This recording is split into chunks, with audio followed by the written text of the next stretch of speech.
the State Assembly Ways and Means Committee, and today we're convening the 10th in a series of 14 hearings conducted by the Joint Fiscal Committees of the Legislature to consider the Governor's proposed budget for fiscal year 26-27. These hearings are conducted pursuant to the New York State Constitution and legislative law. Today, the Assembly Ways and Means Committee, together with the Senate Finance Committee, will begin hearings regarding the governor's budget proposals as it pertains to higher education. I'm joined by my esteemed colleague, Senator Liz Krueger from the great city of New York, the chair of the Senate Finance Committee. I'll now introduce the Assembly members that are in attendance. We have our chair of the Higher Education Committee, Alicia Hyman. We have Assemblywoman Clark, Assemblyman Eckes, and Assemblyman O'Farrell with us. Senator? Thank you. Good morning, and thank you to everyone for getting to Albany today, even though we're starting this hearing a little bit later than originally planned. And I have with me, I know we have Senator Toby Stavisky, who's our chair, and Senator Jackson, and Senator Liu, and Senator Fahey. We have no Republican Assembly members with us as of yet. They're at a press conference, and I waited a little while for them, but they're doing something other than attending this hearing. So Great. Oh, we have. pass it off to the Senate. Thank you. Apparently, the Senate Republicans didn't have anything as important as the higher education hearing. I have Tom O'Mara, our ranker in finance, and whoever else he has. Thank you, Chairwoman Krueger. We're joined on our side by Senators Dean Murray and Peter Oberacker, and I'm sure the Assembly Republicans will be along shortly. Right, I now want to go over the rules of the road. All governmental witnesses will have 10 minutes to testify, and non-governmental witnesses will be allotted 3 minutes to testify. The chairs of the relevant governmental committees will have 10 minutes of questioning with an allowance of an extra 3 minutes at the end for a follow-up if they like. Ranking members of each committee will have 5 minutes and no follow-up. All other members of the relevant committees will be allotted 3 minutes. To all witnesses, your written testimony has been submitted, so we would ask that you just sum up what your testimony is and leave room for questioning. And to all legislators, you are limited to the times I've just stated. Please be advised that there are clocks that are visible to all. That time includes the questions as well as the answer. So please don't start a question when the clock says 12 seconds left and expect somebody to answer, because I will cut you off. Barring that, I will now introduce our first individual to testify, the Chancellor. John, what is your title? You're the Chancellor, John King Jr. of SUNY. Thank you very much. Good morning. I want to thank the chairs, ranking members of the Senate Finance Committee, the Assembly Ways and Means Committee, and the Senate and Assembly Higher Education Committees for the opportunity to appear before you today. On behalf of the SUNY Board of Trustees, I also want to recognize Governor Hochul and the legislature for their confidence in SUNY and record investments in our students, faculty, and campuses over the last 3 years. As I come before you today, our nation faces a historic affordability crisis. In this moment, public higher education has never been more important as an engine of upward mobility, driver of groundbreaking discoveries and innovation, and cornerstone of our democracy. By freezing in-state tuition, providing free community college to adults in high-demand fields through SUNY Reconnect, and demonstrating the economic value of a college degree, SUNY is vital to New York State's affordability strategy. On every campus, every day, we help students from every background, including the 85% of our students who are eligible for financial aid, graduate with real-world skills and career prospects and without a mountain of debt. Over the last 3 years, SUNY has achieved back-to-back-to-back enrollment gains across every sector of the SUNY system. Now, this is the first time that has happened since 2007, 8, 9. Dedicated increases in state operating and capital support are essential to this progress and to our continued success. As a result, we are delivering on the promise of SUNY's 4 pillars: student success, research and scholarship, diversity, equity, inclusion, and economic development and upward mobility.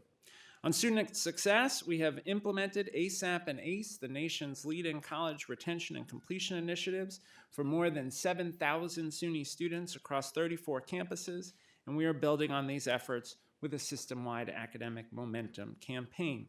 Student success also extends beyond academics, from helping to meet our students' basic needs like addressing food and housing insecurity to expanding childcare and mental health supports.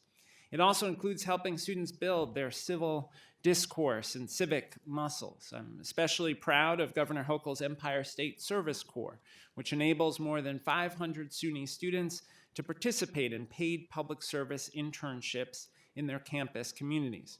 Our students are incredibly inspiring, and programs like the Empire State Service Corps show the enormous potential of the next generation of New Yorkers. When it comes to research and scholarship, SUNY remains committed to Governor Hochul's goal to double research expenditures, even in the midst of the current administration in Washington's efforts to dismantle the 80-year partnership between federal research agencies and institutions of higher education. The Governor's Empire AI initiative is an especially promising opportunity for SUNY researchers to shine as they advance the public good, from pursuing life-saving medical cures to making the internet safer. Researchers at the State University of New York, at Albany, Binghamton, Buffalo, and Stony Brook, along with researchers at SUNY Poly, ESF, Upstate, Downstate, and other campuses, are driving the future in AI, quantum, semiconductors, sustainability, energy storage, and biotech, among so many other fields. Next, our commitment to diversity, equity, and inclusion is strong and unwavering. As I often say, DEI is literally written in SUNY's DNA. In creating SUNY more than 75 years ago, this legislature established our mission to provide to the people of New York educational services of the highest quality with the broadest possible access, fully representative of all segments of the population. Our commitment is explicit in our SUNY Leads Leadership Institutes, which have been championed by our partners in the legislature. It is integral to the requirement that every campus have a chief diversity officer. It's at the heart of our dedication to ensuring that every campus is safe and inclusive for all students, that we see and support every first-generation college student, every Pell recipient, every student with a disability, every student veteran, every LGBTQ+ student, every student parent, and that we reject in word and deed racism, sexism, anti-Semitism, Islamophobia, xenophobia, and every form of discrimination and harassment. That is why this year, SUNY expanded our mandatory Title VI training to include not only faculty and staff system-wide, but also every student organization leader at our state-operated campuses. We also require all campuses to appoint a Title VI coordinator. One of New York State's hallmark programs that exemplifies our creed that there is a place at SUNY for every New Yorker, and that is a source of great pride at SUNY as well as to its longstanding legislative alumni and champions, is our Educational Opportunity Program. And that's why we're working so hard to increase investment in EOP. And our final pillar is economic development and upward mobility. Governor Hochul's SUNY Reconnect program is a perfect example of how we are using our unique reach to connect students to economic opportunity by providing free community college tuition, fees, books, and supplies to eligible adults working to pursue their aspirations. Another essential component of SUNY's commitment to upward mobility is our work to ensure the value of every college degree. I'm especially excited about our ambitious goal to provide an internship or other experiential learning opportunity for every undergraduate student, as well as our ongoing work to embed industry-recognized certificates into a wide range of degree programs. I want to underscore that SUNY's progress in all of these areas is built on our commitment to financial sustainability. And let me be very clear. I believe in every one of our campuses and every sector of the SUNY system. In order to thrive for the long term, our campuses need the resources to succeed. And I'm proud that together with historic operating support provided by the governor and the legislature, we have provided more than 30% increases in direct state tax support to every single one of our state-operated campuses over the last 3 years, as well as implemented strategies to ensure academic and fiscal health. I appreciate the tough decisions that campus leaders sometimes must make, and our fidelity to fiscal stewardship is the context in which we seek your annual budget support. The SUNY Board of Trustees and I are profoundly grateful to Governor Hochul and the legislature for 3 years of historic investments in SUNY, and I want to quickly highlight just a few of Governor Hochul's key proposals in this year's budget. The executive budget maintains the SUNY tuition freeze by increasing state-operated campus funding by $54 million. Right now, 54% of resident undergraduate students attend SUNY tuition-free, thanks to our ability to maintain a low tuition level alongside state, federal, and institutional financial aid. Increased operating support makes this possible. The executive budget also maintains the community college 100% funding floor to prevent SUNY community colleges from losing nearly $65 million in state funding. In addition, I'm especially pleased that Governor Hochul is proposing to invest $8.5 million to expand SUNY Reconnect to provide free community college to eligible adult learners preparing for careers in logistics, air traffic control, transportation, and emergency management, as well as to make it easier for adult learners to pursue nursing if they already have a prior degree. As I mentioned, SUNY has implemented ASAP and ACE as part of our college retention and completion strategy. The executive budget invests an additional $8 million to bring these programs to a total of 10,000 SUNY students by fall 2026. Next, since we launched the Empire State Service Corps, we've received approximately 4 applications for every available slot. I'm thrilled that Governor Hochul is proposing to double the Empire State Service Corps to 1,000 students as part of the SUNY Career Connect investment in additional paid career-focused internships. The executive budget also includes $595 million in critical maintenance capital funding, an increase over the traditional $550 million allocation. While we are grateful, the reality is that SUNY currently has $10 billion in unmet critical maintenance needs. That is why the SUNY Board of Trustees requested $1 billion in critical maintenance funding for FY 2027 as part of a dedicated multi-year capital funding plan. Finally, we're appreciative of the executive budget support for SUNY hospitals, including $100 million in operating aid for SUNY Downstate Hospital, while the governor's $1.1 billion capital investment for modernizing the hospital is implemented, along with $50 million in capital funding for each of SUNY's 3 hospitals. Working together, I'm confident that this year's budget can sustain and accelerate the affordable excellence for which SUNY is renowned. In so doing, New York will continue to cement its national leadership as a state that recognizes the unique value of public higher education, advances the economic security of its families, and that is at the forefront of the pursuit of discovery. I look forward to your questions. Thank you, Chancellor. Assemblywoman Hyman?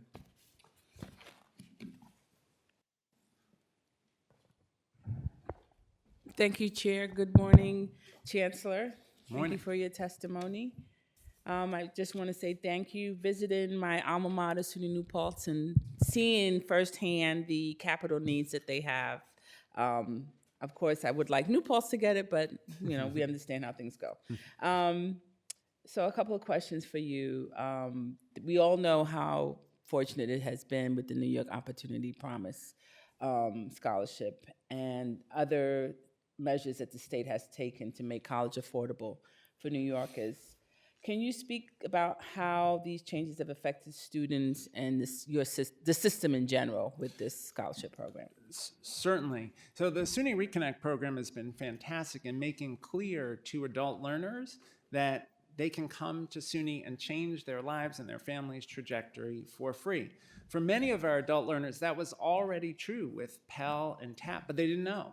So the messaging clarity of SUNY Reconnect has been fantastic. We have 5,600 students across SUNY who are using SUNY Reconnect dollars, but many more adult learners who've come to SUNY because of the Reconnect program. CUNY has similar numbers, and the governor, as I mentioned, has proposed to expand the program beyond healthcare, cybersecurity and IT, advanced manufacturing, and green jobs to new areas like emergency management and logistics. So it's a wonderful investment for the state. We saw a 5% increase in enrollment in our community colleges this past fall, in no small part because of initiatives like SUNY Reconnect.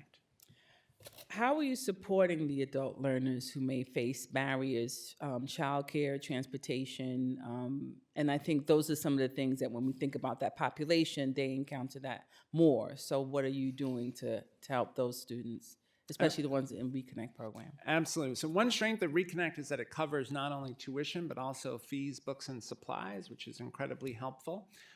We also have childcare on 22 of our 30 community college campuses.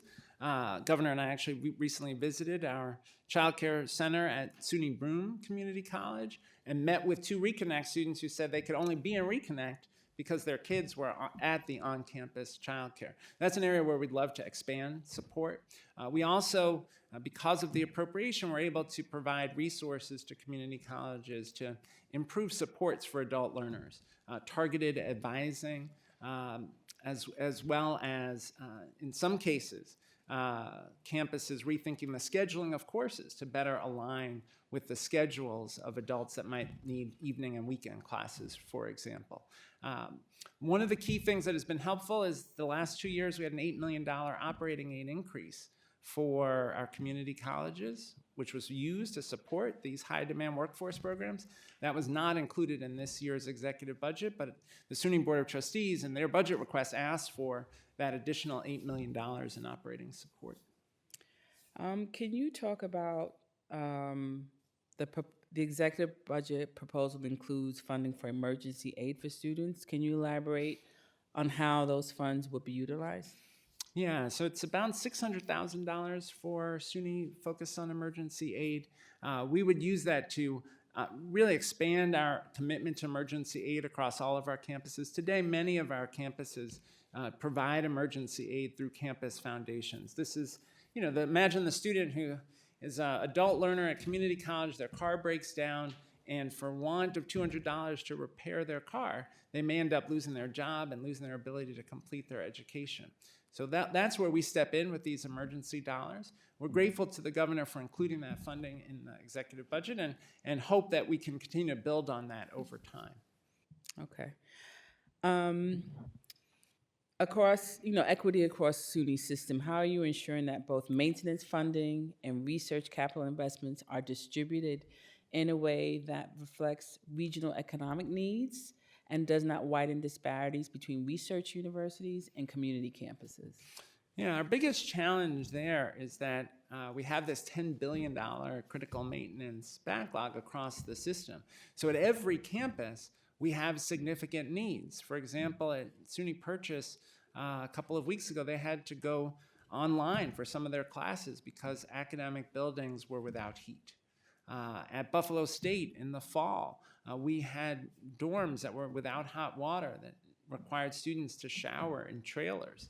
This is because of the lack of sufficient critical maintenance dollars. So the last few years, we've gotten $550 million in critical maintenance, and we have basically a set of criteria for triage, for addressing the most urgent needs, whether that's pipes that, if they're not fixed, could cause a loss of heat, or HVAC systems that are going to break down, or a roof that needs repair. So we try to prioritize the most urgent needs.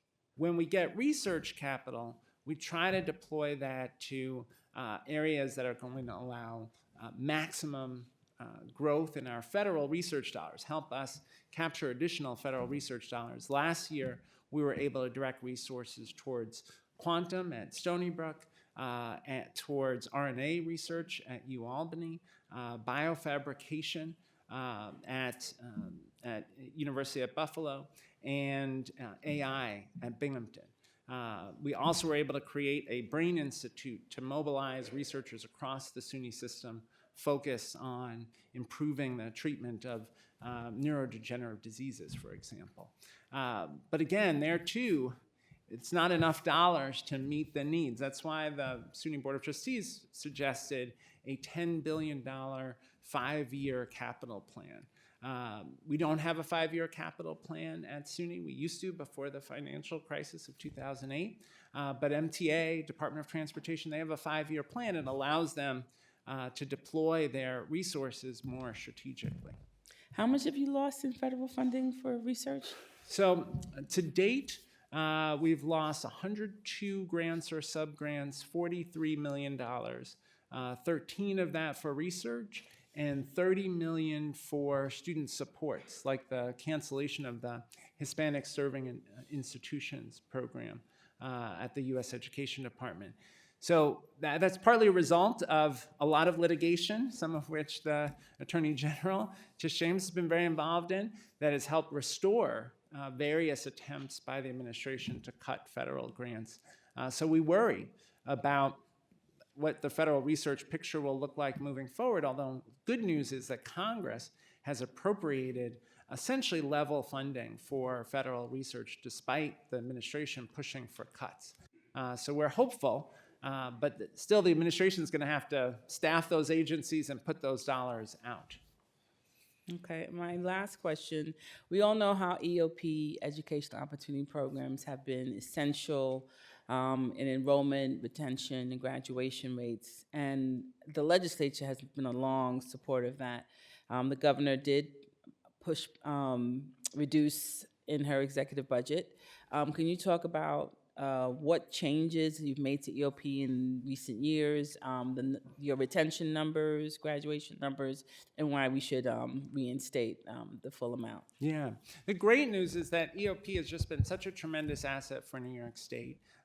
We have about 8,500, 9,000 students in EOP today, but over the nearly 60 years of the program, 90,000 graduates have gone through that program, and they're leading across every sector in the New York State economy, from business to healthcare to members of the legislature.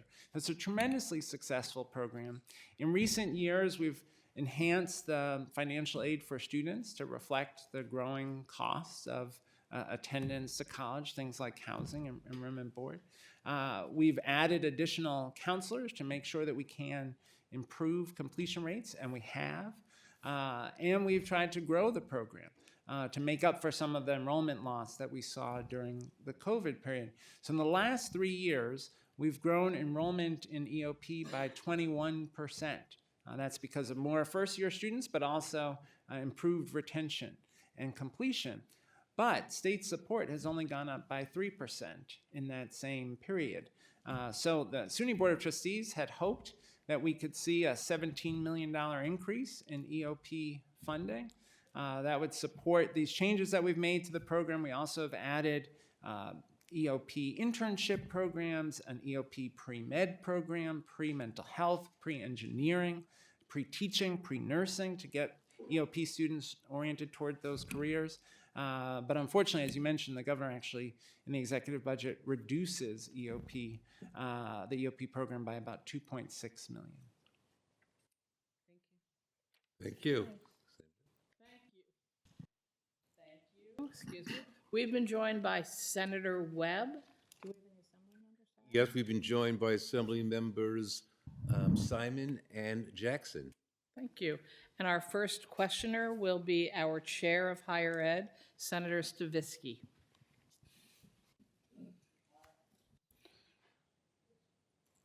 Oh, there it goes, sorry. I need artificial intelligence to work this microphone.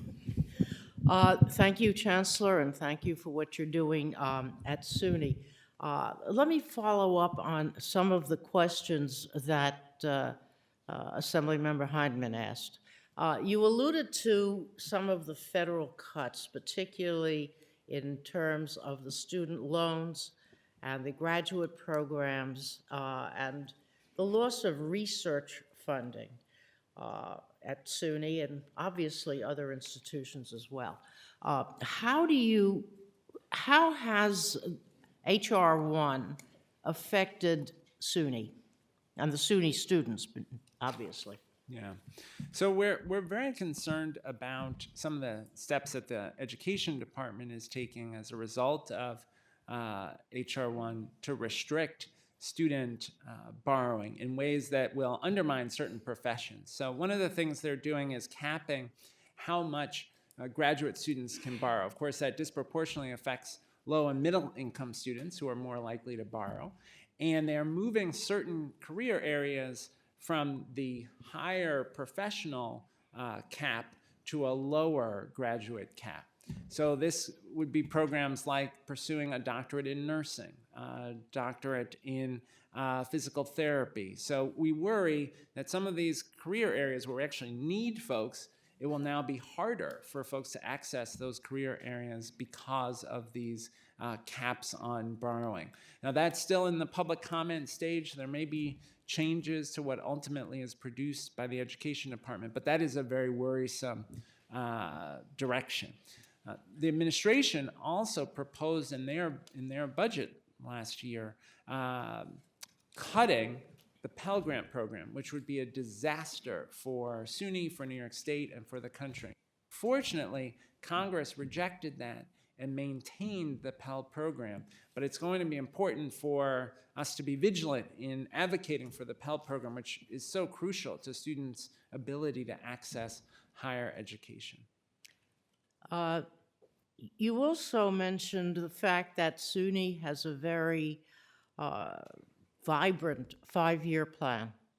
How does this year's capital budget fit in with your wish list of the 5-year plan and the aspects that are included as well? Yeah. So we're certainly grateful to the governor for increasing the critical maintenance allocation from $550, which has been the tradition over the last few years, to $595 million. That's progress. But we had hoped really this year for $1.46 billion. $600 million for critical maintenance, $400 million for emergency avoidance. Again, these are not glamorous projects, but they are crucial. Pipes, fixing a roof, so forth.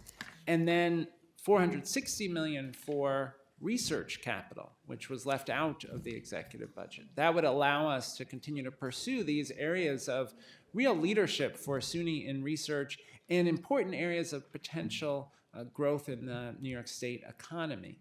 So we are hopeful that in the enacted budget, that capital number could be significantly higher, and we really would like to see a 5-year capital plan for SUNY so that we would know what dollars we will see over the next 5 years and we can plan accordingly. Yeah.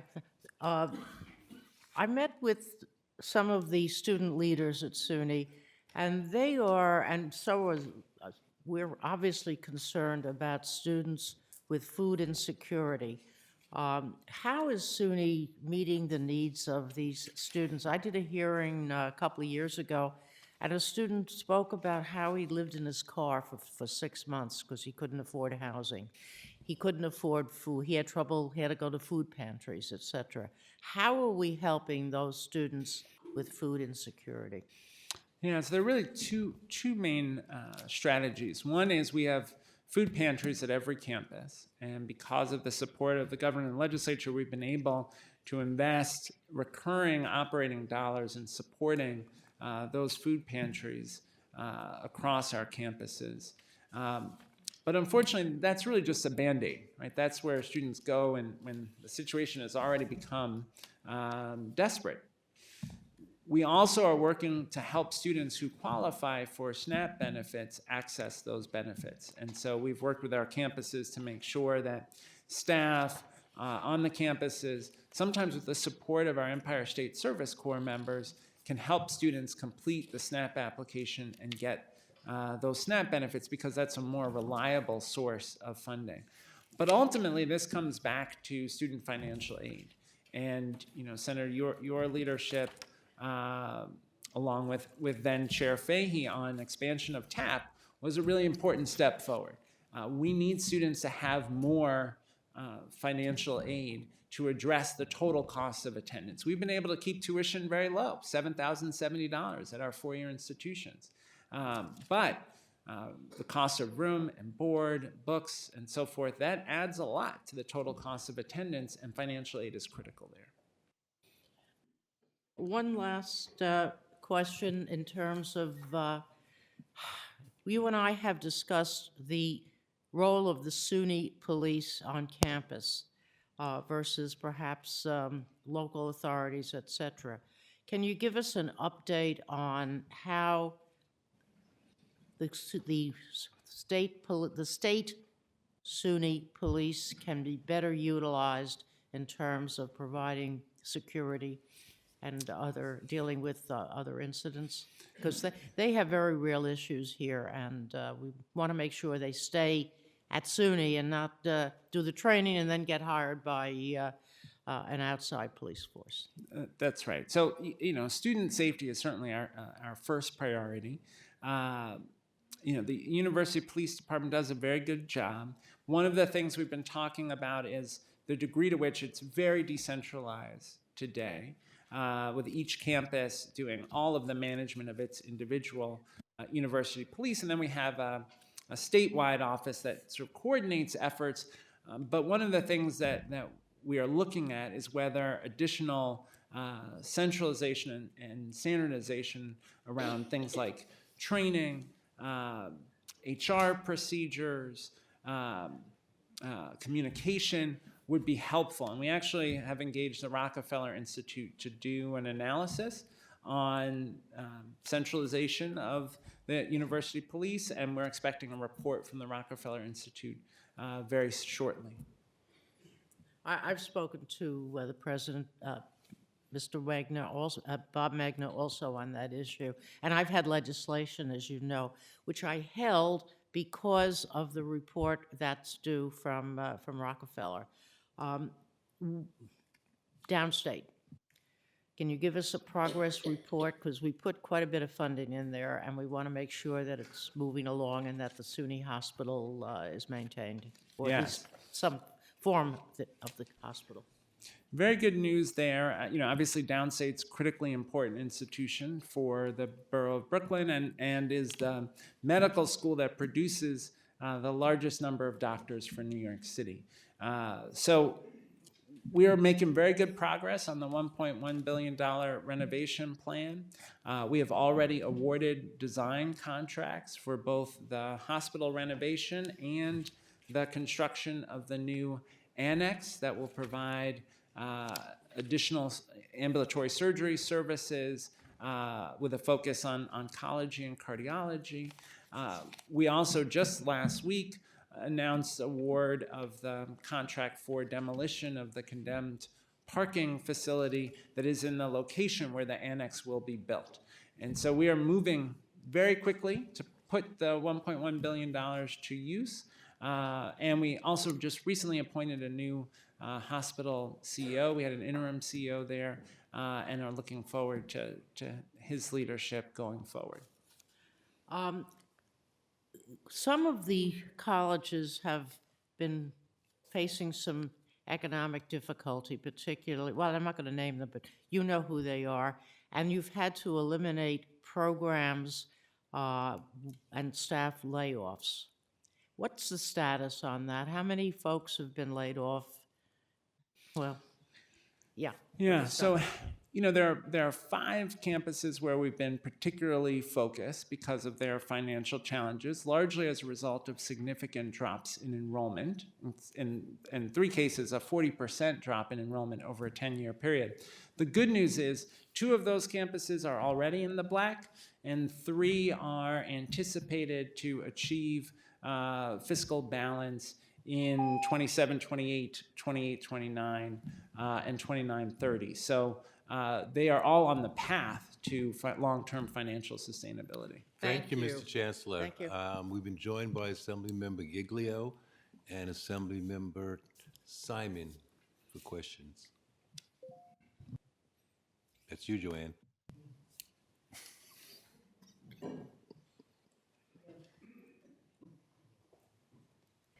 I guess they just put me on the list. I didn't actually ask. So I do have a couple of questions for you. Thank you, Chancellor. It's good to see you again. You mentioned a couple of things I just wanted to ask you to clarify. One is you mentioned about the federal caps for pursuing certain professions and comments. Do you or someone in your staff can let me know what that deadline is for comments? Because that's Yes, we'll come back to you on that. Yeah. extremely important. The other thing you talked about was research capital.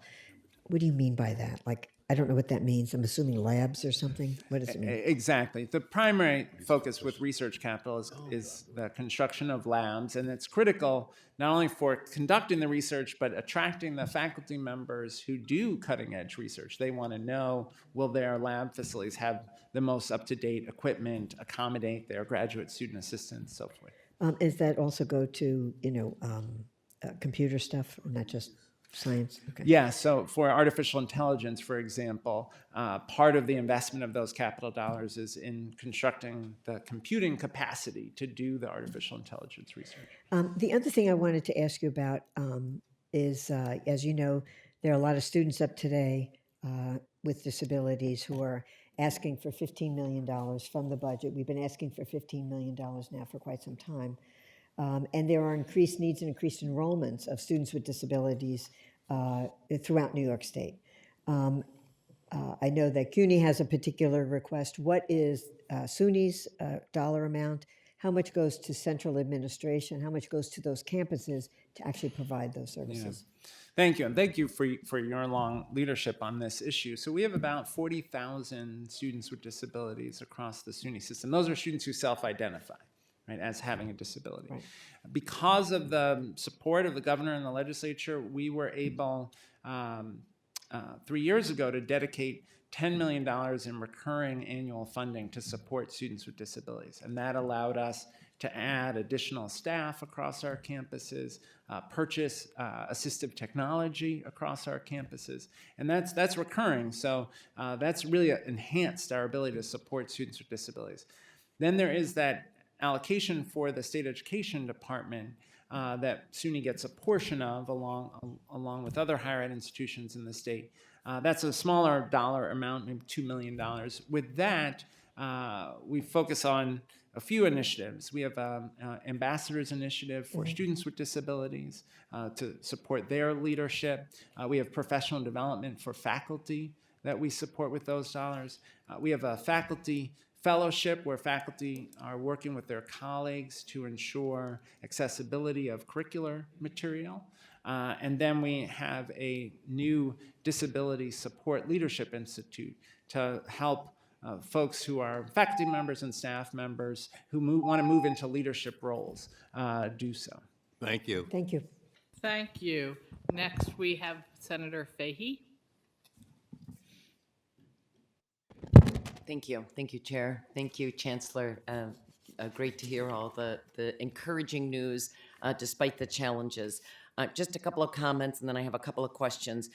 Thank you for the great update on community colleges. Really wonderful to see that growth and the free college, that it is making a difference. We try to put it out everywhere, so huge boost, and we certainly support you on that. Also, thank you for mentioning your commitment to diversity and inclusion, that DEI and diversity in general is not a dirty word. Really appreciate that.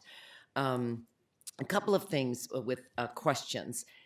You mentioned, and it was in our newspapers the other day, about the need for capital and critical investment. In fact, you got some big numbers there with $1 billion this year and possibly $10 billion over the years. And of course, we have a huge interest in the Health Innovation Building here at University of Albany. Tell us why that is so important, especially at a time when we are seeing these cuts from Washington. I also mentioned to you, I'd read about sliding enrollments in Illinois, dramatic drops in enrollment. Tell us how that helps your enrollment and explain why such a big number and why it's so needed. Sure. So, look, having facilities that are high quality is part of how we attract students. You know, we've had 3 years back-to-back enrollment gains in no small part because students see affordable excellence at SUNY.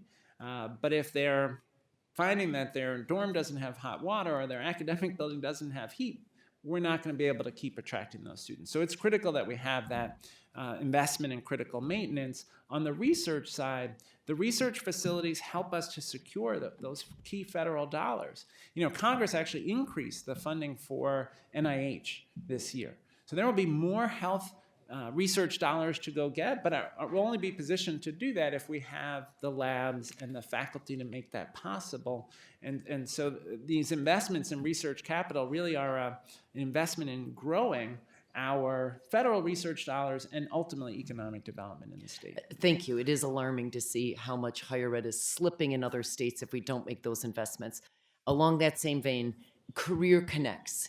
Why explained, as you know, I've supported legislation and actually adopted legislation before on encouraging internships. Explain how that benefits New York overall. I see you're proposing to, the governor is proposing to double that program, which is important, but 15 seconds left, sorry. Students who have internships are more likely to get a good job when they graduate, and they get a job more quickly when they graduate. And knowing that there's an internship also can help us attract students, because students and families want to know when they get their college degree, it's going to translate into an economic Thank you, and I hope they stay in New York. Thank you, Mr. Chairman. Thank you. Thank you. Assemblywoman Clark? Thank you, Chairman. Hello, Chancellor. So, couple questions. First, you alluded to it earlier. We've seen a lot of the registration increases in our community colleges because of the SUNY Reconnect program. We also know that those are high demand fields, but also high cost education programming. If this $8 million, given the fact that the trajectory of enrollment is really a lot focused on the Reconnect program, the trustees know that if we don't put that $8 million in, this is going to continue to grow if we don't really invest in that program. Can you explain a little bit about sort of the high cost of these education programs? Sure. I mean, you need the faculty who have the right training, and you need the equipment to make the programs work, like the optics program at Monroe Community College, which we visited together. So, look, we know last year's $8 million, we can point directly to 1,800 additional slots in these high-demand programs that were created. These are things like nursing, advanced manufacturing, cybersecurity. Without those operating dollars, it is very difficult to have the slots. And we want to grow these programs because it's good for the New York's economy. Perfect. And sort of to piggyback on that, I mean, I understand in the governor's proposal this year that she waives sort of all the requirements around the nursing, but not for the other programs in Reconnect.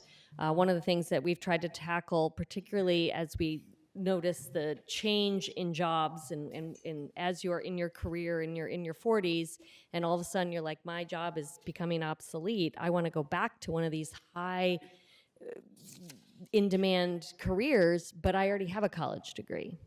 One of the things we've looked at is how we could expand Reconnect to capture some of those who may be needing to look for a second phase in their careers, given that it both meets high demand and gives self-sufficiency. So I think the cost was around $1.5 million if we sort of did a 20-year look back and said, if you haven't had a degree in 20 years, you could maybe do Reconnect.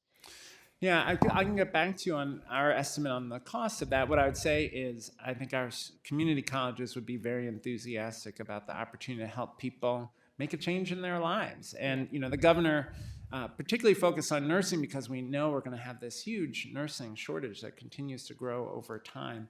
This is a way to combat that, to say folks can come back for that nursing degree and change their career. And I would say as AI impacts other industries, looking at these high demand as a way to absorb those who may be losing jobs or losing job opportunities would be a really good idea. I will just say EOP, I understand that one of the needs is both more people are enrolling, but also more people are staying in it, hence the costs have grown. That's exactly right. We've improved retention, which is a good thing, but we need the resources to support the students. All right. Thank you. Thank you. Oops. Thank you. Next, we have Senator Oberacher. Chancellor, good afternoon. Good to see you in Albany. Good to see you. Real quick, the executive board recommends a $12.9 billion increase in the state operations, about $205.7 $1.28 million increase. One of the areas I'd like to focus in on is there's a $750,000 for first responder counseling scholarship programs at SUNY. First and foremost, I think it's a great ROI on this investment, and in fact, I'd like to see it go up to $1 million, which still wouldn't be enough, but it's a great start. So I want to commend you on that program for that. Thank you. Being a 40-year member, first responder, I can speak to it, how well that would work. And let's not forget, too, you have the Memorial Scholarship that covers tuition for children, spouses, and financial dependents for deceased firefighters, police officers, and EMS workers in that. And also the upstate paramedic program scholarship, $5,000 for scholarship students in SUNY upstate paramedic programs. Great uses of our money. I would also like to plant a seed. Back a ways, we used to have some funding that would go to local municipalities that host state universities within their residential outlies, schools, colleges, and universities, to help offset some of the costings that providing some of that public service brings to those institutions. So would love to see us maybe start to look at that as being something that could be driven under SUNY. As one who has 6 in district SUNYs, 2 that are in the county that I represent, but just outside, 8 out of the 64. It could be a really nice way of also cementing that relationship within the in the communities. Lastly, Chancellor, I just have to make a shout out to SUNY Delhi, my alma mater, and so go Broncos. So we have 44 seconds if you'd like to put anything else on that. But again, I thank you for the job you're doing and for your focus on these programs. Thank you, Senator. And I just say quickly about Delhi. That was one of the campuses that 3 years ago we were concerned about their financial sustainability. And the president took smart, thoughtful steps in conjunction with the faculty and staff. And today they are operating with a surplus. Yeah, President Bonderhoff did a great job, and we've got good stewardship, I think, at all levels. So thank you. Yeah. I'll yield back my 10 seconds. Thank you. We've been joined by Assembly Members Polisamo and Smullen. Our next questioner will be Assemblyman Eckes. Thank you. Thank you for being here, and thank you for being our chancellor. I really appreciate that. I'm going to stick with community colleges, though, today. As you know, the state made a commitment to pay for 1/3 of the tuition of our community college students, basically, and we're not even close to that. I mean, and one of the community colleges is stating it's only 18% of the total cost. Along with that, we know that the comptroller put out a report just recently about TAP not keeping up with inflation. So it is my hope that you, along with us, will continue to fight for more money for the operating costs. I appreciate the $8 million in operating support from the governor, but hopefully we can get even more because we can't afford to lose these community colleges. The SUNY Reconnect program was mentioned already, and I'm not going to repeat what Assemblymember Clark said, but I totally agree. We have to watch that because that's not being beneficial. It's increasing enrollment, but financially it's not beneficial to the community colleges. But one of the things that I did notice, again, sticking with community colleges, is your initiative with AI for 4-year colleges. And I was wondering, of that $15 million that's being appropriated, do you know approximately how much is going to go to community colleges or the types of programs you might support in community colleges? We can get you additional detail. In that effort, what we've essentially done is partner each of the university centers with comprehensive college and community college, in some cases multiple colleges, to work together on both adapting curricula to reflect AI so that students are prepared for the jobs of today and tomorrow, but also working with faculty on research projects connected to using artificial intelligence for the public good. So the projects vary a little bit between the different university centers, but we can get you more detail on the community college role in each of those partnerships. I appreciate that. Community colleges really educate the community right around them, so they're very important economic as well as educational institutions for those areas, and I do appreciate that. That's all I have. I yield back the rest of my time. Thank you. Thank you. Okay. Thank you very much. Next up is Senator Liu. Thank you, Madam Chair, and thank you, Chancellor King, for joining us. Madam Chair, I love that title, Chancellor King. I mean, very powerful. Anyway, Senator Stavisky already asked you about the 5-year capital plan that you're asking for. And as you stated, SUNY doesn't have a 5-year capital plan. But if it did, what would be on it? Yeah. Well, I'll tell you, we have over $1 billion in shovel-ready critical maintenance projects that we could start now. And the executive budget does have capital money, right? Yeah, only $595 million, right? Okay, but you have shovel-ready 1.2. Yeah, that's exactly right. And presumably, if you have a 5-year capital plan, a capital plan is like a wish list. You put the plan together, just like the Yes. MTA does, and then we figure out how to fund it. That's exactly So, right. I mean, how big is the wish list right now? So the SUNY Board of Trustees put forward a $10 billion wish list over the next 5 years. And that includes both critical maintenance as well as areas of research where we would like to make additional investments. So we developed the list of projects. We just don't have the commitment of funds. And one of the results is we can't start a project till we know we have No, I the understand dollars that. available. Is that $10 billion list available somewhere? There is a version of the sort of $10 billion plan. It's not, I wouldn't say we're ready to commit to every one of those projects. Right. But Well, some of them you would can't need commit design until you have the first. money in place. That's right. Is that something that's available to us? We can get you our most recent listing of Okay, great. expected projects. Thank you. In past years, I've appreciated your prioritization to keep DEI among SUNY's priorities. My belief is that you have done so. Has SUNY faced any fiscal impact by sticking to the guns properly? Some of that $43 million that we've lost in federal grants were grants where we were notified that our grant activity no longer corresponded to federal priorities, and our best Okay. guess is that that was driven by Got it. issues of diversity, equity, inclusion. So 43 million out. Okay. And then my last question for you is when the affirmative action decision was rendered by the Supreme Court, I think SUNY had committed to keeping track of what impact it had on enrollment. Do we have any more information about that? Yeah, the good news is that we continue to fulfill our mission to serve all segments of New York. So if you look So no over, impact on enrollment or applications? if you look over the last 3 years, African American, Latino, and Asian American numbers are up in Great. all Thank cases. you. Thank you. Thank Assemblyman you. Thank Smullen. you.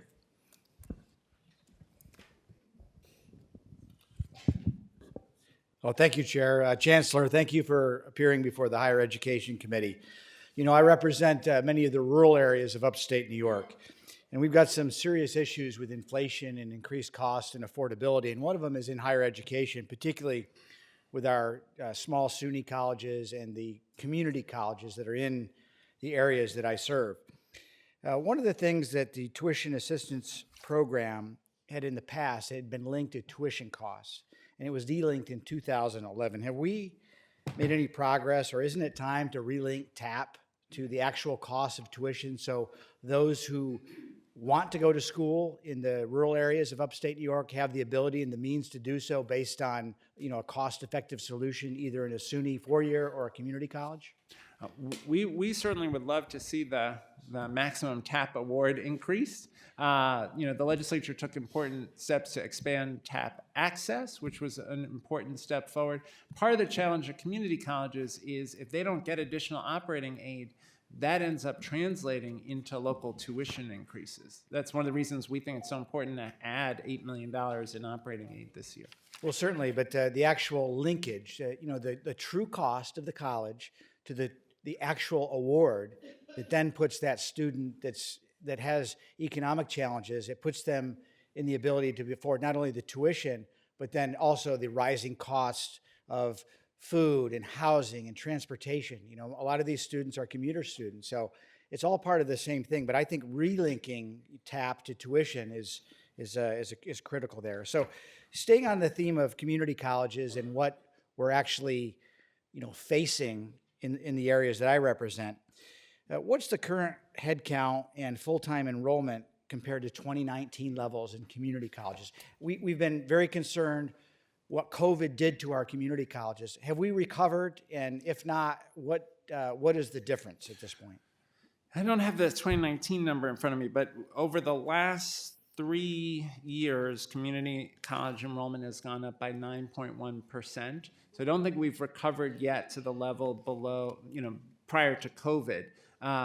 So we're still below that number, but we have seen steady increases. That 9.1% over 3 years is fantastic progress, and we think that will continue, particularly with the continued investment in SUNY Reconnect and operating dollars that would support continued growth of high demand programs. And Reconnect is going well, from what I understand. The pilots and the programs that I've seen at the community colleges are up and running. Is there any other need for emphasis in the Reconnect program at this time? And we're pleased that the governor proposes adding emergency management, transportation, air traffic control, logistics. Those are all areas of need for the state's economy, as well as allowing folks with a degree to pursue nursing through Reconnect, making that exception. That's all, I think, very good progress. Very good. That's good to hear. So a little bit of talk. SUNY runs about 40% of the state's buildings in New York State, and electrification seems to be faltering from a technological perspective, but also from a cost perspective, specifically with rate increases. How are the rate increases that the Public Service Commission is allowing the utilities to charge based on the Climate Leadership and the Community Protection Act? How is that raising costs for SUNY? And is there anything that we can do to be able to reduce those costs? Wouldn't you be in favor of, say, for instance, keeping natural gas plants online so we can keep costs down for SUNY? Well, what would be most helpful for us is additional capital investment in the steps necessary to move to renewable energy. For example, last year, we were able to get $140 million to move towards geothermal networks. SUNY's very well positioned to lead on renewable energy. We have a number of our campuses that have moved towards solar. We have campuses that are taking advantage of hydropower. So we're optimistic. Actually, we're going to hit the 40% reduction in greenhouse gas emissions by 2030 target because we've been so diligent about energy efficiency and moving to renewable energy. But the biggest thing we're lacking is enough capital investment to move that process faster. Great. Well, thank you. I'm running out of time, so you might have to respond to this one in writing. But how about the number of anti-Semitic instances on SUNY campuses? Have they increased or decreased? And have they trended downwards in the last 4 years? I think the whole country has seen this increase in anti-Semitic incidents, but we've been very committed to Title VI enforcement and swift response to any incident on our If you could let me know what the numbers are, that's what I'm actually interested in. Thank you. Senator. Thank you. Senator Murray. Thank you. Thank you, Chairwoman. And Sorry, 5 minutes because he's the replacement ranker. Thank you. Placement, I tapped in, so thank you. And thank you, Chancellor. So you and I have had conversations before, and I admitted that I had a little bit of skepticism regarding the Reconnect program, but I've since become a huge fan because I'm seeing that it's working, but I'm also seeing the potential there, both for the students and the college, but also for the private sector and the businesses and the areas where we're helping. So I'm looking at economic development, and I'm looking at the comment in your testimony where you said, I'm especially excited about our ambitious goal to provide an internship or other experiential learning opportunity for every undergraduate student. And I'm listening to all of the conversations here about the need for capital and research investment and all of this, and I'm hearing, terrible federal government taking all this money away, but I'm wondering, are we tapping into the potential for more public-private partnerships? For example, Community College, Suffolk Community College has a great partnership where, and you know this, where the labor unions have invested quite a bit of money in connection with training and for production and maintenance of wind turbines. It's a great partnership. Now, we talk about nursing programs and the need for nurses. It's desperate. Are we tapping into the large hospitals and healthcare facilities, not just for internships, but or any residency or anything like this, but are we tapping into them for actual investments? Are we doing enough there, is my question. We're certainly trying.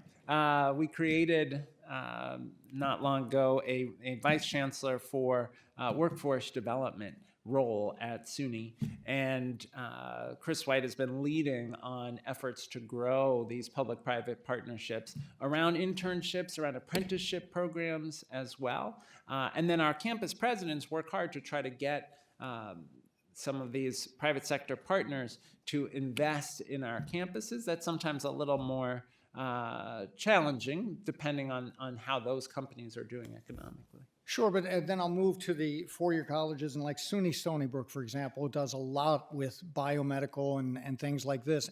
A lot of pharmaceutical companies and all might want to invest in this or come in with partnerships. Some of that research could turn into literally millions or billions of dollars for some of these companies. Again, what are we doing to tap into that to say, look, if we're going to do a partnership, we need you investing too? Because you had mentioned, for example, research capital projects. Are we getting top-of-the-line laboratories there and equipment that can further those partnerships? Again, are we being aggressive enough, in your opinion, and what more could we do? I think we are working hard to create those partnerships, and there are some great examples. Global Foundries, for example, has a very strong partnership with Hudson Valley Community College. Micron has worked with Onondaga Community College on the creation of a simulated clean room on the community college campus for community college students, but also that can be open to K-12 students. So we have some of those examples. Certainly, if there's any way to incentivize employer partners to do more with their local universities, that would be very helpful. Are you suggesting maybe like tax credits or something like this? Or certainly happy to explore those things with you, because look, our goal of an internship for every student, we're at about 62% now. So we need a lot more internships. So we are going to need the private sector to play a large role there. Sure, but we also have to recognize that the private sector is benefiting from that. If they're getting these internships and possibly some really good employees out of this, hey, they got to pony up too. And maybe we need to take a harder line to say, look, we need not just opportunities there, because they'll have those opportunities. We need investment from you. And in getting so, maybe we have even more and more down the road. Is there a way we could put together maybe a commission or something to really investigate this more and look into this more of where we can focus to get more out of these public-private partnerships? We'd love to explore that with you and with Empire State Development as well. I mean, they're oftentimes providing incentives to companies to locate in New York. Part of the condition of that ought to be partnering with the state university system. Sure, that's a great idea. Well, thank you very much, and I'll yield back my 18 seconds. Thank you. Thank you. Assembly Member Griffin. Thank you, Chair Pretlow. Good afternoon, Chancellor King. I am on another topic. I am very concerned about the rapid approval process of the SUNY Charter Board on Long Island and in my assembly district. I believe it is long time for another funding stream to be established rather than diverting taxpayer dollars in the school districts. Due to the most recent approval of a charter in West Hempstead, just about every school district I represent has been negatively impacted. Two of the districts most negatively impacted are Freeport and Baldwin. For example, Freeport School District has to absorb over $4 million in tuition costs to charter schools, and then another $2 million in transportation costs. This is getting to be unfeasible for school districts to absorb these costs. And now I just recently met with my superintendents. Every single school district in AG 21 is impacted. I also have a portion of school districts like Hempstead and Uniondale that have been decimated by charter schools. So I would like to know, what is your position on this issue? How can Long Island schools keep sustaining these costs? And what ideas do you have to resolve this? Yeah, well, certainly charter schools are an emotional issue. They come back to the question of, for every parent, where is their child going to be most successful? The way we structure charter school oversight at SUNY is we have the Charter School Institute, which functions really as a separate institution, reporting to the Charter School Committee of our SUNY Board of Trustees. And the Charter School Institute, I think, does an excellent job implementing the charter law.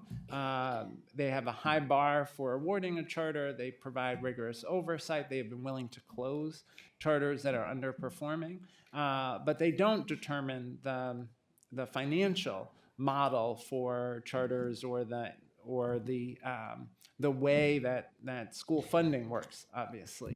So they really focus on their role on oversight of the academic quality of the charter. So another question is then, one of the things that's supposed to happen is there's supposed to be a hearing in the impacted communities. And the SUNY Board of Trustees is supposed to listen to that community, to those people showing up at the hearing. Just about all the hearings have a great deal of opposition because many people in the communities have thriving public schools, and it's not about choice, it's just about how can schools keep absorbing this. And despite public opposition, they're still left with that, with the charter schools coming into their communities. Thank you. Senator Webb. Hi, Chancellor King. Nice to see you. Nice to see you, Senator. So, a number of the questions I had have already been raised. I absolutely have continued to see is that me? Oh, somebody else. Okay. The positive trajectory with SUNY Reconnect. I do believe we need to actually increase operational funding for our community colleges in light of the success of this initiative, and so definitely want to advocate for more than just the floor on operational funding. Similarly, I'm a proud EOP alum, so I understand how crucial that program is, and so most certainly support restoring funding and actually increasing funding for that program. My two questions that I have relate to other funding programs like Bundy Aid. I know that this is something that is often kind of a controversial issue, and I know we've kind of kept it's actually been decreased, and so I was hoping you could speak to that. But then also land grant funding within SUNY.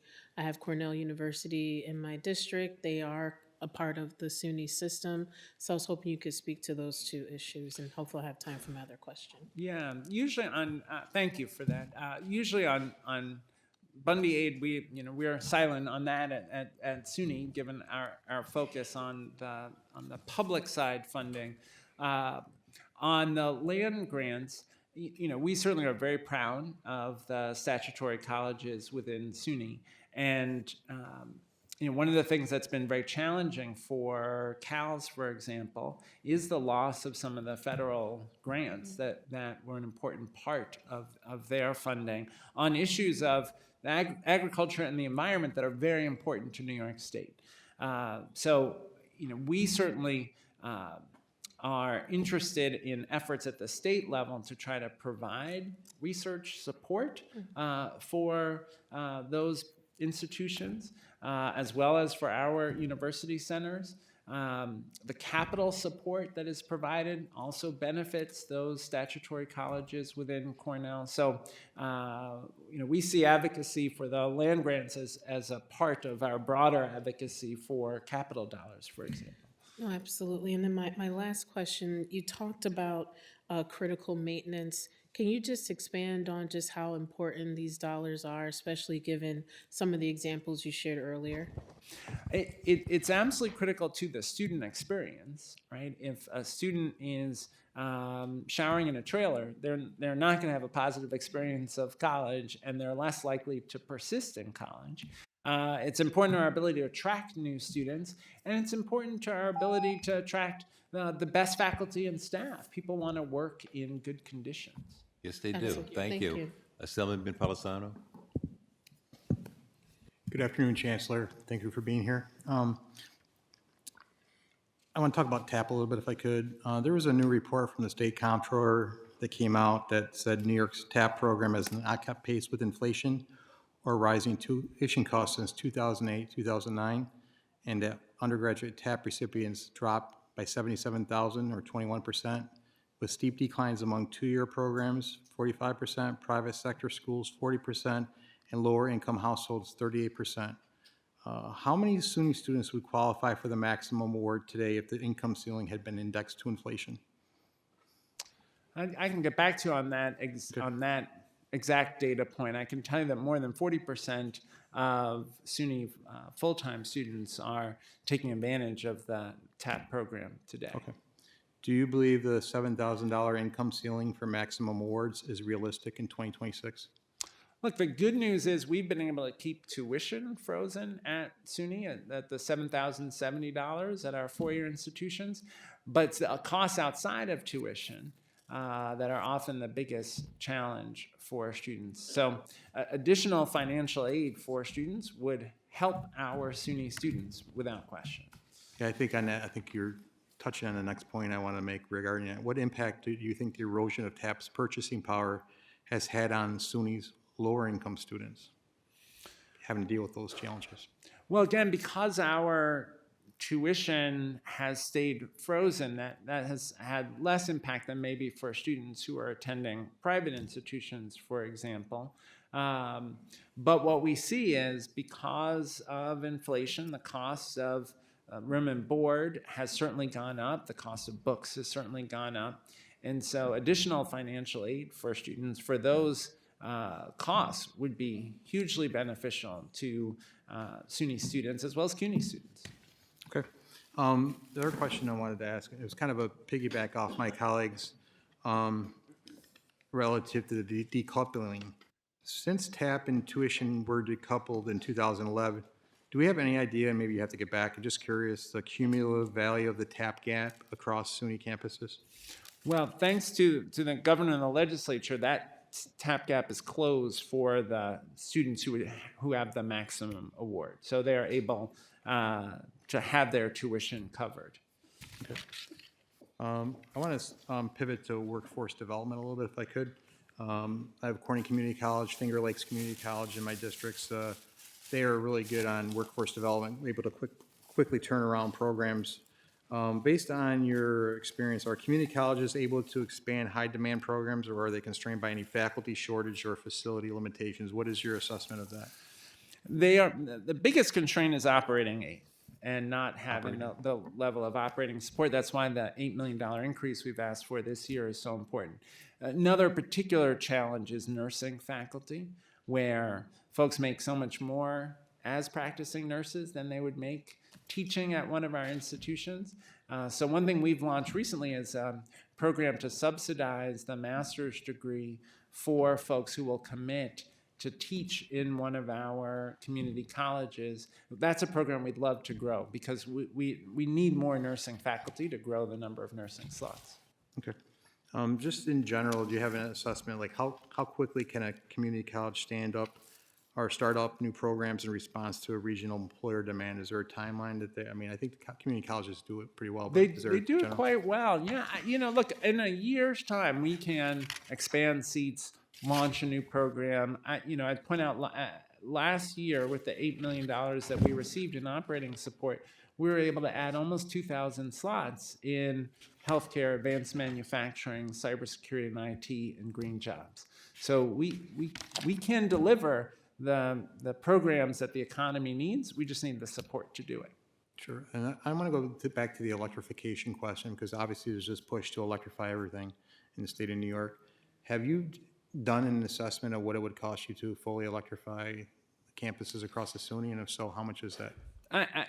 Essentially, what we I'm sure try it's to a do lot. is, as we do a building renovation, we try to make it as efficient as possible and move to renewable energy where we can. We think it's on the order of several $1 billion that we will need over the next decade to get to the goal of net zero. Several $1 billion? Yeah, and I can get you a more precise estimate. All right. Thank you, Chancellor. I appreciate your time. Thank you.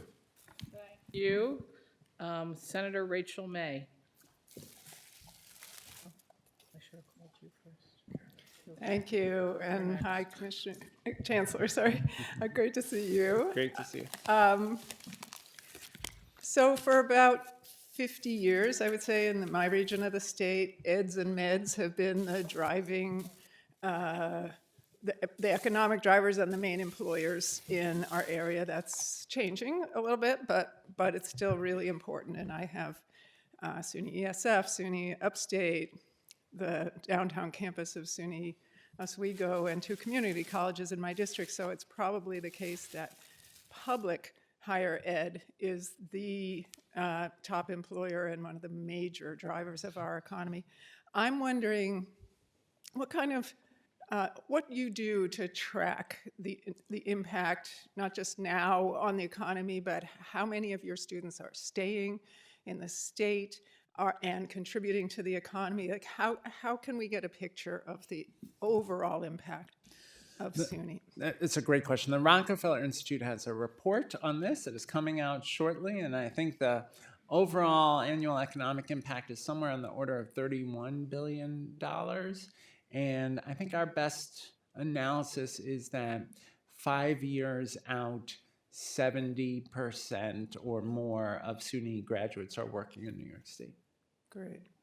And then I know with SUNY ESF, one of the things that they are really proud of is that a very large proportion of the state workforce, especially in environmental conservation and parks, it comes from their graduates. Is that something you track, the impact of the colleges on the state and state employment? Yeah, I don't have the number in front of me, but I can get back to it. I know ESF tracks the number of ESF alums who are working at DEC, and I think the number is quite high. And that's been a wonderful partnership with DEC over many years. Yeah. So as you know, I've been a big booster of ESF and want to figure out ways to like make them stronger, like have a stronger economic position. We talked a little bit about developing their capacity to do mass timber, because this is the direction of the future, I think, in at least wood-based construction, and it is a way to sequester carbon and build beautiful buildings at the same, very highly functional buildings, and be more efficient in the way we use our timber resources in this state. So I just wanted to ask you, we have put in a proposal for a new institute and also a pilot project at SUNY ESF. Is that something that you look favorably on? We would love to have a Mass Timber Institute and to contribute to that area of the state's economy. Thank you. Thank you. Chancellor King, it's refreshing to hear the procedure that SUNY uses when they're looking over charter school applications. But just to follow up on Assemblywoman Griffith's observations, the facts don't hold that up. It's an unwritten, open secret that anyone that wants to open a charter school, they submit their application to SUNY, and it's almost automatically approved. And that's really problematic. And I've seen this in a number of cases, and I've I personally have issues with charter schools, as the world knows, and that's mostly because of how it's funded. I agree. If parents want their children to go somewhere else, they should be actually pay for it, and taxpayers should be responsible for it. But that's another story that's not part of this discussion. But I do wish that you look more closely at how the SUNY board is looking over the applications for charter schools, because more than one school district has come to me and said that they were just appalled by the application that was submitted by the charter school applicants and was approved by SUNY. And one of them happens to be in my district, and you can look that one up if you'd like. A second point is there has been in recent years a number of private colleges that have closed. Does SUNY have any ambitions to expand and maybe take over some of those campuses, or is your capital position such that that's not possible now? You know, we don't have any place currently where we expect to take over facilities that belong to a private college that closed, although we continue to have conversations about some of the College of St. Rose facilities in Albany that might be of use to the University at Albany. That's probably the best example.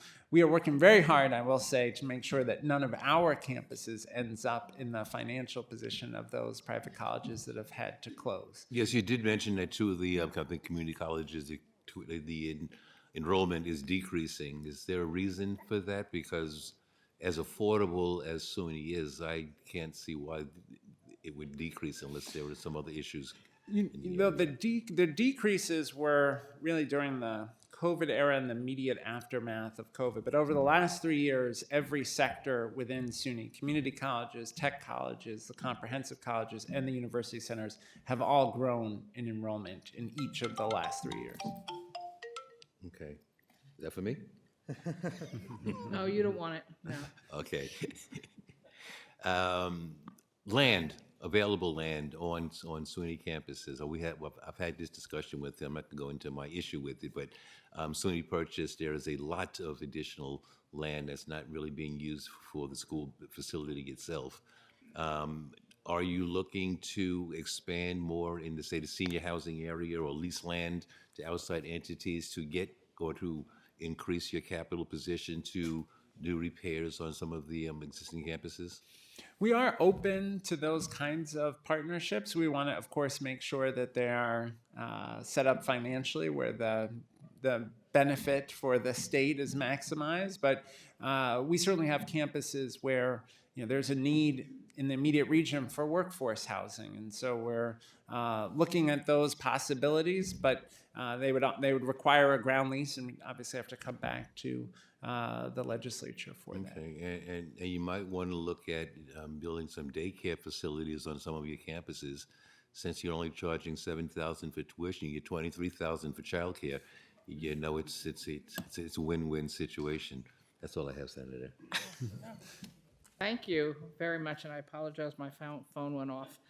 Okay, Senator O'Mara. She was here. Oh, excuse me, Senator Weber. Good afternoon, Chancellor. How are you? Good afternoon. Good, thank you. So I represent Rockland County. I know you've been down most recently as well, visiting Rockland Community College. Mm-hmm. And I think like most two-year colleges, they've been struggling financially for a number of years, with enrollment and with, the inability to really raise tuition, or at least tuition credit fees. What in this budget and maybe in future budgets, what do you think is the right recipe to help them? Has the free college tuition increased enrollment and really helped get that college on more firm footing? I don't have the Rockland number in front of me, but across our community colleges, the SUNY Reconnect has been very effective in raising enrollment. 5,600 additional students, about a 5% growth in community college enrollment this past fall. We think that will grow as people become familiar with the program, and we're glad that the governor proposes expanding that program in her executive budget. We do think operating aid is crucial, and the last 2 years we had $8 million in each of the last 2 years. First time the community colleges saw back-to-back operating aid increases in decades. We were hopeful that that would be a part of this year's enacted budget. It was not in the executive budget, but we remain hopeful because we think those operating aid dollars really help the community colleges, especially to grow these high-demand programs that would be helpful to Rockland. We also are optimistic the federal government is moving towards workforce Pell, allowing Pell grants to be used for short-term workforce programs. And we are working closely with our community colleges to make sure they're able to take advantage of that as well. Thank you. And secondly, as you know, they're no different than any other colleges. You know, it's very old, right? A lot of the stuff's outdated, and it obviously needs a lot of capital improvement help. Is there anything you could, relay to me that I could bring back to the college in terms of capital improvement money? You know, the state has been very consistent about the match, but the challenge there is that sometimes the counties have such limited resources that they're not able to take advantage of the match. So to the extent that the match could somehow be made more generous so that the county was bearing a lower share of the project, I think we'd end up seeing more projects at our community colleges. Well, thank you. Thank you for your candidness today, and I look forward to seeing you back down in Rockland at some point soon. Absolutely. Thank you. Great.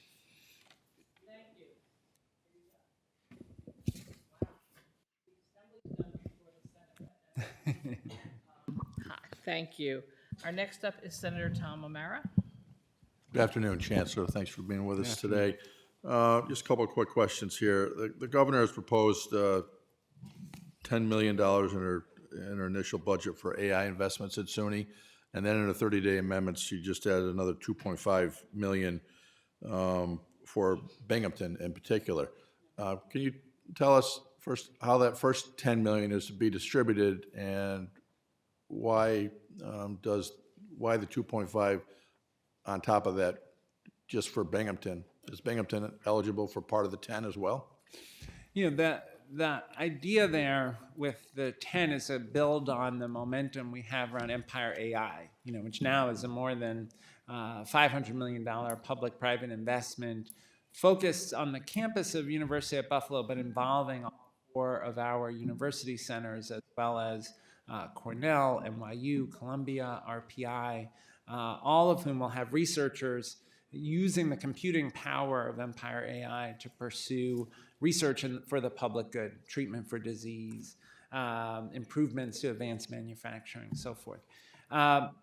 So that's the 10 million. Then there's the $2.5 million focused on the project at Binghamton that will be really a first of its kind in the country center on AI ethics and AI accountability for using AI to advance the public interest. And that's a project that that involves both state capital money, but also a very significant philanthropic gift, one of the largest in Binghamton's history, to match the public dollars invested there. Okay, thank you. So is that the initial 10 million, so I'm clear, is that being spread around these other institutions, or is that all going to Empire AI in Buffalo? Well, that's the beauty of Empire AI, that it actually is a multi-institution initiative. And so the Empire AI research projects will be conducted by faculty at all 4 of our university centers, as well as the other participating research institutions. Okay, great. One last question. I see the governor is proposing expanding eligibility under the Reconnect and Opportunity Promise programs for those that already have a degree. Is that limited to students just looking to get a nursing degree that have a prior degree? That would apply just to nursing, as the governor's proposed it. Now, why, there are a lot of students out there, or former students, that have degrees that either are really unmarketable or they're very dissatisfied in having chosen that career or that academic programming. And we want people to get into these other things too, other than nursing. Are you considering opening it up, those other programs, cybersecurity and the others, to advanced manufacturing, to prior degree holders as well that may have really an unmarketable degree? I can tell you very confidently our community colleges would welcome expansion of that exception to additional programs. We certainly desperately need folks in advanced manufacturing, in cybersecurity. There are many open cybersecurity jobs in the state. So, if there was a path for folks who already had a degree to pursue associate degrees in those areas, our community colleges certainly would be eager to provide that program. Right, but it's not open. That is not proposed in the governor's budget. Right, and the question came from one of my community colleges, because they are interested in that. Are you open to that idea as Chancellor of SUNY to pursue that in the future? Absolutely. The challenge will be just ensuring that the resources are there to support that in the enacted budget, but we're certainly open to it. Thank you very much. Thank you. I think I'm up next, and then we'll be followed by the 3-minute follow-up for our chair, Toby Stavisky. But I'm not going to use all 10 minutes, trust me. One, just for the record, I completely agree with my two colleagues from the Assembly. We shouldn't have you doing charter schools. There should be one consistent system statewide using the same standards, because in New York City, we know for a fact the ones that shouldn't get the charters are going specifically to the SUNY system to get approved, because nobody doesn't get approved. And I think it actually hurts your reputation as a university for being seen as playing that role, which in different parts of the state has serious impacts on the budgets of the local school districts and causes real problems in many areas. So I just wanted to go on record as saying I think the legislature should do something about this and not have a dual system, which isn't a fair system. Now some questions. One, you were asked about how much money the cost of changing the electric system throughout the SUNY system would be over the course, I think you answered, of a decade, and you said several billions. My understanding is, though, we're also exploring and even investing in heat pump networks for several of the SUNY upstate systems. Am I correct in saying that that will save you an enormous amount of money in ongoing heating costs? Absolutely. Do you have any estimate of what that will be? We can get you a precise number, but the geothermal work that we're doing with $140 million in last year's budget is without question going to save us on heating costs. It's also allowing us to make more rapid progress on our goal to get to net zero and to eliminate our greenhouse gas emissions.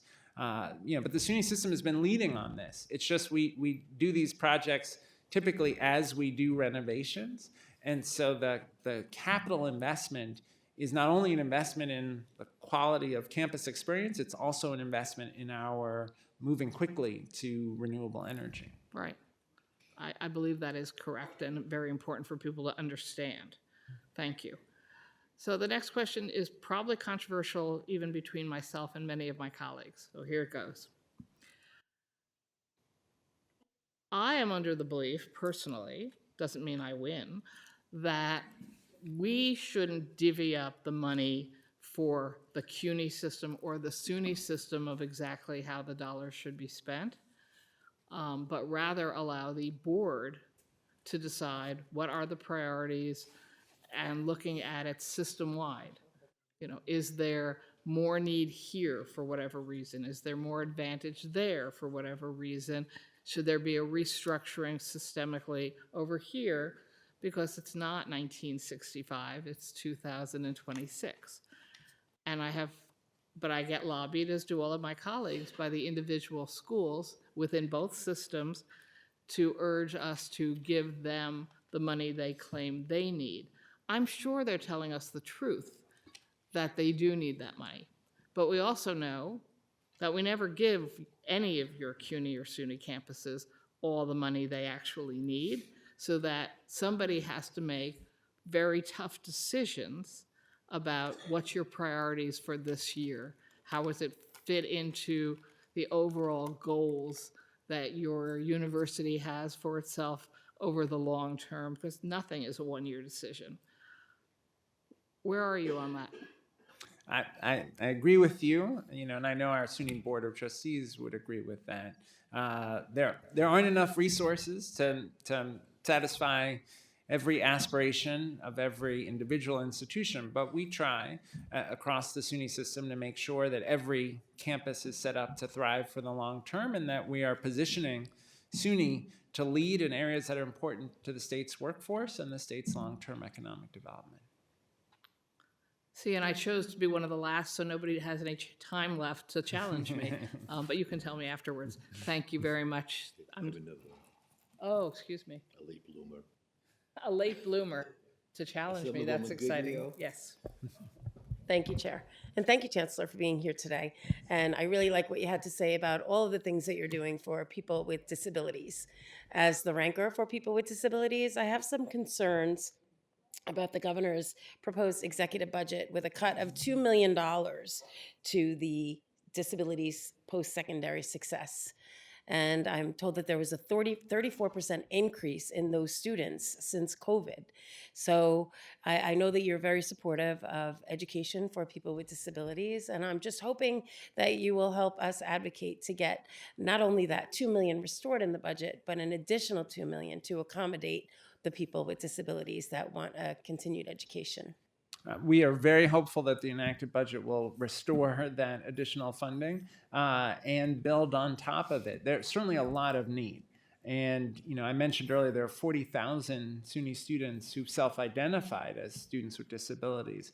But there are some students who maybe haven't self-identified. And so there's an opportunity for us to continue to provide additional supports to our students. Great. And the Disability Support Leadership Institute that you spoke about earlier, can you just tell me what that's about and what funding you have for that and whether or not additional funding is needed? Yeah.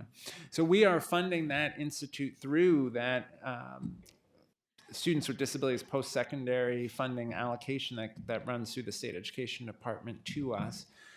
Those are the dollars that are supporting that program.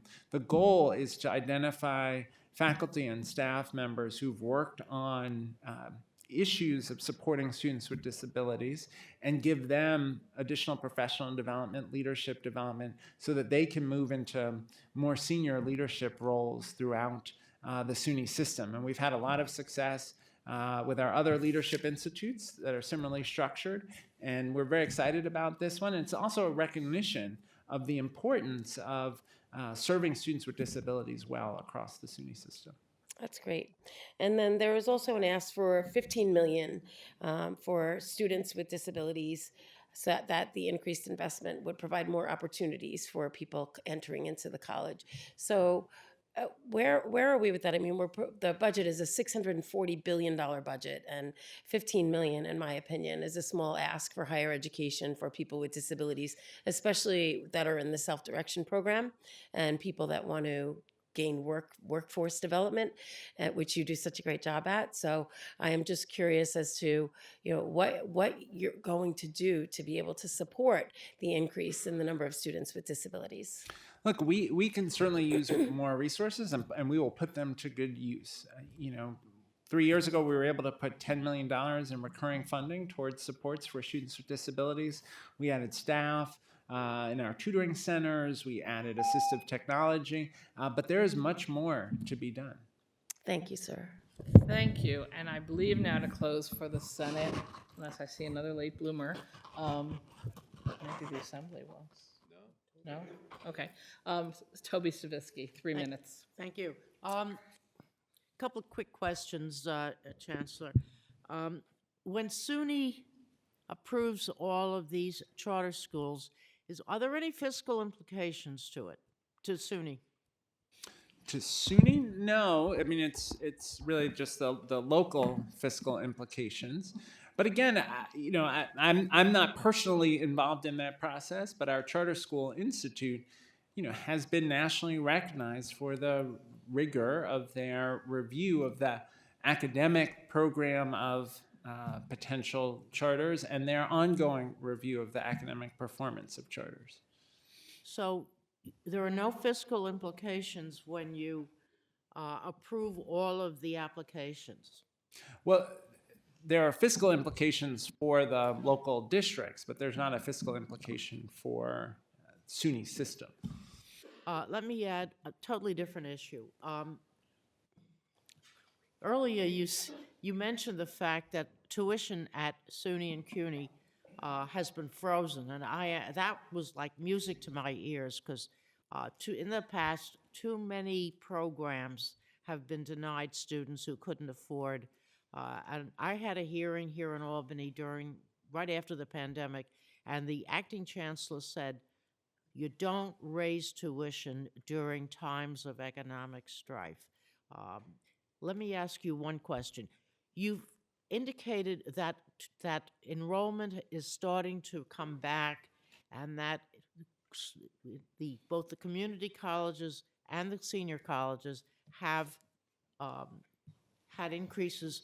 To what do you attribute that increase? Is that the issue of the SUNY and CUNY Reconnect? To what do you attribute the success? Certainly Reconnect has been helpful. I think scaling ASAP and ACE has been helpful to improve retention. The TAP expansion that we discussed earlier is certainly helpful. And we're also doing a lot of marketing efforts to make sure people know about the affordable excellence at SUNY.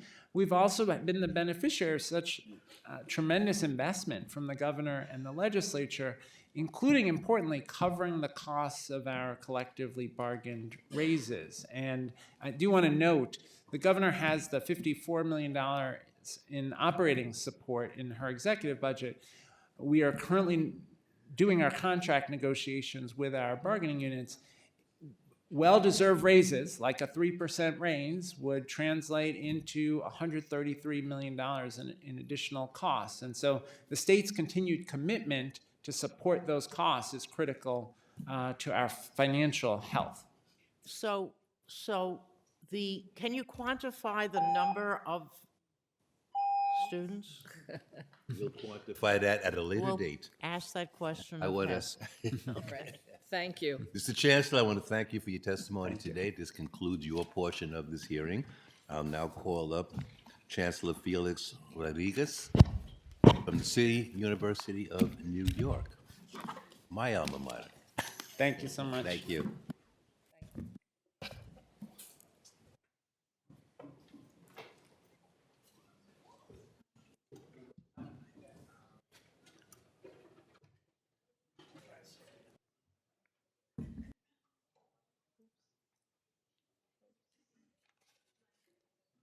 And if anyone has some paper towels, could they bring them down? Oh, look, we've got, and from Senator Webb also. Here we go. Can you take that down? The table's wet. They just go to one. Thank you very much. I know you thought I did it, right? I didn't do it. Because I could. Well, I can do that very easily, but I didn't do it this time.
Well, you need more towels. That's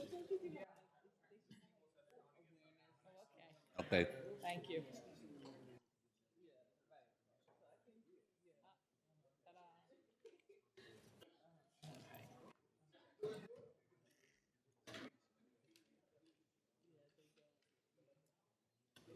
Themselves, like it's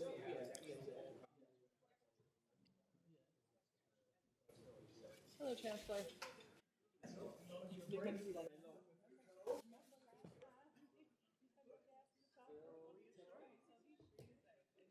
getting out of the city for you. Yeah, me either. Okay. Not bad. Oh.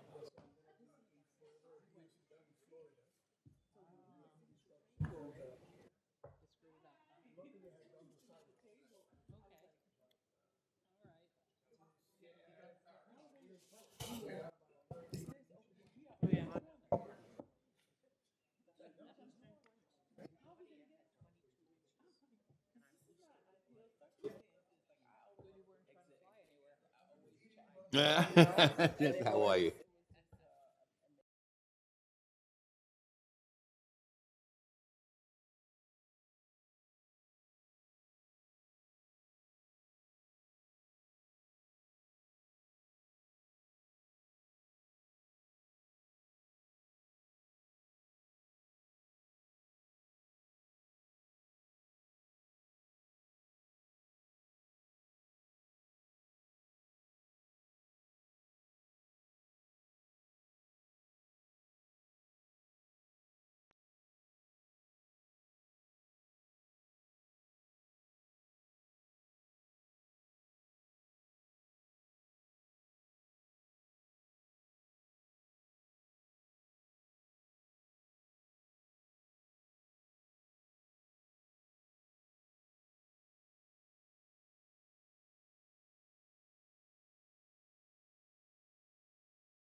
Mr. O'Farrell, can we get ready? Sit, please.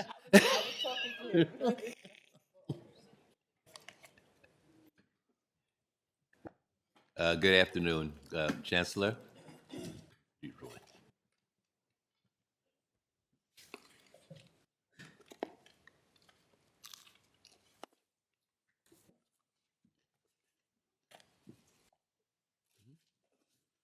Go on.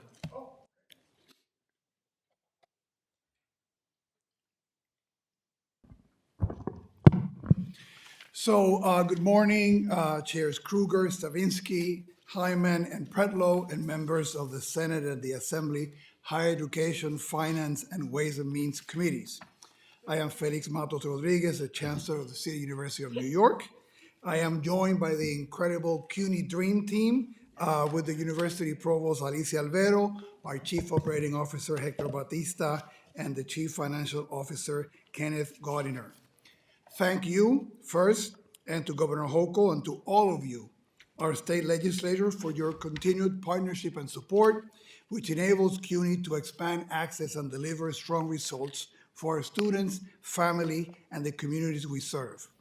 Your investments have been essential to stabilizing public higher education, expanding access for students across New York, and strengthening CUNY's role as a potent driver of upward mobility and economic development for our state. Year after year, we expand access to high-quality educational opportunities at a cost that allows 72% of CUNY students to attend tuition-free and 77% to graduate without any debt. Recent national rankings again underscore the value New Yorkers already know our university delivers. CUNY took the top 7 spots on the Wall Street Journal's Best Value Colleges list, with Baruch College ranked #1 for the 3rd consecutive year. One clear sign of our momentum is that more New Yorkers continue to choose CUNY. The university's enrollment has grown for the 3rd consecutive year in 2025, a 3.8 increase that brought total enrollment growth to 9% and almost 21,000 additional students since the fall of 2022. The enrollment gains have been driven by a number of intentional efforts. We have strengthened our partnership with the New York City Public Schools, personalized our engagement with high school seniors, and boosted our recruitment and marketing efforts. And we have seen the payoff of targeted recruitment initiatives like CUNY Reconnect, Governor Hochul's free community college program for adults who pursue degrees in high-demand fields. Nearly 6,000 New Yorkers have enrolled in the program since it began last summer. A central focus of CUNY student success work has been CUNY Beyond, our ambitious system-wide initiative to ensure that every student graduates prepared for success after college. Launched in the fall, CUNY Beyond embeds career readiness from day one, expands paid internships and experiential learning, and integrates career advising across academic programs. This is important because students who work in paid internships, for example, are 3 times more likely to receive a job offer at graduation with a higher starting salary. Complementing this work is Power Your Business with CUNY, a new industry-facing campaign. CUNY is already a major pipeline to New York City workforce with 30,000 employers actively recruiting our students and graduates. The new campaign, you might have seen it already in taxis in the city, connects industry partners to CUNY talent and addresses workforce needs in healthcare, technology, and teaching.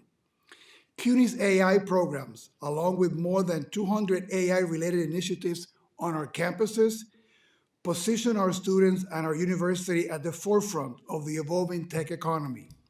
These include new AI postdoctoral fellowships, a highly competitive Google-funded faculty institute, and the CUNY AI Innovation Fund. In addition, we are recruiting and hiring the first of the 25 new AI faculty for the Empire AI Consortium funded by the Simons Foundation. And just as importantly, at this time of teacher shortages, CUNY is New York's teachers' pipeline.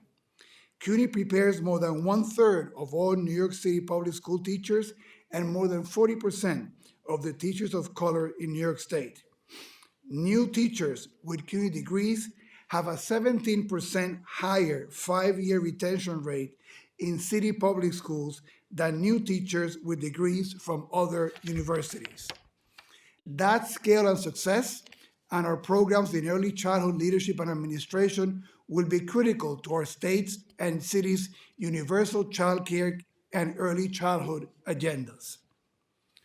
And we are continuing to build on our multi-pronged approach to fostering a safe and inclusive environment with centralized support from our new Center for Inclusivity and Equal Opportunity. We have enhanced the system for reporting incidents of discrimination, harassment, and retaliation to ensure that they are addressed promptly, fairly, and consistently. We have introduced mandatory Title VI training for employees and expanded programming on navigating difficult conversations through a partnership with the Constructive Dialogue Institute. We are working to provide that same safe environment for our immigrant students who currently face significant uncertainty and fear. Over the past year, for example, critical funding from the Petrie and Robin Hood Foundations allowed us to offer rapid response legal guidance for immigrant students, faculty, and staff through the new CUNY Immigration Assistance Project.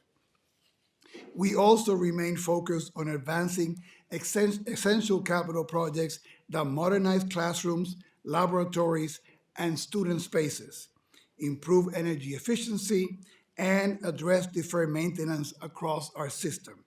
Over the past 2 fiscal years, CUNY has invested about $850 million in facilities, completing or substantially advancing more than 100 projects. Now let me turn to the governor's executive budget. I would like to express my gratitude to Governor Hochul for an executive budget that provides new operating and capital funding for CUNY. For CUNY's operating budget, there's an increase of 36 million in operating support for senior colleges. However, this will cover only half of the cost of our wage increases in fiscal year 2027 associated with our collective bargaining agreement. An additional 36.5 million is needed to fully cover the cost of those salary increases. The executive budget provides partial funding for the increase of our fringe benefit costs. However, we need an additional 29 million to fully cover these cost increases related both to the faculty contract and other cost increases, including sharply rising health insurance costs. Additionally, the university and colleges are required to cover inflationary cost increases on goods and services, building rentals, and energy. We did not receive any funding for these costs in the executive budget. If we do not receive additional funding in the enacted budget, other areas will have to be reduced to make up for this shortfall. CUNY's unfunded mandatory cost increases, apart from collective bargaining costs, total $31.9 million for fiscal year 2027. We are pleased to see that the community college funding floor is continued at 100% of the previous year's funding, with a continuation of $10.6 million. We also appreciate the expansion of the Reconnect program to include additional high-demand programs. And we are very grateful for the governor's inclusion of $6.8 million for our CUNY Beyond initiative that I described earlier. Let's build on that strong foundation with a 26.6 investment in artificial intelligence, a 9.2 million investment in health professions, a 5.9 million investment to support academic and career advancement, a 5.2 million investment to expand disability services, and a 3.1 million investment in student mental health services. Turning to CUNY's capital budget, the executive budget provides critical infrastructure investments to modernize our 26 campuses. The plan allocates $421 million in new capital funding for our four-year schools and community colleges.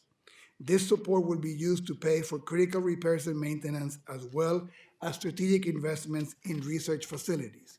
However, additional capital resources will be needed to enable us to maintain our campuses in a state of good repair and further invest in classrooms and research infrastructure.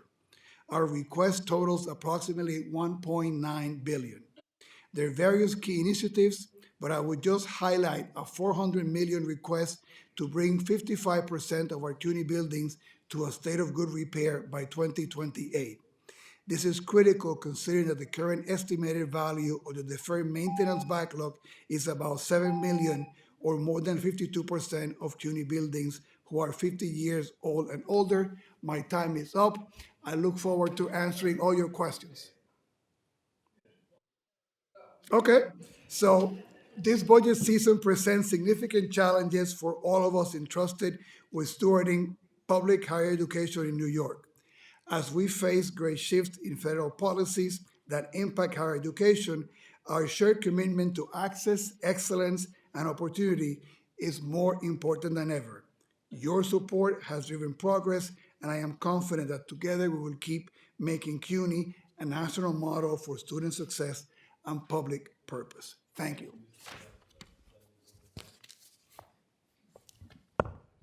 Thank you, Chancellor, and your dream team for being here today. And I see we all got out of the city Yes. to make it. So if I can tell you how much snow I shoveled.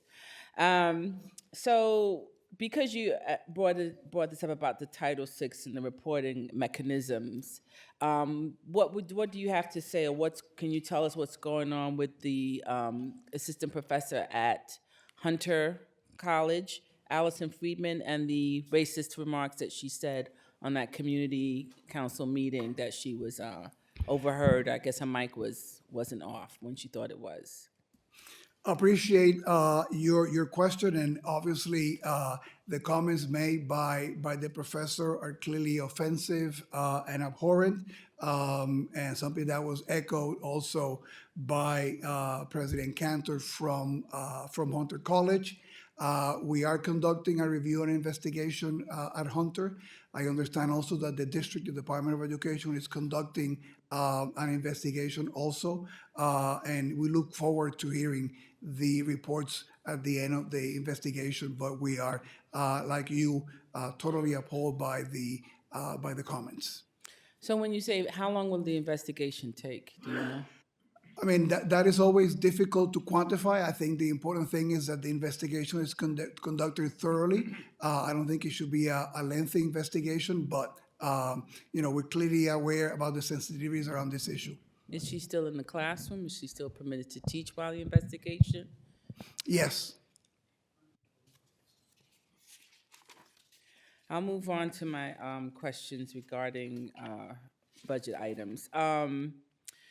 CUNY has, I believe, 3 institutions, the College of Staten Island, Medgar Evers, and New York City Tech that offer associate degree programs as well as bachelor degree programs. Correct. Have the presidents of this college told you that they want to be included in the CUNY Reconnect program?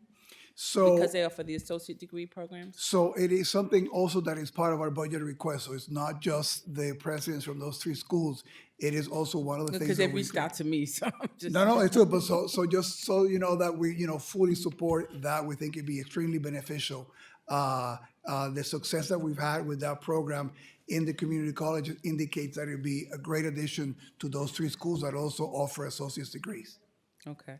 The executive budget proposal includes funding for emergency aid for students. Can you elaborate on how the funds will be utilized? Well, thank you so much. Currently, most of the emergency funding that is provided by the campuses, and just to give some sense of what that is, it can be students that have at times issues with buying food, students that might have issues paying for their rent, they might have, car repairs, different things that come, and they have to make a decision between doing that and paying for their studies or being able to buy books. Normally, we've depended a lot on private funding for that. The Petrie Foundation, for example, has been a great partner to many of our campuses in doing that. So that aid that is in the budget would be helpful in 2 ways. One, allowing us to do a lot more for the students. And we have good data that shows that sometimes the impediment for someone to graduating is a small sum of money, being able to do that, but also being able to leverage that money and go to our private supporters and say, we could do a lot more with this additional state funding and leverage that. So I think it would be a great help for our students. Can you provide any information on the efforts CUNY has made to reduce the burden of graduate student fees, particularly fees charged to graduate students employed by the university? So I can go back to you in terms of details on that. We try, for many, many years, we minimize any kind of fees to graduate students and all our students. So that's something that I'll be happy to sort of get back to you on. Okay. One of the things, York College is close. I split York College with Assemblymember Vivian Cook, and this current President Schrader and the previous president has said that a lot of things are being centralized by CUNY now with the central program database. Have these initiatives, are they still continuing? Are they growing? And what can the campus see from that? What can York College look forward to with the centralization of certain services that CUNY is taking hold of? So if the reference there is to, for example, what shared services, which I think is one of the things that we've enacted to address some of the budget challenges that we face. A very concrete example of that is something that is going to be operational hopefully at the end of the spring, in which that we are taking away the responsibilities for the work in facilities on the campuses, and we're creating 4 hubs that are going to be serving all our campuses to do that. That would allow us to, A, be more efficient in the way that we handle repairs and things of that nature on our campuses. It would allow us to save money on contracts by centralizing some of those services, avoiding examples of duplication in some of the campuses, addressing shortages in some of the campuses. We have created also a ramp in which we're going to be subsidizing some of those costs the first couple of years for the campuses, so they will see some savings in their budget. So we feel confident this is one example of being able to do things in a centralized way, both making sure that the service we provide to the campuses are more efficient and better, and that we save money for the campuses and for the system in the process. And York will benefit, to your point, from that initiative. Okay. Lastly, and I'll probably come back again. You have Baruch College renovations, Brooklyn College, the medical school, Lehman College. This is all from the goal sheet. I love the goal sheet. Mine is So white. do we. Medgar Evers, York College. How do you decide which campus gets what and when, with all the requests that come in? How do you just determine? Well, thank you for that. So there are critical maintenance needs, right? And they're the needs that you identify here that are more associated with longer term renovations and projects, right?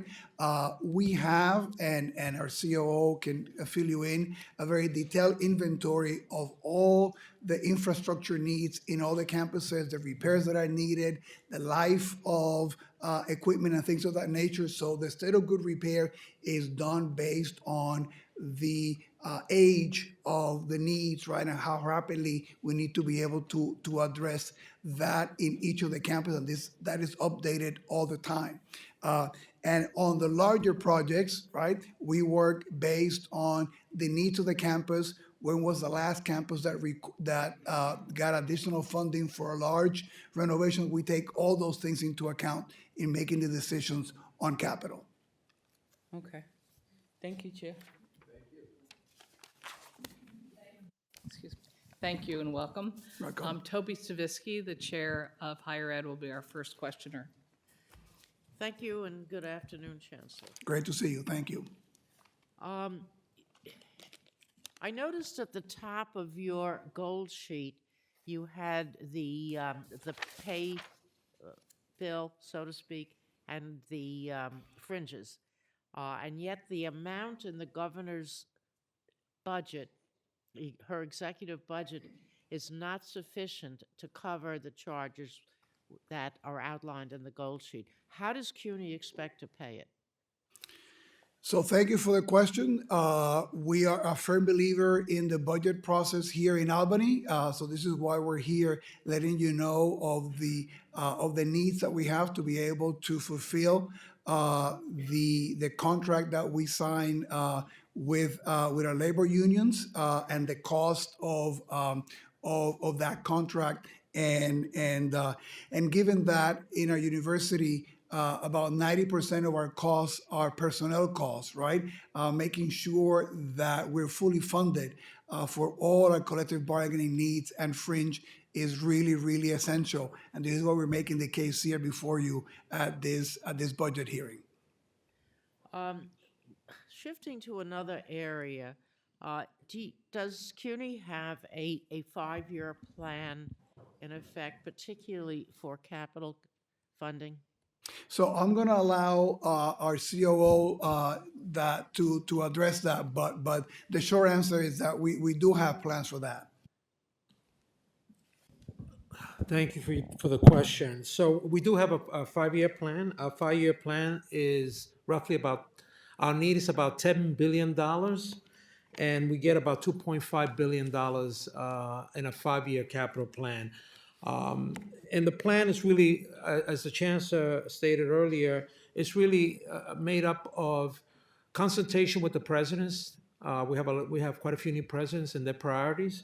We've done a facility assessments of all our facilities and know when certain systems are going to go offline. And then we have maintenance records for those systems, and that is what sets up the capital plan. That plan then is discussed with the presidents, and then we have a conversation with the chancellor, and then we present that plan to our board of trustees. But it's a plan that is constantly being updated to make sure that we meet the needs of all our colleges. So there is a lined list of capital projects. Yes, I'm happy to leave you a copy of our That's all plan. right. You, I'll tell you what, I'll read it. Next year we'll have CUNY go first. What? Yeah. As you know, I'm a member of the CUNY Construction Fund. Yes. And we have a meeting coming up on Thursday, which I don't know if I'll be able to attend or not. But here's the agenda, and it's a very typical agenda, including almost completely of critical maintenance. And replete over the years has been the idea that the buildings were built, they're old. Some of the when I went to Hunter and CUNY at Queens for graduate school, those buildings are still being used.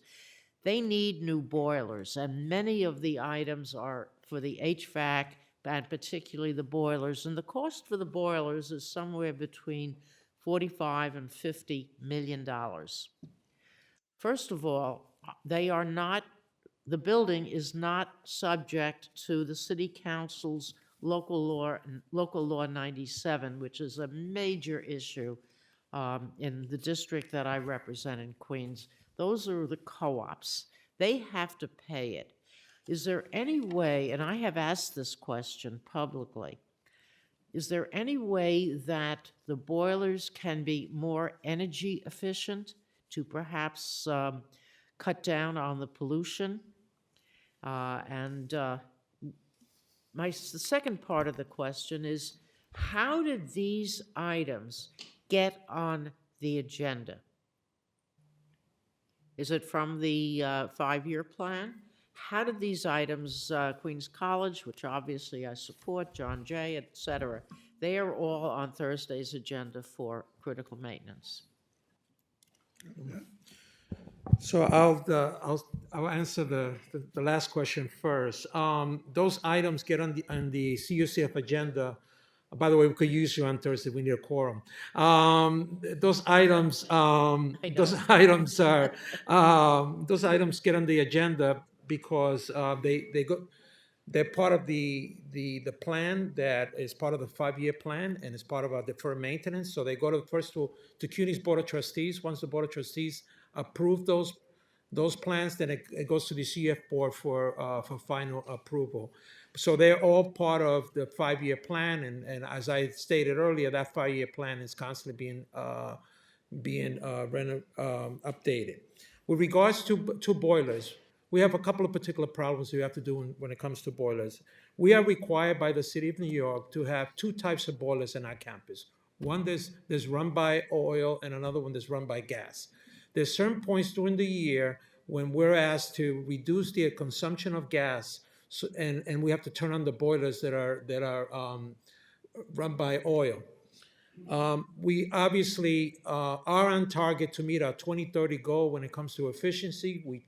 When we repair new boilers, when we bring new boilers, it's all really focused on bringing in boilers that are more efficient. I know you're a big proponent of electric boilers because we've spoken about it personally, but for us, those particular boilers are more expensive.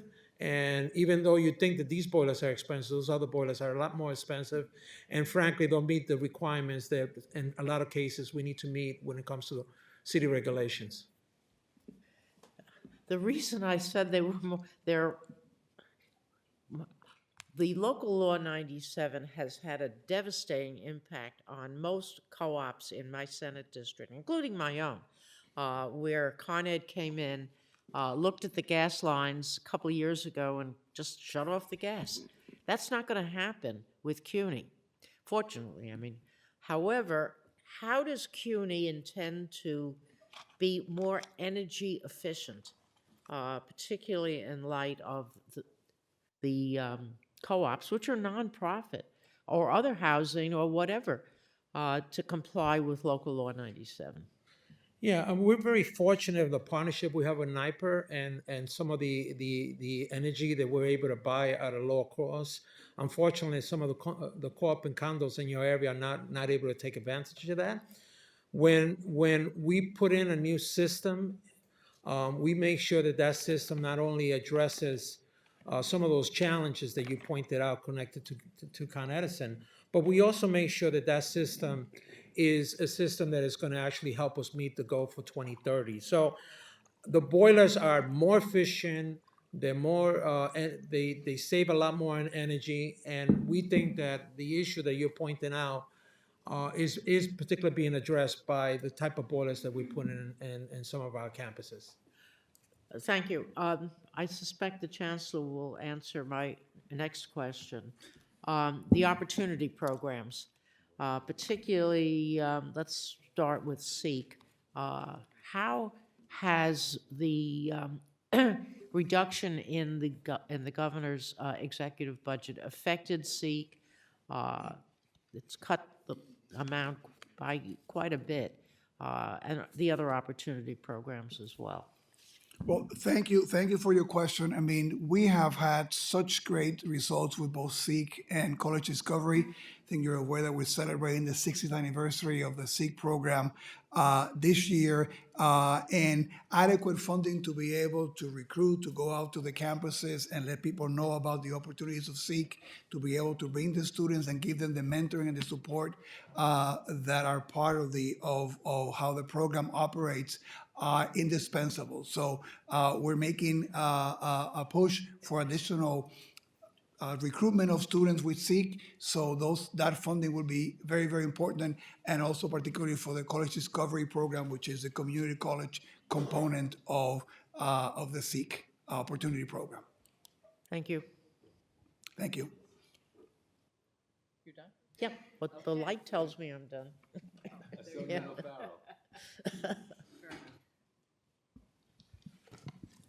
Good afternoon, Chancellor. Good afternoon to your team. I have a two-part question. In light of the associate professor's reported comments, what immediate actions is the university taking to address the matter to ensure accountability and to reaffirm its commitment to providing a safe and respectful and equitable learning environment for all? And part two, how can you, as an education institution funded by tax dollars, allow someone to continue to educate minds given this incident? So thank you for your question, and I reiterate what I mentioned earlier with the question from Assemblywoman Hyman, that we found the comments to be incredibly offensive and insensitive, and have said so publicly, and equally has President Cantor from Hunter. The best way to address any claim of discrimination or harassment is that there needs to be a process for it. Right? And that's what is being done both in the Department of Education with their investigation and then with our review that are doing at Hunter. We need to make sure that we have due process, and that way, that's the way that you get the complete accountability that would be required for any kind of disciplinary action in this case. All right, thank you. Thank you.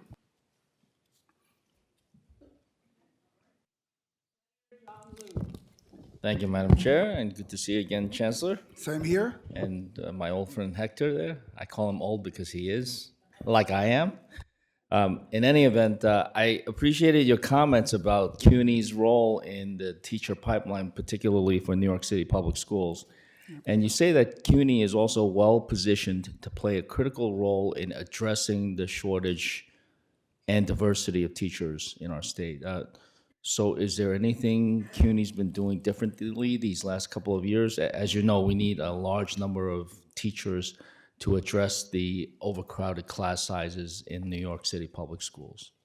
Well, thank you for your question. I know that is an issue deep at heart in your leadership with the bill on getting the smaller class size in New York. We have our Dean of Education, Ashley Thompson, that works with all our schools of education, working hand in hand with the New York City Public Schools in making sure that everything on our end to create new programs, to accelerate training opportunities for students, all the things that are under our command, that we get to do them in a more expeditious way.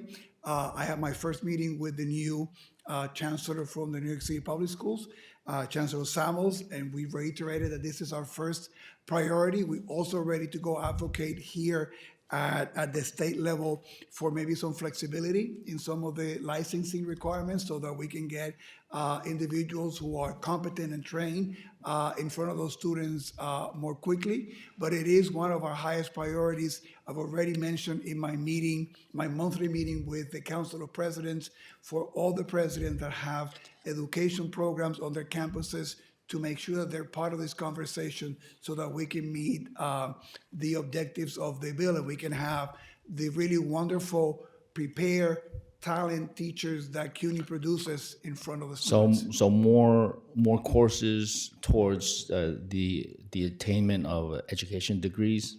Yes, and particularly in some of the areas that they're also in high demand, bilingual education, some of the things that we historically know that we've been even short before, and it's going to be more acute as a result of the law. Chancellor Samuels has also informed me that you're seeking some legislative changes with regard to the certification of teachers. Is that going to affect the quality of teachers at all? We would not support anything that would lower the quality of the teachers. We believe that we have enough evidence to be able to do that in an expedited way and in ways that meets the expectations of the students and the parents in So the system. long as we're still getting top quality teachers, I certainly will Absolutely. support your efforts in looking at legislation that will make it easier for people to become teachers. Absolutely, absolutely. Thank you. We got 6 seconds left. Hector, did you want to respond to my calling you old? Oh, No time's comment. He'll grow a little older before you get that answer. Yeah. Assembly Woman Griffin.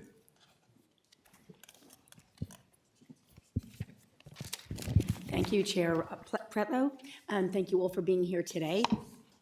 I was, looking at your testimony and also our briefing of budget reductions. And I was disappointed to see the executive proposal eliminating funding to such an array of incredible programs in the CUNY system. And I know I represent Southwestern Nassau County, but a number of my constituents do travel in to the CUNY schools and really appreciate the wide variety of programs you offer. So if these proposed eliminations if that comes to fruition, what do you have plans of what to do, how these programs will be impacted? So thank you for your question, and I got so excited about the hearing that I forgot to, in the previous comments, remind each of the members how many students they have in the district. In your case, it's 645 CUNY students are in your district, so you were dead on about that. Thank you. That engagement. We are a firm believer of this budget process, of the advocacy that we have in engaging with both the members of the Assembly and the Senate, the support in the governor's office. So we're confident that at the end of the journey, we're going to be able, like we had last year, to be able to have those costs covered, because particularly in our case, and that's why I share the 90% of our costs are people, right? So if this component of the cost for our collective bargaining, the fringe, which for us, in the case of SUNY, fringe is included with all the other state agencies. We need to have that allocation directly from you all to be able to have it. And all the other mandatory needs is absolutely indispensable that we get that funding, and we think that we're going to get there at the end of the journey, and thank you for pointing that out. Okay, you're welcome, and thank you for sharing how many constituents I have attending the CUNY system. Thank you. Thank you. Hi. Hi. I don't think I need the 10 minutes, but you can press 10. Thank you, Will. So the governor is creating a new program that she is calling the New York Opportunity Promise Scholarship Expansion. And it's both for CUNY and SUNY, and a new model that talks about covering specific kinds of degrees. So one, do each of the colleges or universities have the ability to recommend the kinds of programs they actually think work best with themselves or even with colleges within their university system? And how do you see that playing out for you at CUNY as opposed to SUNY? Well, but thank you for the question. So we've been part of the conversation about which programs get included for that. And actually, Provost Alvero and her team was critical in the first iteration of which kinds of programs we felt sort of met that criteria of being in demand and then being able to be ready on our end to be able to meet that demand. I think that we've seen very, very positive engagement and results so far. I actually think we're going to do even better in this current year because there's been more maturity in the program. We'll be able to get the word out and more effectively to different people so they know about this opportunity. So I think this has been an incredible component to the affordability that CUNY has. But we've been very much engaged in the conversations of which programs to include. Okay, so because Senator Stavisky and Senator Liu aren't the only Queens College connected senators up here. My husband taught at Queens College Yes. for decades. And one of the things he did when he was there was a study on how much of the business community in Queens was correlated to air flights and the air industry, of course, with both Queens having Kennedy and LaGuardia, and a huge percentages of the businesses that the airlines did business with. The crucial issue we know for this country right now of having adequate air traffic controllers. So can I take a leap that we're looking at that industry for some of your schools? Well, thank you for that, and absolutely, and you know that your college has been a pioneer in designing programs for that, and then the feeder schools in LaGuardia and Queensboro also, right? So to sort of keep it within that Queens universe. So absolutely, and we look forward to the recommendations. We also go to the data from the Labor Department to look at what the demand looks like. But very much. The other good thing about this program too is that even if there might be some programs that might not be included, the fact that you bring in traffic of students who are interested, right, allows us to have a conversation with each student and expose them to other programs that even if they're not included in Reconnect, we are so affordable that they might actually, between TAP and Pell, also be fully covered, right? So that additional attention of individuals who have some college and no degree and want to come back is a victory for us because we are so affordable that whether it is within the Reconnect package or also within some of the other things that we do, we're probably going to be able to meet their demands and bring them back and get them a diploma that allows them to go to the workforce and earn more money. Okay, thank you. Thank you. And I think a variation on the same question that was asked of the SUNY chancellor, and Senator Stavisky was getting at it from a slightly different angle. We know we all have obligations to up the ante on sustainability for electricity and heat in the buildings that we are trying to modernize or any buildings we're trying to build.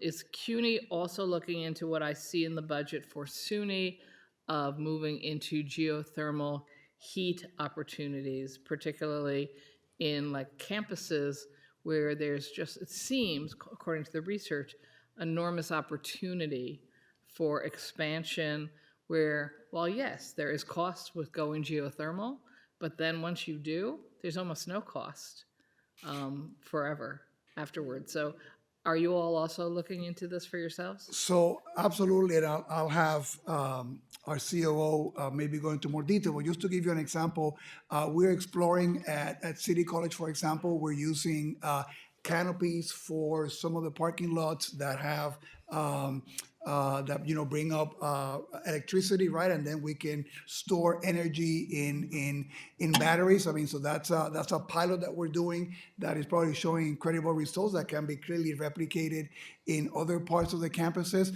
We are exploring some of those efficiencies with pilots also at Brooklyn College and at Hunter. So we're clearly in that frontier, going to be using some of the 50 million of the bond to be able to do some of those investments. But if there's a couple of better examples, Hector, feel free to jump in. No, those are great examples, but I would just say that of the 340 buildings that we control, we're moving into multiple sort of components of this. One of them is, as we're doing renovations in terms of critical maintenance, we're repairing roofs. One of the things we're doing, we're also putting in so those kind of roofs that allows us to be able to take advantage of solar and things along those lines. So there are about at least 4 or 5 projects right now in the pipeline. The chancellor, when we're looking at how the capital budget gets sort of allocated, has allocated between 80 and 100 million dollars of the funds that we get from you all to be able to allow us to be able to invest in the kind of thing that you're referring to. So next year we'll be able to report more on some of those projects as they're ongoing right now. And it's taken quite a few years to get this project, I think, actually going. The Brookdale campus, the rebuilding of a nursing school for CUNY, which is obviously critically needed at this point in time, and then connections between the city of New York, the state of New York, and CUNY going forward. And then there seemed to be, well, a lot of times it wasn't going forward at all, then it changed, then there was an announcement, then it still wasn't going forward. Just give me an update. Where are we? So thank you for that, and I mean that is an exciting partnership between the state and the city, particularly the city providing capital dollars for one of our senior colleges, which you know that doesn't happen often, right? So we're very happy that allowed that entire project to move forward and to be part of a really wonderful life science ecosystem that is going to be developed there too, which I think is going to be an additional benefit to the Hunter Nursing School, which will be the anchor there. But remember that we're also moving the School of Public Health, which is now in Harlem, is going to be also part of that ecosystem with also some additional research capacity for some of our campuses down there too. We'll be moving along that project, very, very, very complicated. We moved the nursing school to a temporary site. Which all those things are always complicated when you do that, so that we can begin to tear down the current site at Brookdale, so that we can begin construction fairly soon. So we're excited that we're finally moving along, and I want to also appreciate the faculty and the administration at Hunter particularly, because all those moves are always complicated. Kudos to CEO Batista and the facilities team for keeping that project going. But we look forward to being there by 2030. 2030. Yep. Okay. Thank you. And I used up almost my 10 minutes. So thank you very much, Assembly. Thank you. Assemblyman Palisano. Good afternoon, Chancellor. How are you? Good to see you. See you. I noticed in your comments, you said 72% of CUNY students attend tuition-free. I kind of want to talk about that area if I could with you. Similar to what we asked with the SUNY Chancellor. As you know, prior to 2011, TAP and CUNY tuitions were linked. So when tuition went up $100, TAP would increase $100. We decoupled that in 2011. Do you think it's time for us to relink TAP and CUNY again, and would CUNY and you support that? Well, thank you for that. I mean, I think that we've done a lot of great work lately to be able to deal with changes in eligibility, making more students eligible for TAP. Increasing the minimum amount in TAP is a step in the right direction. The support from you all to be able to address the TAP gap from our end, a really, really important sort of nuance to the kind of issue that you are that you are identifying. So I think that we've been seeing increasingly investments in TAP, the additional TAP for part-time students, huge too, and for workforce programs. So I think that we're moving in that that direction. I think we also have to keep an eye on the federal side on Pell, right? As Pell has been able to be increased, helps us a little bit on the state side. So again, any additional support for more affordability and support for our students is something that we would embrace. So that you would support the de-link, the recoupling of that? Yes. Okay, great. That's, I want to pivot to another question. Obviously, we're aware of the anti-Semitism that's been happening.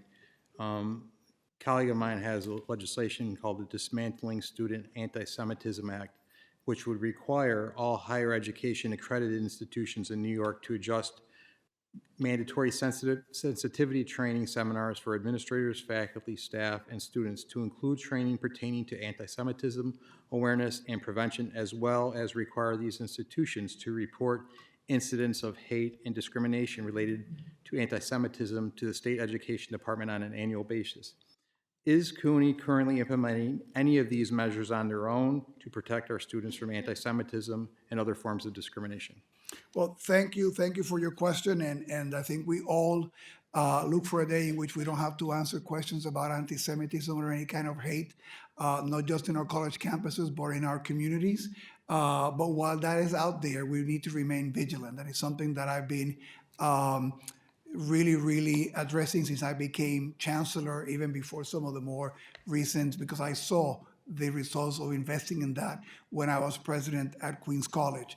We just, for example, brought in line in January an entire new mechanism to be able to report incidents of hate and discrimination and harassment, which I think is going to, facilitate for individuals that we have a campaign to let people know about it, but also be able to investigate more quickly, more consistently, any case that might come before us and address any disciplinary or educational remedy that we might require. And we've been reporting on that data in the past, and we're happy to keep reporting those numbers in the future. To go back to the question that you have identified, we began mandatory Title VI training for faculty and staff this year, ahead of the legislation that would mandate us to have that happen, I think, in the next year. So we've been in the forefront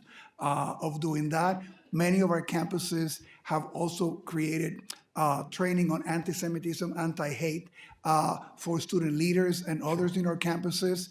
So we believe that additional resources in that direction are a great way to fight hate. In addition to that, I also would add that our initiative about constructive dialogue. Go ahead. Yeah, you can send me the rest of that in writing. Happy I got to. the point. That's great. Okay. One more Sorry. quick question. Oh, you don't have to apologize. One quick question on that. Has the number of incidents of anti-Semitism at your campuses increased or decreased from last year?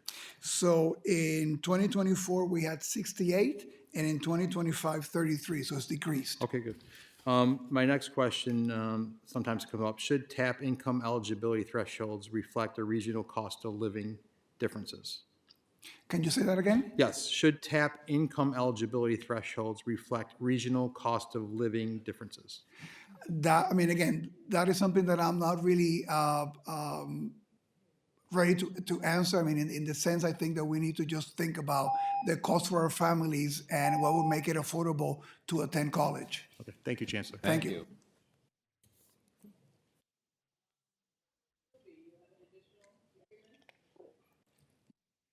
There it is, thank you. Thank you to my colleagues for mentioning the Hunter College professor who made some deplorable, horrible, just unbelievable comments. And I thank them for raising that issue. And I also was troubled, and I've spoken to your office about it, the incident at City College. I am the sponsor of the law that requires incidents of hate to be reported on campus websites, as you well know. Secondly, last year with Assemblymember Rozick, We passed a law, the governor signed it, requiring a Title VI officer for each campus. Has this occurred? And what has been your experience? Well, thank you for that, you and I go way back, and I know about your complete commitment on these matters. So first, I'm happy to report that we are ahead in the Title VI mandatory training. We're doing this year mandatory for all full-time faculty and staff, and then we'll be moving to everybody in compliance with the bill. We have all the Title VI officers already identified on our campuses for the most part. There'll be also part of the legal counsel's office, so we've done that part of the bill. Of your previous bill of the reporting, we're in full compliance with your bill about the posting of hate crimes and informing the campus community, which is one of the things that your bill did on that. I mean, sometimes, as you know, hate crimes can only be defined as hate crimes by NYPD, right? So we need to wait until NYPD does its part for us to be able to do that. But thank you for your leadership in all those things, and we're in compliance. Thank you. One other, I should have mentioned it earlier. Thank you for your service as president of Queens College. That's in response to what Senator Krueger said. Lastly, I asked this question of the SUNY chancellor. Students have spoken to me from SUNY and CUNY both on food insecurity. And I attended a ribbon cutting at Queensborough a number of years ago where the former president, Diane Call, funded a food pantry at Queensborough. What is CUNY doing about this? Well, thank you. It is one of our important priorities. You will happy to know that the current president of Queensborough actually moved the pantry to a central location on the campus so that everybody knows it's there and there's no shame in being able to go and get those resources. We also changed the rules, and any CUNY student can get food pantry access in any campus, not just on your campus. Our student leaders recommended that. And I'll be happy also to show we have a great pilot in the Bronx, CUNY Cares, which is addressing. Thank you. Sorry, Chancellor. Okay. Assemblywoman Simon?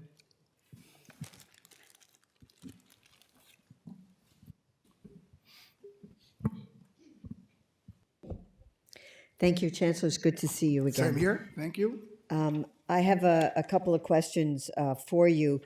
First, I'm glad to hear about what you're doing in terms of energy efficiency and your buildings. I guess one question I have is how many of because you mentioned the number of buildings that you control, how many buildings that are used by CUNY schools are not owned by CUNY?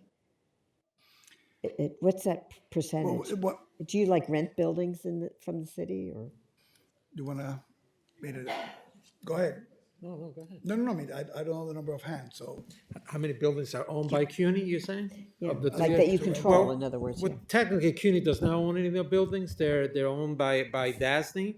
But I say of the 340 buildings that I mentioned to you, probably about 320 of them are owned by CUNY, and the rest we lease through some. Okay, all right, so that's good, thank you. And then the other thing I wanted to follow up on is, today we have a lot of students here, not as many from CUNY because of the snow, but really lobbying for more money for student disability services. The executive put in $2 million, we had gotten $4 million.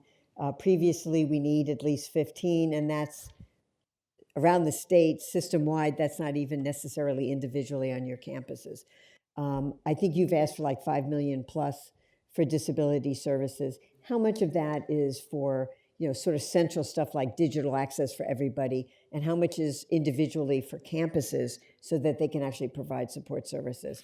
So I'm going to have our university provost who's been working with this, with CUNY Accommodate, other things that we've been doing to address that. But we mostly want those resources to go to staffing to support the students. But Yes, thank you for your question. I first want to say that in spring '25, we rolled out CUNY Accommodate. So it's a digital platform for accessibility where students can request accessibility and faculty. And the goal was a 2-week turnaround from the moment a student requests accommodation, receives it, and we have met that.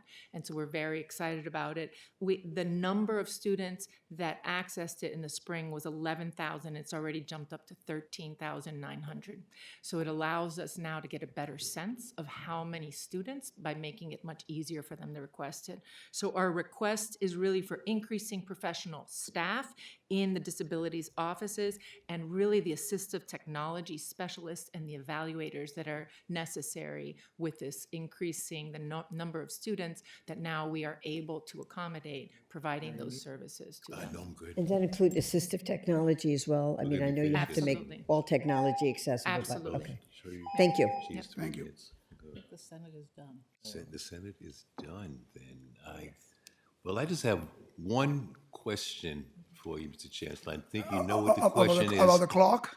About a clock. A clock that was previously located at the campus of Queensborough Community College in the early 70s, and I put you, it's been my quest, and I've been attempting to transfer that quest to you, and you've not come through yet. Nor have your underlings, your right hand and left hand people. And I'm just trying to find this beautiful, iconic clock that I couldn't tell time on when I attended there. We're gonna put some ransom notice out there and we're gonna look at every locker and every storage facility. You won't fit in a locker. It was like maybe 60 feet tall. We're gonna search and we're gonna find that clock. We talk about it as part of our prep hearing. It's the clock. Okay, I look forward to it. Thank you. Assemblywoman Hyman for her 3-minute follow-up. Thank you, Chair. I just wanted a comment and then I think another comment, but I just want to thank you for the work that you're doing around immigrants. I think in our CUNY system, students feel protected, and that's because visiting campuses, knowing, as a formerly undocumented individual, it is reassuring to hear what your presidents are doing on campuses. And I did hear Chair Savitsky talk about the Title VI training. So you are doing it with full-time faculty, but what about part-time faculty? Well, we're rolling it out first with full-time faculty, and then we need to move into part-time, and we're gonna do that to be in compliance with the law, but we have a year to do that. So we began with the full-time faculty and staff. Okay, all right, thank you very much. And just, I want to give a shout out, thank you for that, to the Petrie and the Robin Hood Foundations that have been providing us the funding to be able for us to do the legal assistance for immigrant students and their families, so they might get some triage support initially. So I want to give them a shout out for doing that, supporting that.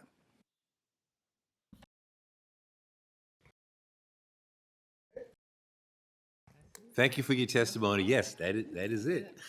Thank you very much. Okay. We'll call And you always want more. Doris Gonzalez, President of the New York State Higher Education Services Corp.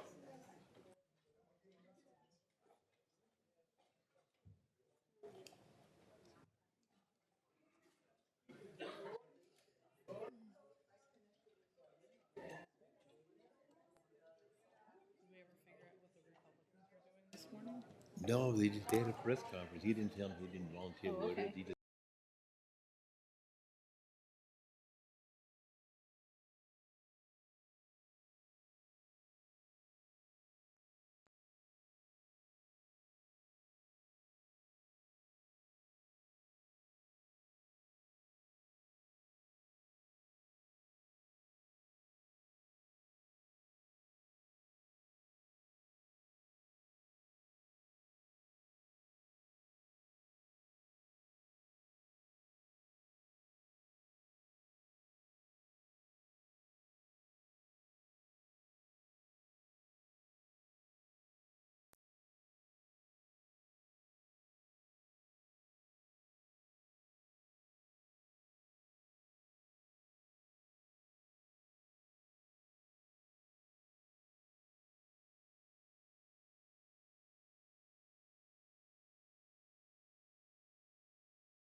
we'd like to move along.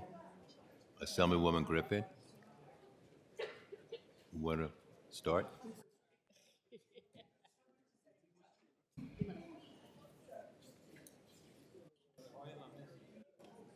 Assemblywoman Hyman, are you joining us?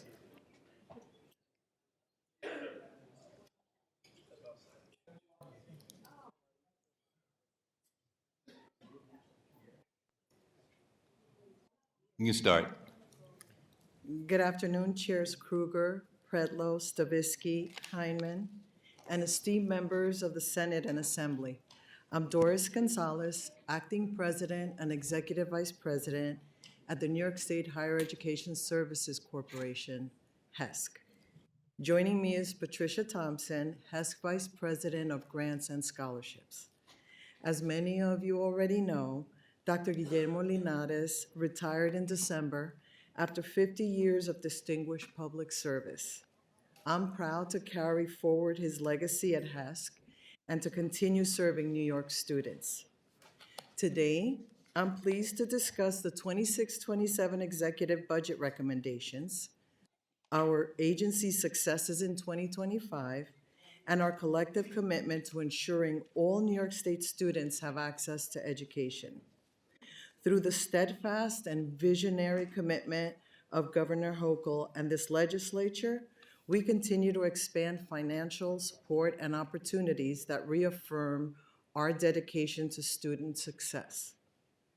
At HESC, our mission is clear. We help you pay for college.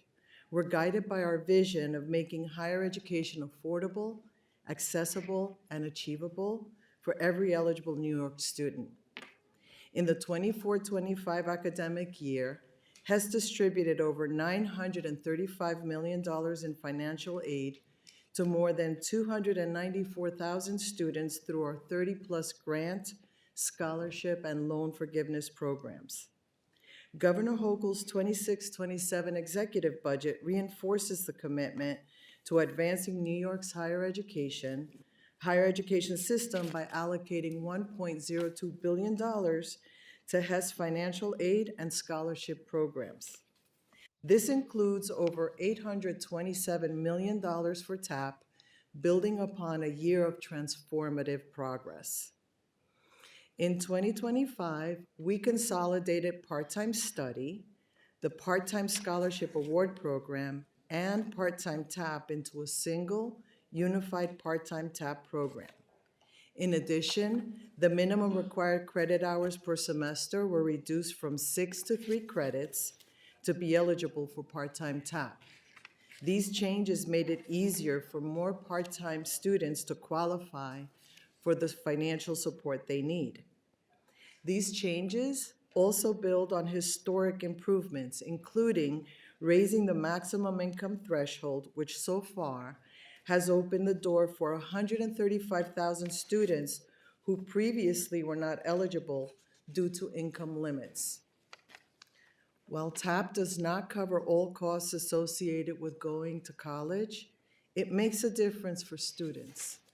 Since inception more than 50 years ago, 6.3 million New Yorkers were awarded $31 billion, solidifying TAP's role as a cornerstone of student success.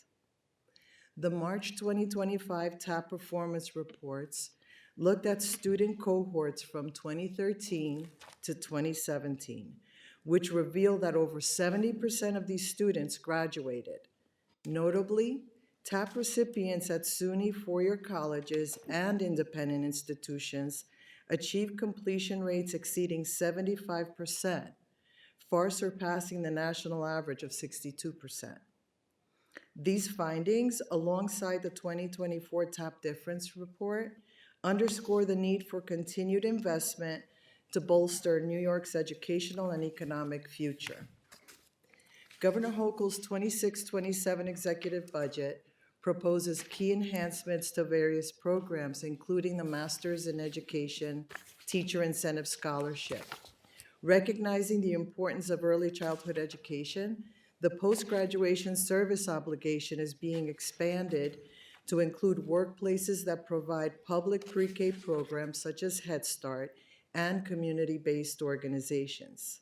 In addition, an extra $1 million in funding is being allocated to support more awards. Enhancements to the Veterans Tuition Award are providing robust services to veterans and their families. Beginning in the 27-28 academic year, eligible veterans can transfer their unused award eligibility to a spouse, a child up to the age of 26, or a financial dependent. To be eligible, veterans must have served in combat or completed at least 4 years of active duty. VTA provides awards that can be used for tuition at undergraduate, graduate, and approved vocational training programs. These updates enhance flexibility for veterans and their families while building on previous improvements that have already expanded access for students. This is evident in the 61% increase in applications received for the 2024-25 academic year compared to 2023-24, with preliminary data indicating further growth in 25-26. Starting with the class of 2027, changes to the Scholarship for Academic Excellence is going to allow scholarships that are declined by the first awardee to be reassigned to the next most qualified high school student. The SAE program provides 8,000 scholarships annually to top students pursuing higher education in New York. These updates help maximize the program's impact and ensure that the awards are fully used. The executive budget builds on the success of the Governor's Opportunity Promise Scholarship Program, expanding opportunities for adult learners ages 25 to 55. An additional $12.5 million will extend eligibility to students with prior undergraduate degrees who choose to pursue a nursing degree and expand the list of qualified fields of study, giving students more career options while at the same time helping to strengthen the workforce in high-demand fields. Since fall 2025, nearly 12,000 adult learners have enrolled in SUNY and CUNY, underscoring its impact in empowering New Yorkers and addressing workforce shortages. We understand the importance of making sure all students know about the resources available to them. In 2025, HESC outreach efforts led to unprecedented success, solidifying New York's position as a national leader in FAFSA completion. Along with our partners, as of February 13th, HESC helped elevate New York to 5th in the nation for FAFSA completions, with over 50% of high school seniors already submitting their 2026-27 applications, well above the national average of 43%. We hosted 310 virtual and in-person events, a 35% increase from the prior year, reaching over 18,000 attendees. With our FAFSA Ready training program, we equip counselors and educators with the information they need to help guide students through what can often be seen as a daunting financial aid process. We also recognize that it's never too early or too late to spread the word about college aid. So we expanded our texting program to include middle school families and adult learners. Now we have more than 68,000 text subscribers. This year marks a pivotal year for HESC in building modern, efficient platforms to better serve our students, families, and educational partners. We began in May 2024 with our redesigned website that attracts 3 million visitors annually, underscoring its role as a vital resource for families navigating the financial aid process.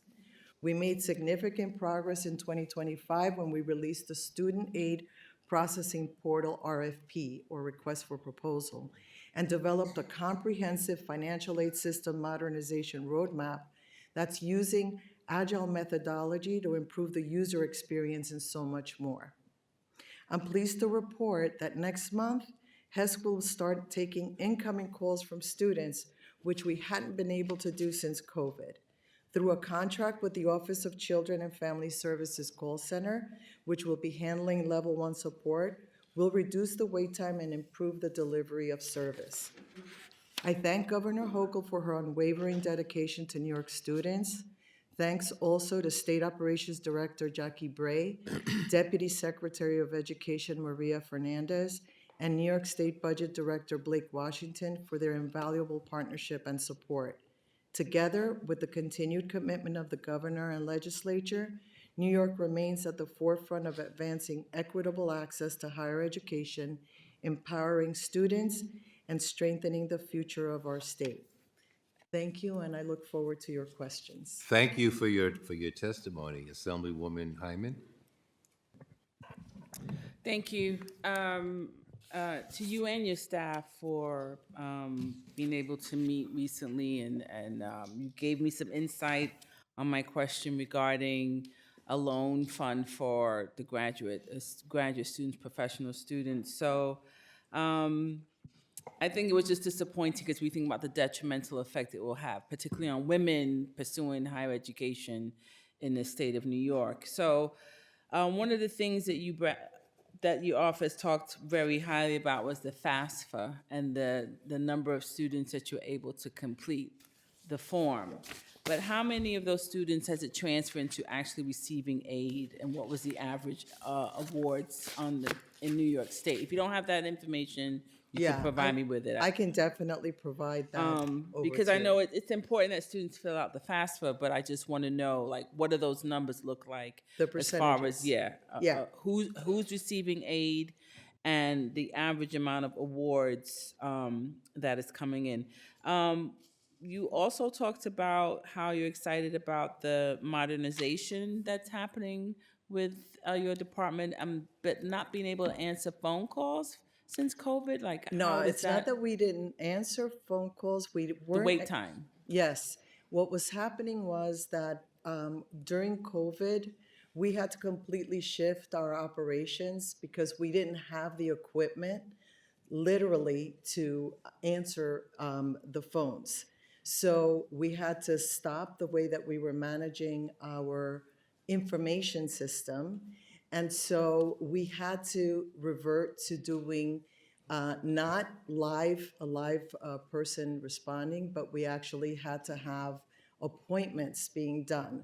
So unfortunately, what that had done over the years, especially like it was 2 years ago, there was a backlog of students who had been calling into the agency and had not, and in order to make appointments, and those appointments were just taking too long. Sometimes students were waiting, 2 weeks to be able to speak to a representative.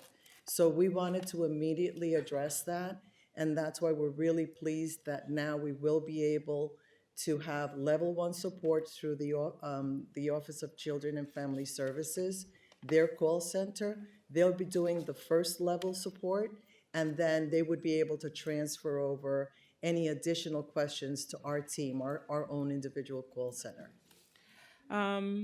Regarding the controller's report, you suggested it presents a skewed view of college affordability by missing university-level aid. If we include SUNY and CUNY institutional aid, do you know what the true net cost would be for a student who doesn't have tuition-free status? You can get back to me with an answer. I'm not sure about that one, but we can certainly get back to you on that. Okay. All right, thank you. Thank you, Chair, I'm complete. Toby Stavisky, Chair of Higher Ed.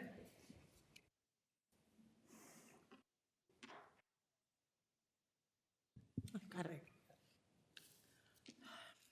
Congratulations on your appointment as the acting director, and we thank your predecessor, Dr. Guillermo Linares, for his service, 50 years of public service. And couple of questions. I started to ask, I think it was the SUNY Chancellor question today. We've done increases in TAP with the Assembly that I think are very significant, particularly not just increasing the minimum amount, but the income eligibility from $80,000 per family income to $125,000 a year. That was, I think, 2 or 3 years ago. Have you seen an increase in the number of applications due to this change in the TAP requirements. Absolutely. In fact, that was one of the key changes that resulted in an additional 135,000 students being eligible. So that was definitely something that benefited our students. And of course, doubling the TAP minimum award from $500 to $1,000, as well as making TAP available for more part-time students by simply reducing the minimum credit from 6 to 3.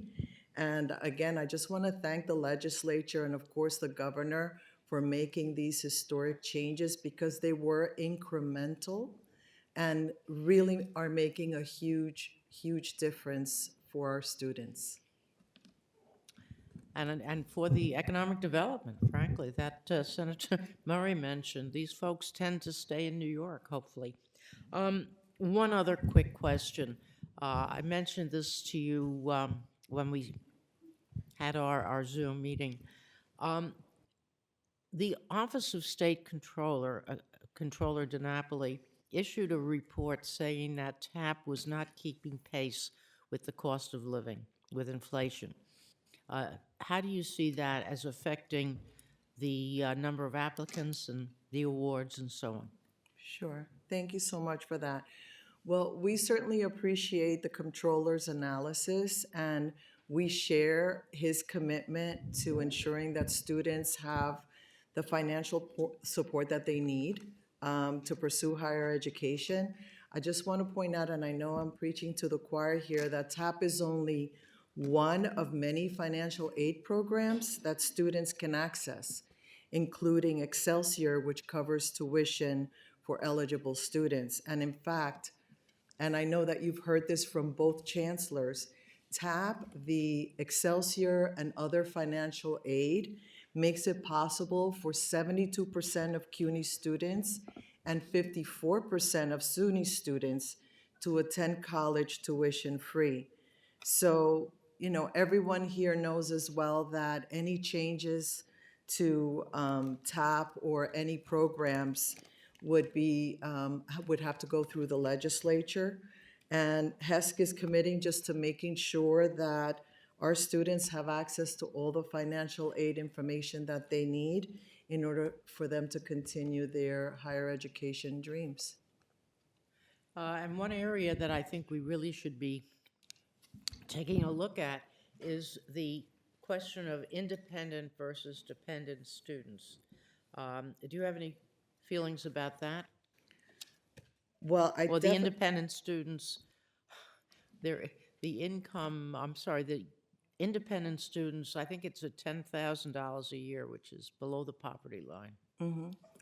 And the question is that it should be consolidated? I'm sorry, I didn't hear the question. Okay, thank you. Thank you. Thank you. You, Assembly Member Clark. Before Ms. Clark says we've been joined by Assembly Members Gray and Miller. Sarah, you're on. Oh, sure. Thank you. First, quickly on the FAFSA form, it would be wonderful to follow up on our chair's question about making sure that's broken down to us as Assembly members by school districts, I think, would be really helpful. My guess is some of our more marginalized school districts or districts that are struggling are probably going to have less completions than others, and I think it highlights some deeper dives that we need to take as to why they're complicated. There are a lot of forms people need to track down and get. Sometimes those are the kids with the most need who would qualify for programs, so I think it would help us evaluate what more needs to be done as we targeted resources to districts that have lower numbers in terms of completion.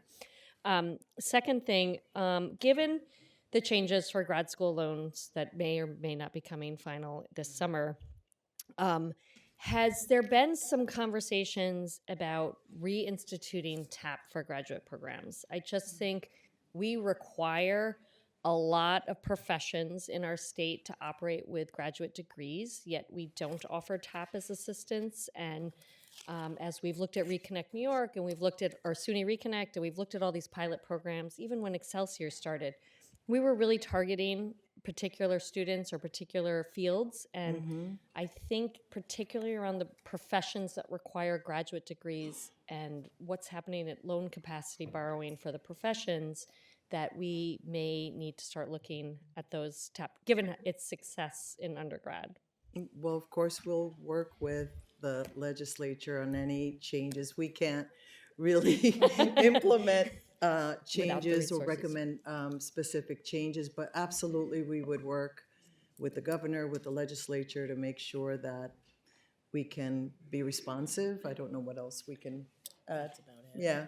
Yeah, I mean, I think teaching is one very, very specific profession we could look at, we could start with. I think looking at pilots maybe as a way to say, we know there's a teacher shortage, we know they require a graduate degree.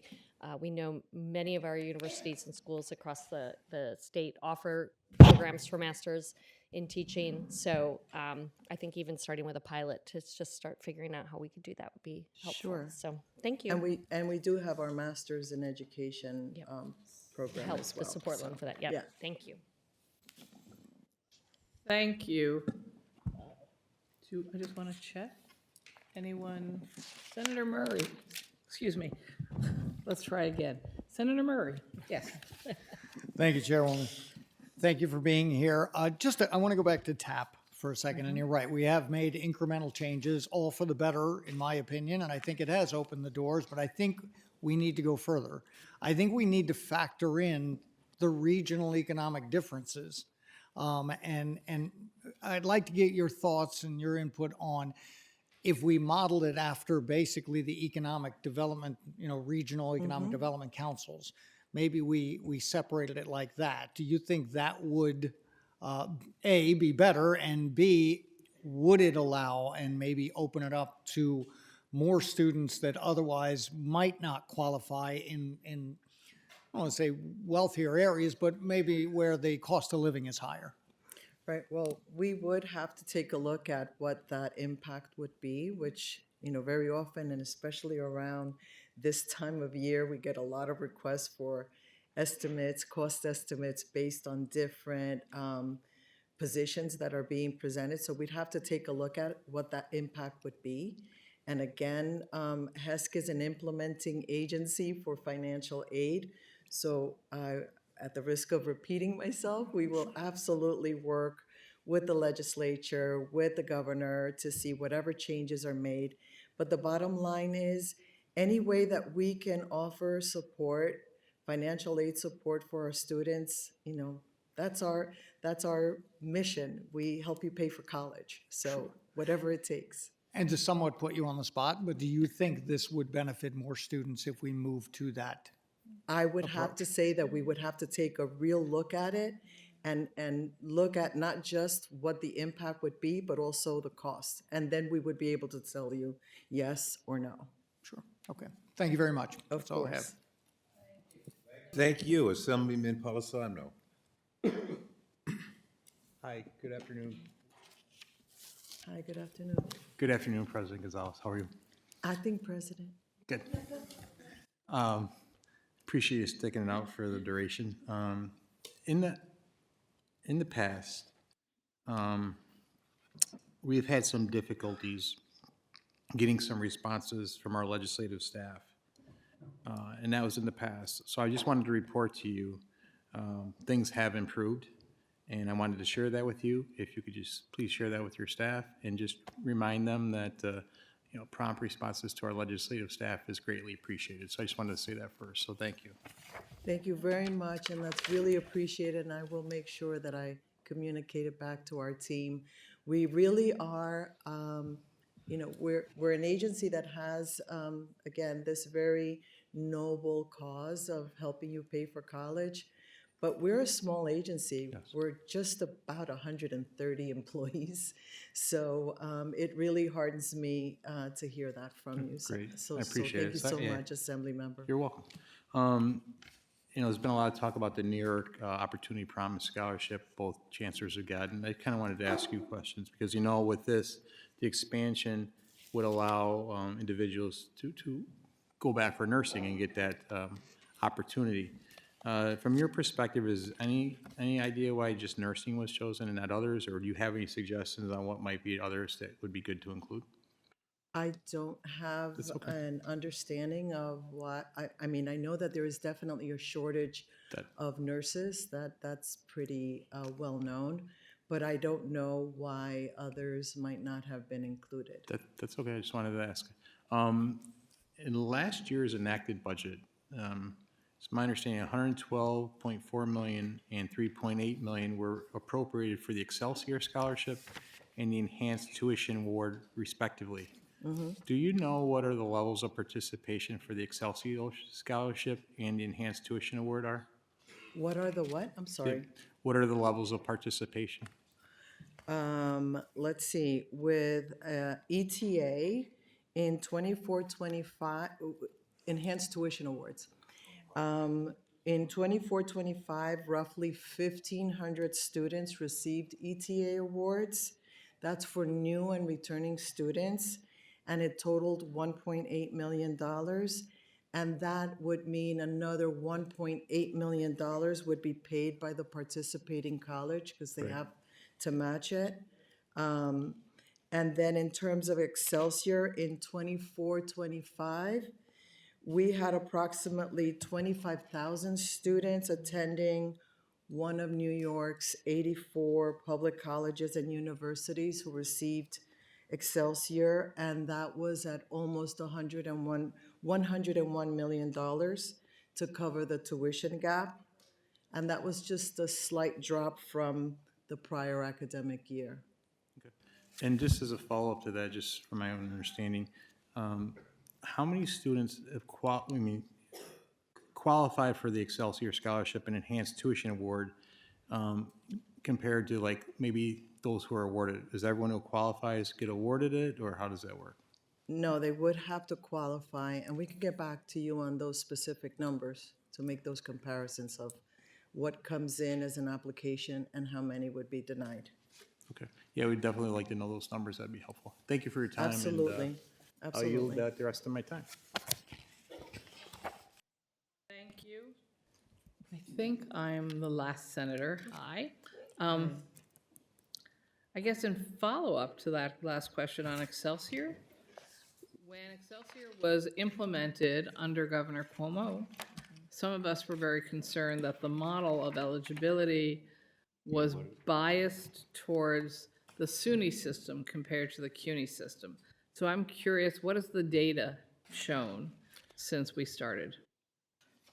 On Excelsior, I think I'm gonna have to get back to you just to be able to do the correct breakdown between SUNY and CUNY students that are receiving it.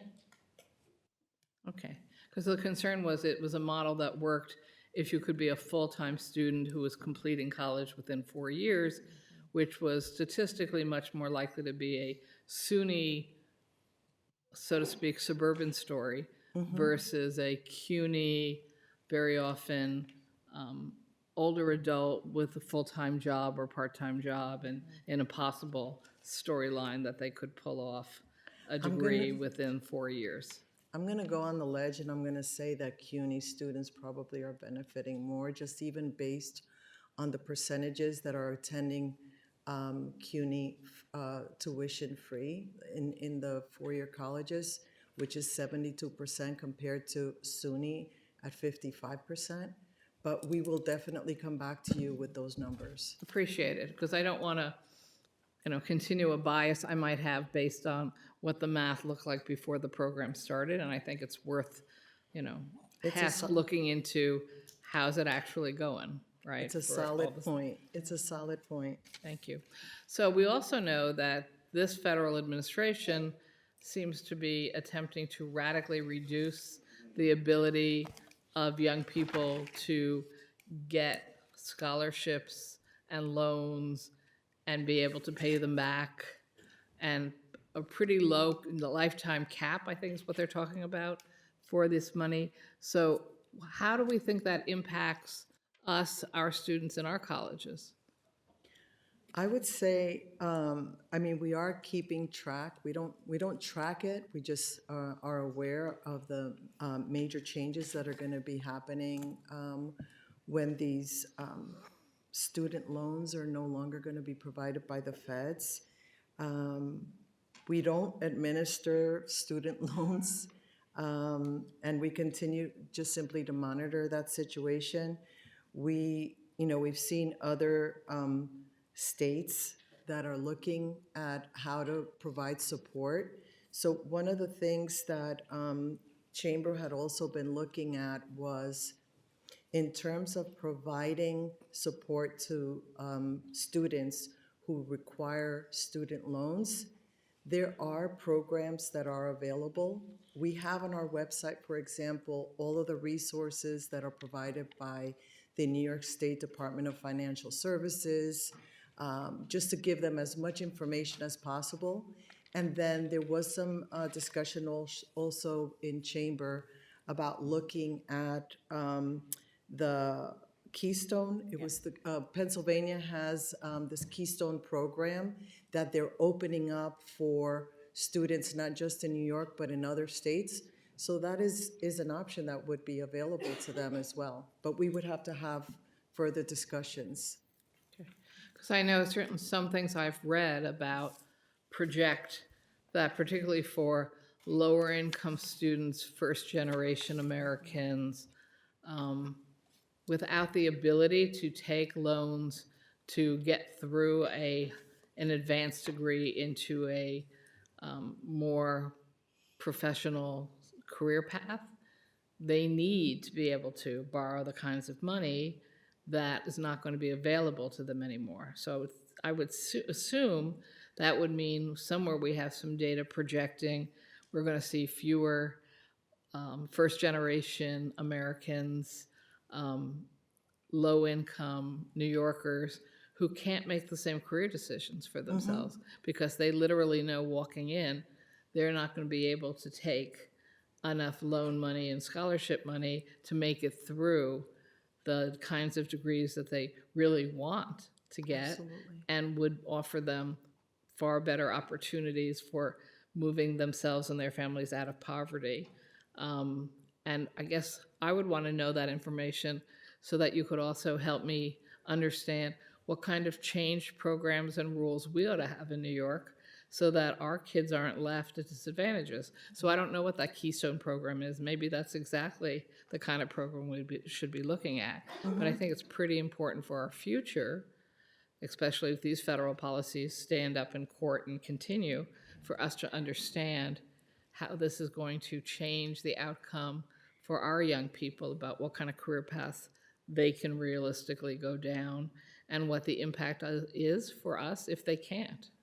Absolutely. So I'd And love to all that information if possible. And I do know that Governor Hochul is going to be announcing or has announced expanding services through the EDCAP, Education Debt Consumer Assistance Program, to help educate borrowers or students on the increasingly very complex and complicated process of obtaining student loans, and to make sure that they avoid, going into delinquency. So there are resources, we can provide information, and that's one thing that HESC would be able to do. We already have a lot of information on this on the HESC website, hesc.ny.gov, just to guide students on what is available to them. So we will keep track of how this impacts our students. Okay, I think that's very important for us to all understand what other people's actions are doing to our young people and our state. So, thank you. Thank you. Thank you, Assemblywoman Griffin. Thank you. Good afternoon to you both. Thank you both for being here. And congratulations to you, Mr. Gonzalez, on your appointment to be the acting president of HESC. Thank you. I appreciate the outreach, the increased outreach in support of universal FAFSA completion. And this aligns very nicely with a comprehensive proposal I received from the Solidarity Group. They are located in my assembly district in Freeport, and they serve the Hispanic population. So they have proposed this project to me titled Equitable Access to Higher Education Project. And their goal is with a purpose to facilitate how to use FAFSA loan and or scholarship assistance to the Latino junior and senior students and their parents navigate this sometimes cumbersome process. The expected impact, of course, is to have more equality in reach and equitable higher education enrollment rate. And because what they found is, even though there's support, they just find that these students that they serve and their families have a lot of challenges to providing, like, to being able to know how to navigate the system, complete all these forms. So what my question to you is there something like that HES could do, or is there something where someone from HES could come out and maybe work with this center? I know you have limited resources, but is there something you could tell me that you might be able to do to help them? Absolutely, and we're already doing that. As a matter of fact, so the short answer is yes. Okay. And we also have someone who goes out to some of these communities, and we do them in Spanish, all in Spanish. We also have virtual drop-ins. So we do a lot of outreach. And so the one thing I would say to that organization is make sure that all their constituents check in to hesc.ny.gov and sign up for text messages. They will never miss out on an opportunity to learn about all of the programs that are available to them. Okay, terrific. Well, thank you very So much. yes, absolutely. Just tell us when and we're there. Terrific. Thank you. I appreciate Sure. that. Thank you, and that officially ends your portion of this testimony. Thank you Thank so you for much. all- This thank you was for an all that honor. you I do. just want to say thank you for making me feel so welcome, and I appreciate every single one of you. And we'll be back with all of the responses that we promised. Thank you. Thank you. Next, Commissioner Betty Rosa. This is your third appearance here? Second? I think just the second, right? There's more than one, I know. Just second? Okay, just Second. second. I got to, did we give her another job?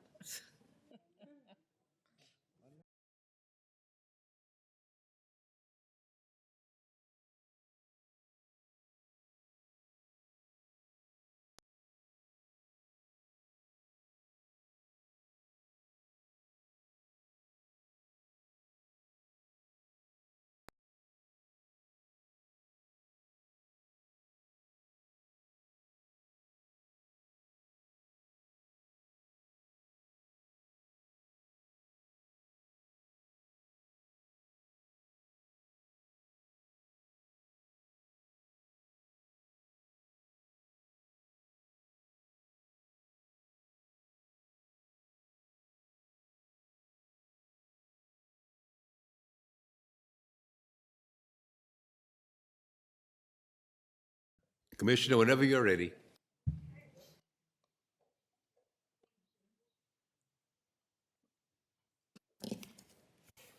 So I'm used. Your mic's not on. So it's green. This one is on. This one is on. Got it. Thank you. Okay, good afternoon. Oh, there's an echo there. So somebody, okay. Good afternoon, Chairs Kruger, Pretlow, Stavinsky, and Heidman, and members of the Senate and Assembly. I'm Dr. Betty A. Rosa, Commissioner of Education for the state of New York, and today I'm joined by members of my senior leadership team. Senior Deputy Commissioner Dr. Jeffrey Madison, Deputy Commissioner of Adult Career and Continuing Education Services in the Office of Special Education, Salon Myers-Ruff, Deputy Commissioner of Higher Education Dr. Bill Murphy, Assistant Commissioner of the Professions Dr. Owen Donovan.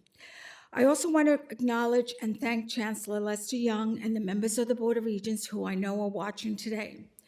The New York State Education oversees one of the most complex and interconnected educational system in the nation, and our mission is clear and unwavering to raise the knowledge, skills, and opportunities of all New Yorkers.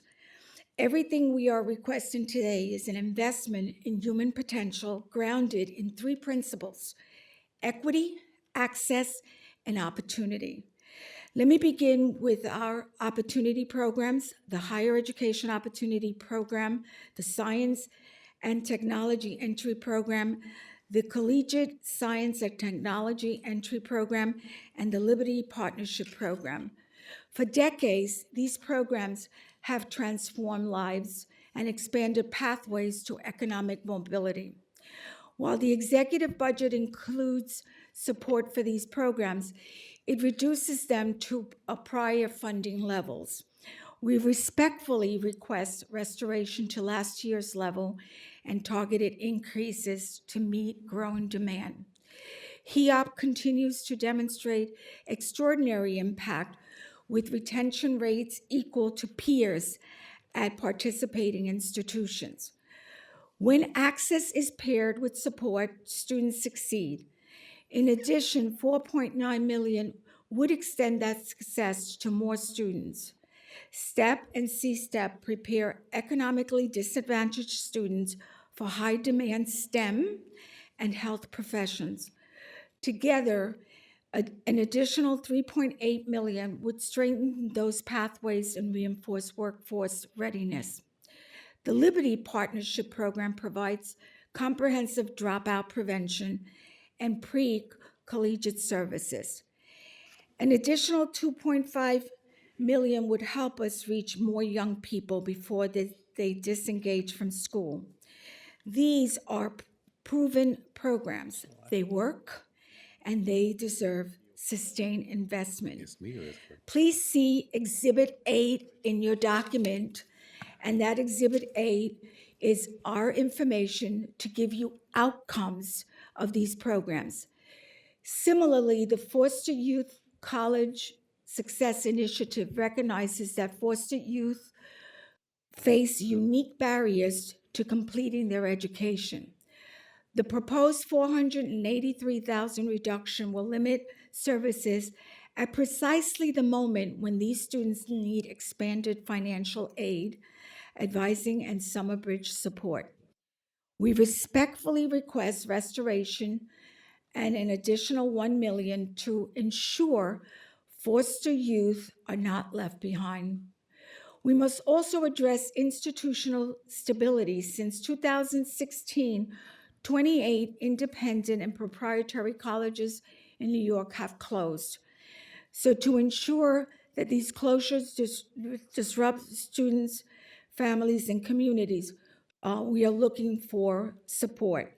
Through our Office of College and University Evaluation, we have strengthened oversight and accelerated teach-out approvals, preserved transcripts, and facilitated mergers. In 2024, the Regents adopted regulatory amendments permitting mergers with highly qualified out-of-state institutions. And in 2025, we approved the first such transaction. We have moved from reactive to proactive oversight because students deserve continuity and certainty. Teacher recruitment remains central to our vision of New York's future. Through our partnership with Teach.org and the Teach New York platform, we have generated more than 82,000 signups since April 2024, of which 64 of whom self-identify as people of color.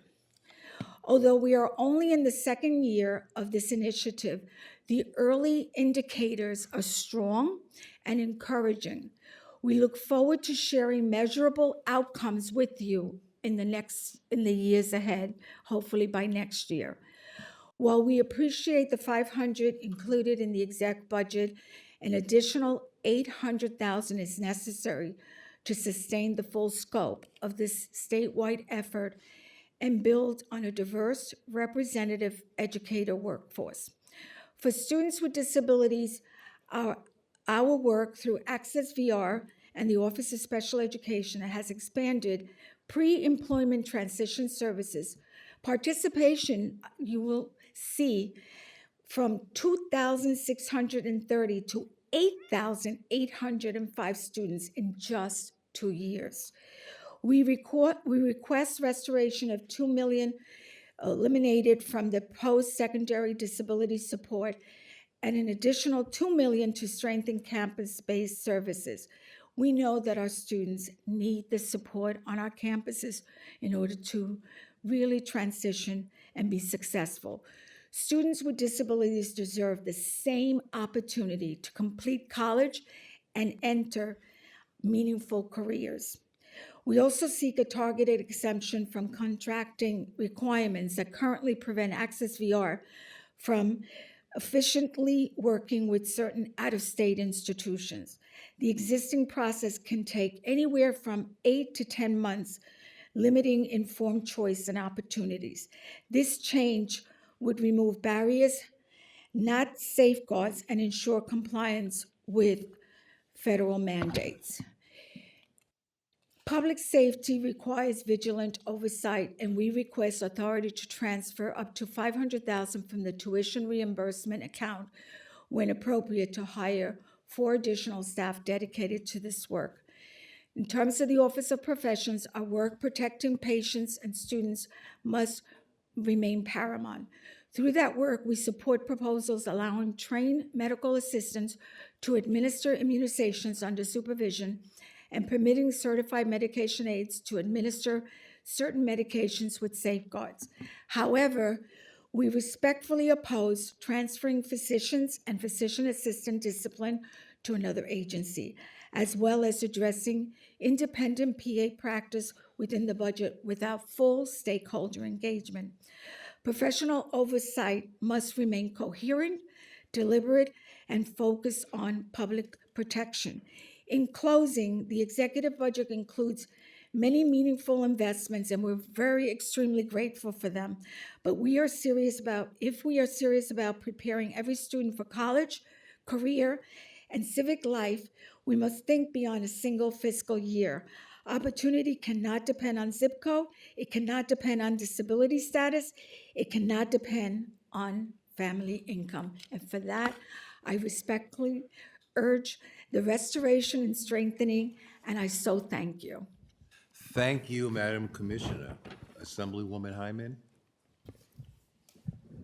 Thank you, Dr. Rosa and your team, and Jennifer and Lindsay for answering all my emails and getting all the answers in depth for me. So it does prepare me and keeps me informed. So I have a few questions which I will ask, and anything that you don't have the answers to, I'm always willing to receive them via email.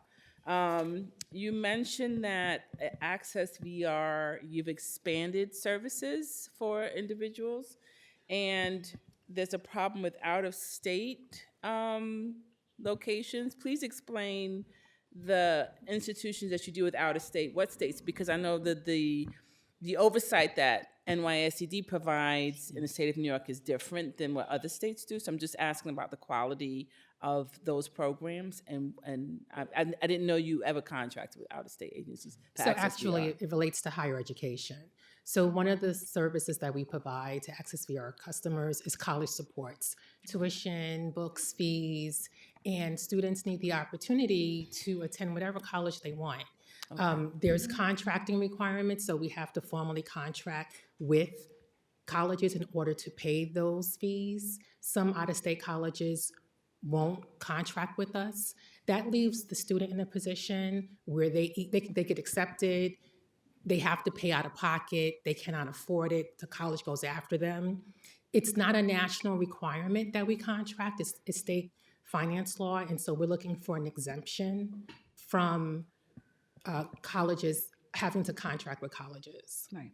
And we're also grateful from the fee that was 50, I think it was 50,000 to 300. You want to mention that? Yeah, so there's a proposal in the executive budget related in general to contracting. Right now, anything over 50,000 requires a contract. The proposal would be to raise that from 50,000 to 300,000. Right. that would be helpful. However, you all know how expensive college is. And so if we have more than one, maybe we have 5 Access VR customers that get accepted to Seton Hall, for example, right? That very easily would exceed the 300,000, and we would still have to go through a very extensive, labor-intensive contracting process. That could take up to a year. In the meantime, what is the student supposed to do because they've been accepted, but they can't attend classes? What is the turnaround time for reimbursement for Access VR programs? Because I've been contacted in the past by people waiting for reimbursement of services provided to Access VR students. So some of that is related to the contracting process. So sometimes services are being provided and the contract term ends. Typically, we do 5-year contracts. A provider may still be providing services waiting for an amendment, for example. The amendment can take another 9 to 12 months. So they're providing services waiting to get paid. And until Almost that a year? contract, that can happen. So as they're waiting for the contract to be fully executed, they haven't been paid yet. And those are probably examples that happens with psychologist contracts. It could be a vehicle modification. We've had a couple of examples where vendors are waiting to be paid. Okay. You mentioned the approval of out-of-state mergers, including Northeastern University and Marymount Manhattan College, right? And that's considered, Northeastern University is considered what's the word you just used? You said, Highly qualified. A what? Highly qualified. Highly qualified. Right.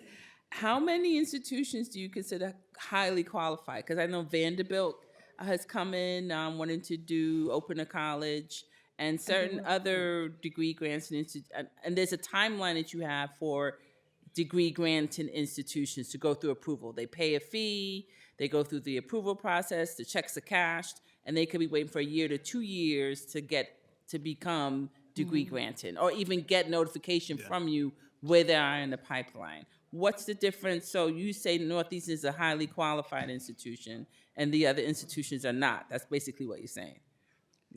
No, it's not that they're not. I think it's we go through a whole process. And as a matter of fact, we had discussions with various, the presidents, and it's a pretty extensive process. The college presidents, or yeah, which we had with some of the college. And the provisions, there are some kind of quantitative provisions for how many years, in other words, that a college needs to be accredited by like a regional accreditation agency. It can't just be a new college in another state that hasn't established itself for like 20, 25 years as a responsible, accredited college that also, meets all the different Title IV issues. They're not in like heightened cash monitoring and a bunch of other criteria. I know all the lingo. You can say HCM with me. I understand. Okay. So what safeguards in place to protect students? I mean, the college comes in, projections aren't what they thought it was. And we know enrollment across the country has been on the decline. So Northeastern comes in and they've, spent the money with Marymount Manhattan College. What safeguards are for New York State students, academic, financial oversight, and so forth? Yeah, it's a great question. So part of that vetting for highly qualified is we need to ensure that they meet, just like any other New York State college has to go through all the different provisions related to, like, if you need a master plan amendment or offer a new, program that you've not done in a discipline. They need to meet all the different Part 52 standards related to finances, administration, governance, faculty, so, when Northeastern, they're going to start off kind of, really adopting the footprint and portfolio that's already in place for Marymount Manhattan. And then they know that the next stage of this is going to be if they want to start now rolling out like a new footprint of, like, say, engineering programs, as Northeastern does, and, an externship model that Northeastern specializes in, they're going to have to go through the whole rigorous process of doing a master plan amendment with a canvas to other institutions in New York State, and of course meet all the different rigorous requirements related to, like, financial responsibility. Okay. Yeah. Okay. I think I'll come back for a second, but that's it for now, Chair. Okay. You threw us off by being done early. Oh, okay. Hi, how are you? Good, how are you? Nice to see you today. Same here. And I'm going to hand it over to Toby Stavisky, our Chair of Higher Ed, as you well know. Thank you, and thank you, Dr. Rosa, and your staff. I don't think you were here earlier when we spent quite a bit of time with both the SUNY and CUNY Chancellor discussing 5-year capital plans. The State Education Department, by statute, is required, from what I understand, to have it's called a statewide higher education plan, a plan for statewide higher education. When was the last time you issued, because I think there's a requirement that you send it to various people as well. When was the last plan prepared or released? We're in the process now. We're in process. The last plan, I think, took us right to the beginning of the COVID era. And we started our new plan. We've started now, we're in the middle of our new plan, which is going to be reflective of 2025 through 2032, or 33, I'm sorry, the 8-year plan. So we're actually toward the latter stages of collecting. We've already collected the master plans from SUNY, CUNY, and the independent colleges. And now we're engaging probably in our third stakeholder meeting to ensure that our new plan, I will say we were delayed because of COVID. We were about to engage to get the new plan going because it was expiring around the COVID time. And we had to delay it because colleges obviously were in no position for like long-term planning at that time. But rest assured, we're moving along at the right pace now to get it to the governor and get it to the Board of Regents by the end of this year. So we'll be on track for the new statewide plan. Is it fair to say then that the last plan was in 2015? I think it ended, I think the final part of the 8-year was in like 2019 or 20. Would you get me a copy of Yes, them? 'Cause we'll get a copy of Thank that, you. yeah. That's one question. I have a number of questions.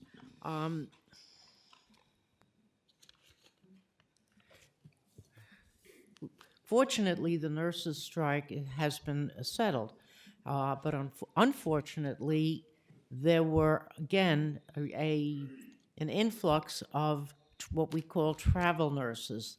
And one of the radio stations reported they were making $10,000 to $15,000 a week, which to me sounded incredible. These are nurses, as you know, who are not necessarily licensed in New York State. How are you dealing with the licensure issue and the prompt, since we have a nursing shortage, the review of credentials and so forth from out-of-state nurses? Senator Stavisky, in the months and weeks leading up to the nursing strike, in collaboration with the Department of Health and others, in collaboration with the hospital associations, we made a commitment to reprioritizing our resources internal to the department to prioritize applications for licensure in New York State. So what we were able to do in the weeks leading up to the strike and during the strike was continue to review applications for nurses, putting those that were affected by the strike at the top of the pile and moving those forward for qualified candidates as fast as possible. I think the $10,000, we've done some research on the $10,000 a week, and we don't, yeah. And we would have to. That's what I heard on the radio myself. Yeah, so we'll get back to you because, you know, I circle know when we spoke about it, we've done a little bit of research and we have not found, you know, where that was, you know, what places that was taking place. But we will dig deeper into who was paying those salaries. Because the commissioner and I have discussed this for several years. There have been some serious problems with licensure. How do you plan to speed up the process once all of the material for the review is complete? Excuse me, sorry. I was going to start with the modernization process that we have in place, both for, obviously, the modernization process is affecting OP as well as OQ. So Currently, our licensing time, once all application materials are received for registered nurses, is 2 to 3 weeks long. If you're coming from an in-state school, it's 1 week or less. The key there is when that information is fully received by us, and oftentimes the delay is when that we don't receive information from a school or we don't receive information from a licensing authority in a foreign country or another state.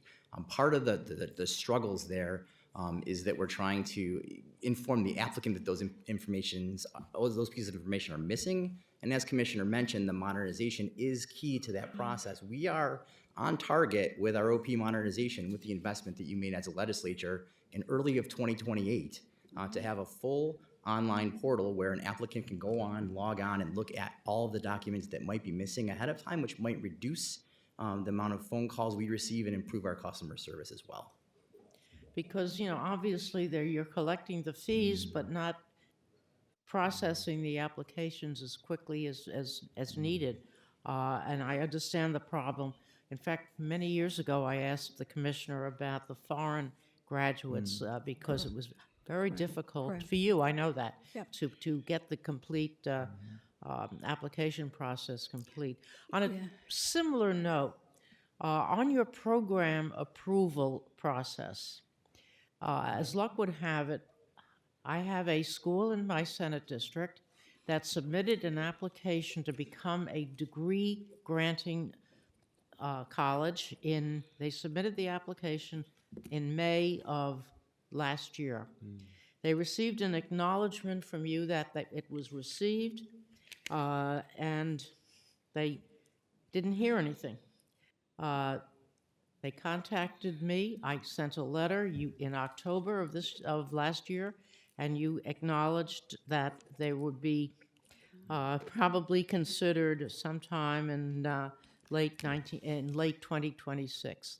This is a very slow process, and if we're talking about economic development and having these students receive a degree rather than the certificate or whatever they're receiving now, it's got to move faster.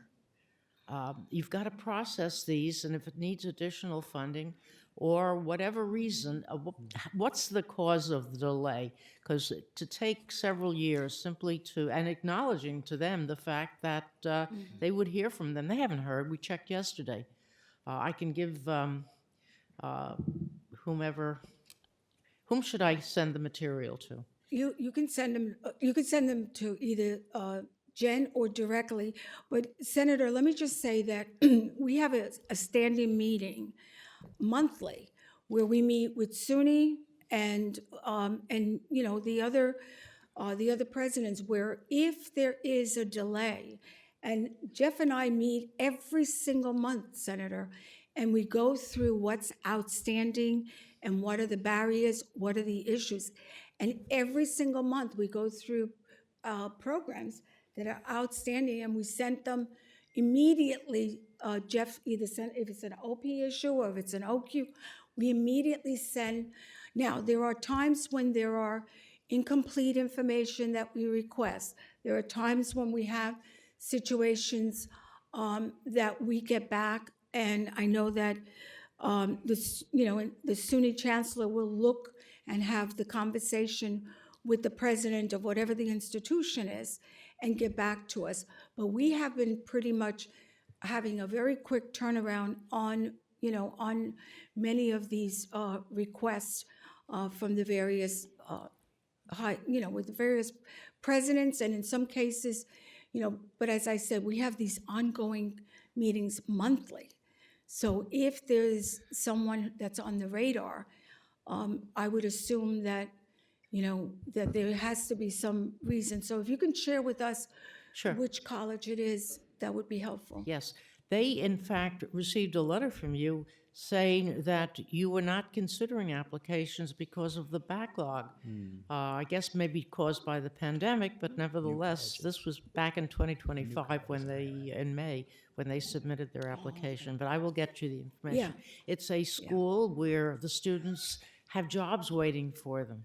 As I said, it's in my Senate district. Okay.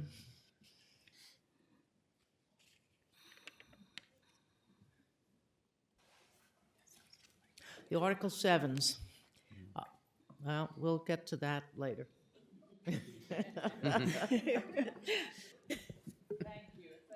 I guess 20 seconds weren't enough of that, huh? I Assemblywoman have no Forrest. backlog on these things.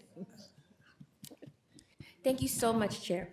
My question, good afternoon, everyone. My question is for Commissioner Rosa. Youth across the state, especially those with foster care experience, are often unaware of financial aid programs and support services available to them in higher education. Many do not learn about these opportunities until they are several semesters into college, if at all. This informational gap is not financially feasible. What is your department doing to address this gap and ensure that students beginning in high school are made aware of the full range of financial aid programs and support services available to them, including those specifically designed for foster youth, such as the Foster Youth Success Alliance program? So right before, the reason I talked about the foster youth and the commitment, obviously, for those students is because this is an area that, homelessness, foster youth, it's something that as a department, across the board, both for students with disabilities as well as our students who really are placed, and a lot of them have the mobility issue, as you know, seems to be one of those key issues.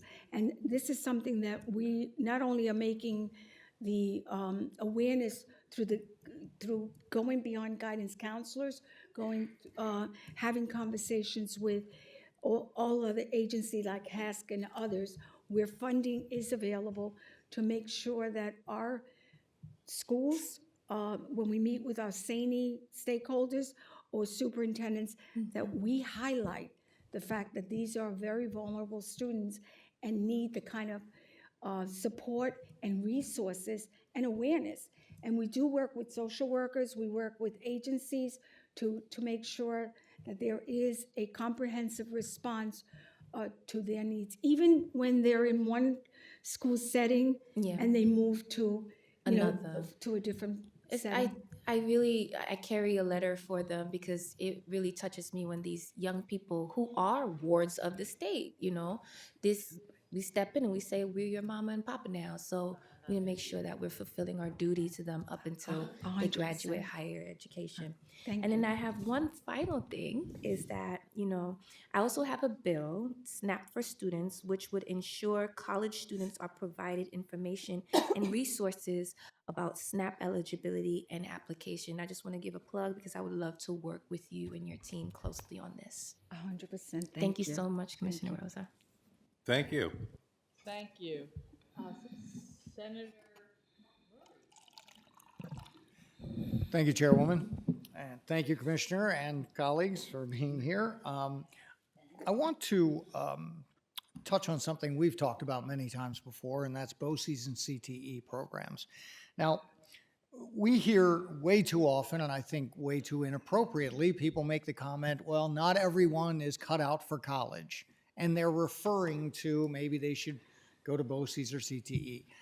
I think it's a little ridiculous because I think people would be shocked at how many BOCES and CTE graduates go on to college. In particular, maybe a 2-year college. Maybe they learn, to be an electrician, but then they want to open their own company and learn how to run it.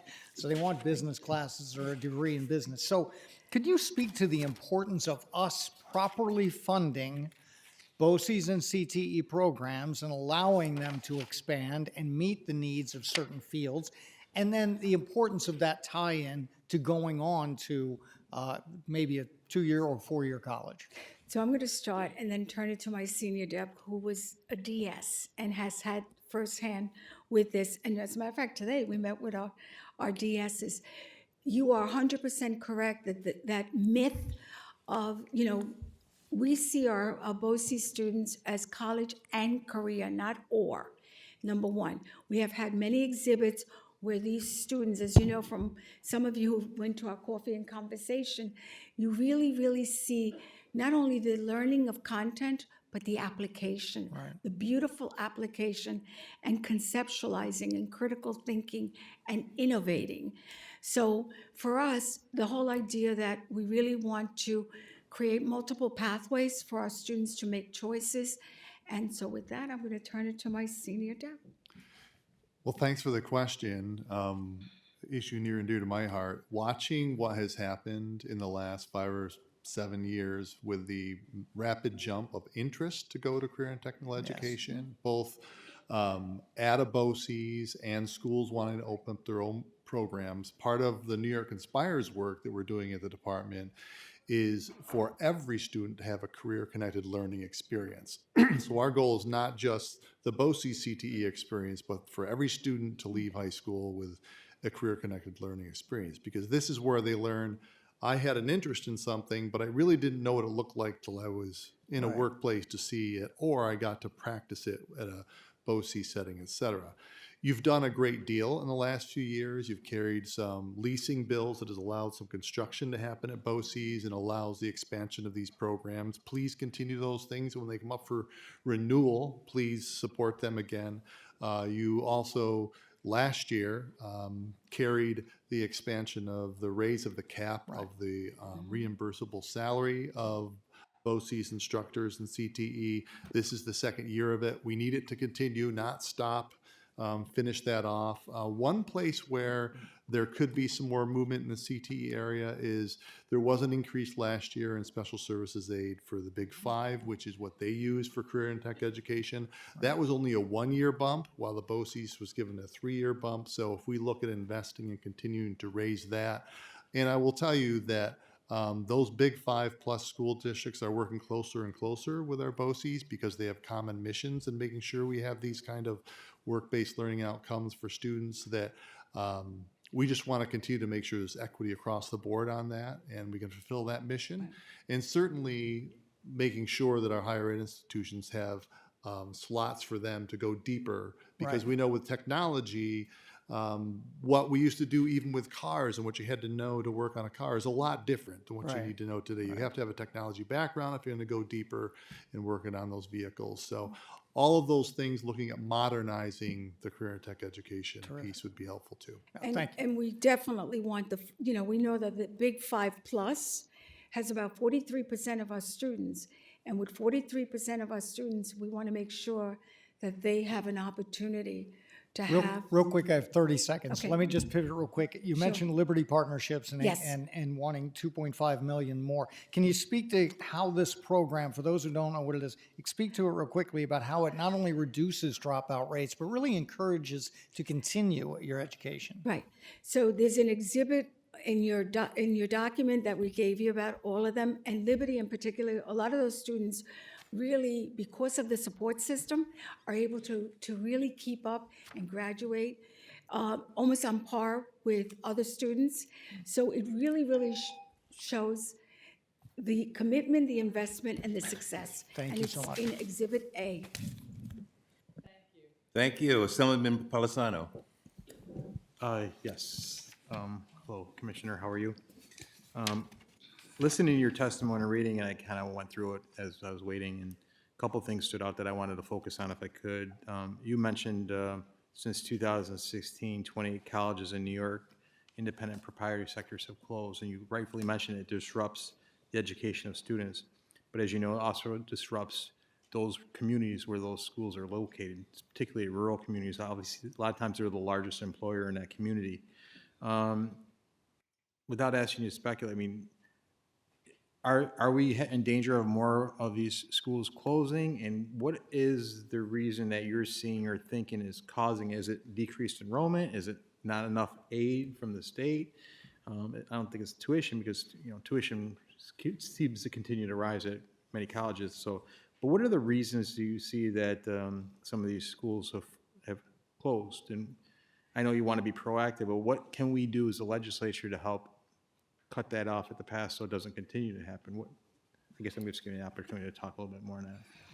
Yeah, I'm going to start and then Bill. I think the diversifying of the actual needs in communities and responding to those needs is something that, I think we have something like, Bill, correct me, about 83 educational institutions, higher ed. For schools of For education. schools of, yeah. So I think part of it is diversifying our programs so that whether it's micro-credentials or different ways to respond to preparation, within those communities. Obviously, when you have situations where businesses come into a community, it's those alignments. And, we've seen it in Syracuse, right? Where you have Micron come in, you have the same school, kind of preparing those kids. You have the opportunities where there is that alignment with higher ed, business, and a high school where, it's kind of almost like a triage. And those kinds of situations support the growth on all sides. But we also see, where the, Yeah, Yeah. and to answer your question as well, to just kind of piggyback off of that, we definitely expect to see more closures, unfortunately. We have, in New York, as you know, we're one of the more kind of mature higher ed environments in the country. We have over to like 220 plus IHEs, and the enrollment numbers are against us. This is the beginning of that so-called enrollment cliff, starting this year.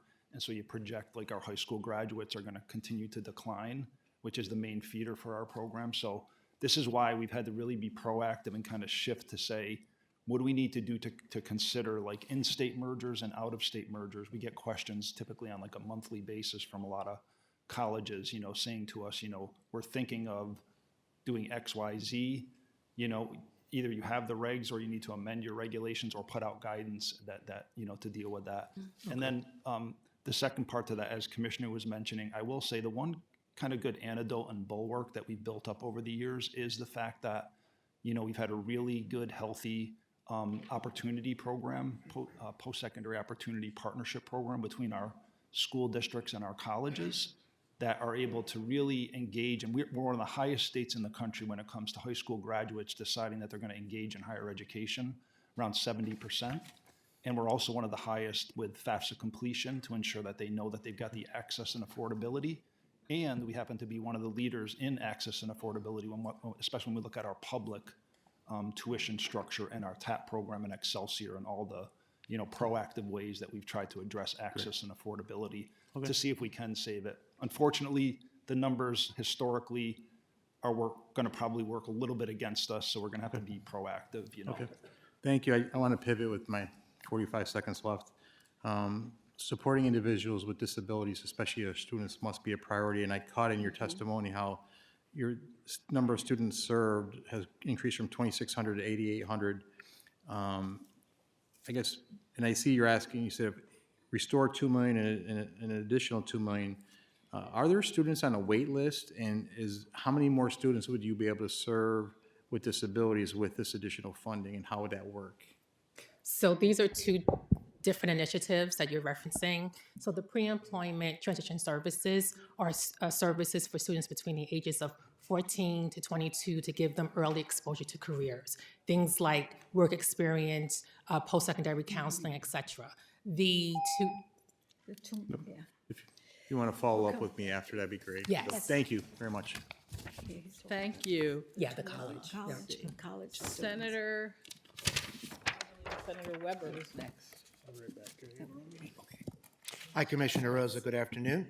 Hi, good afternoon. Great. I have a couple of questions related to the Higher Education Opportunity Program, a great program that really helps economically and educationally disadvantaged residents who demonstrate a potential, right, to go to, but that may not meet the traditional standards for schools, but are obviously helped out through this program.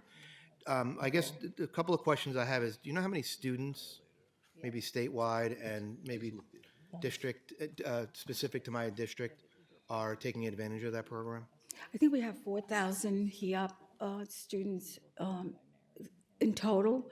We can give you specifically to your district. Yeah, I'm Yeah, and curious. that's the one that we've asked for, the 4.9. Yes. Yeah.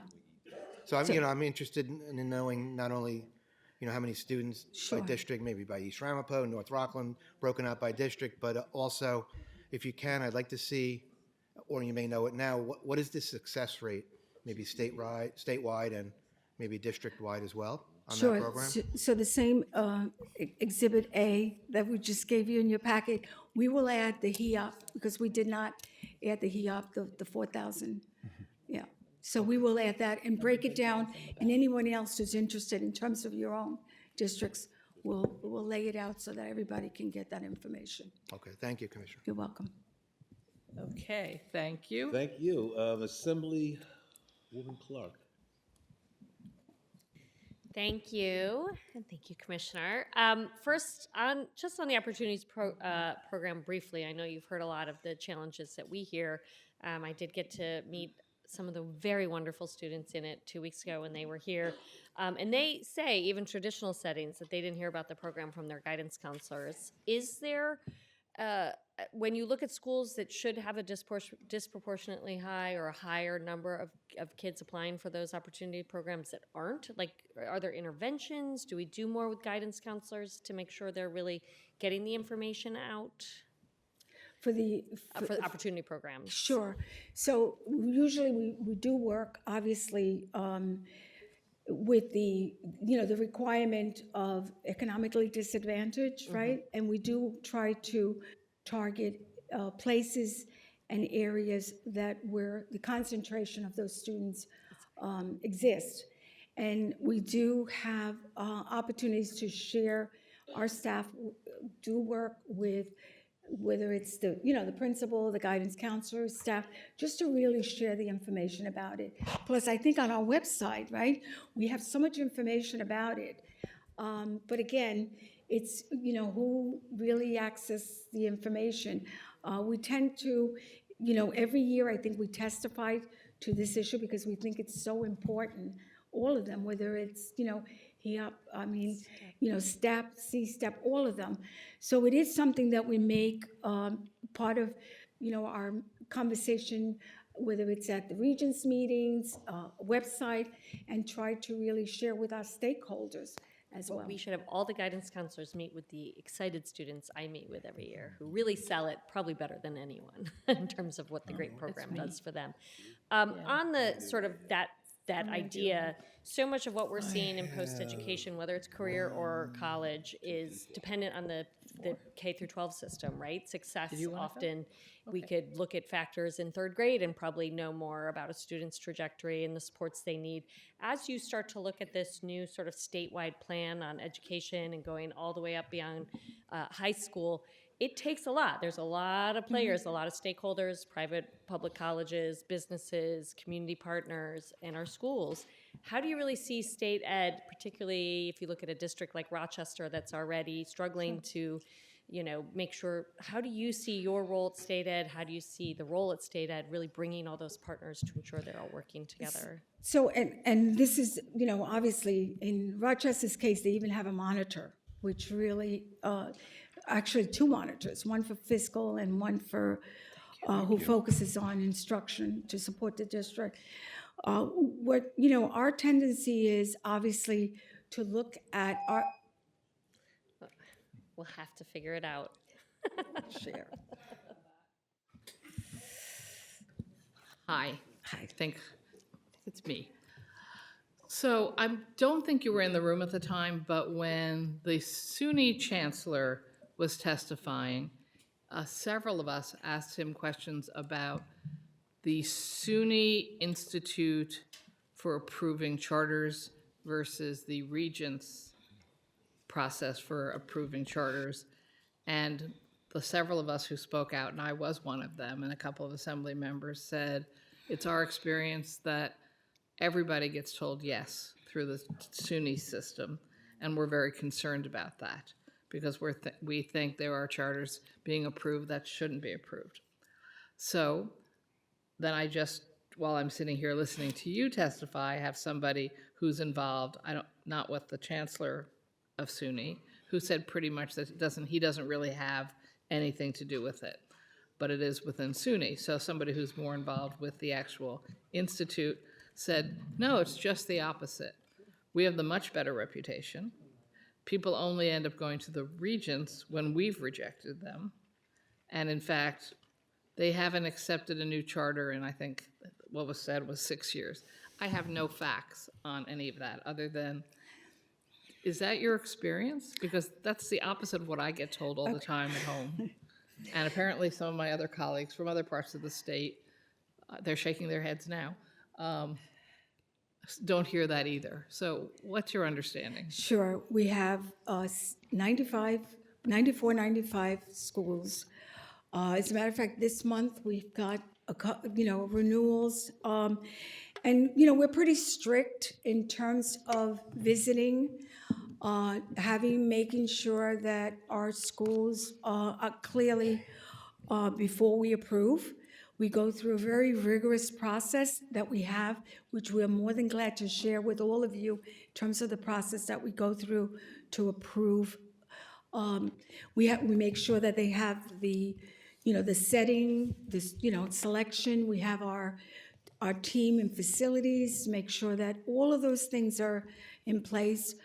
And the most important thing is that even some of our regions will visit. One of them visited a school from the Bronx 2 weeks ago.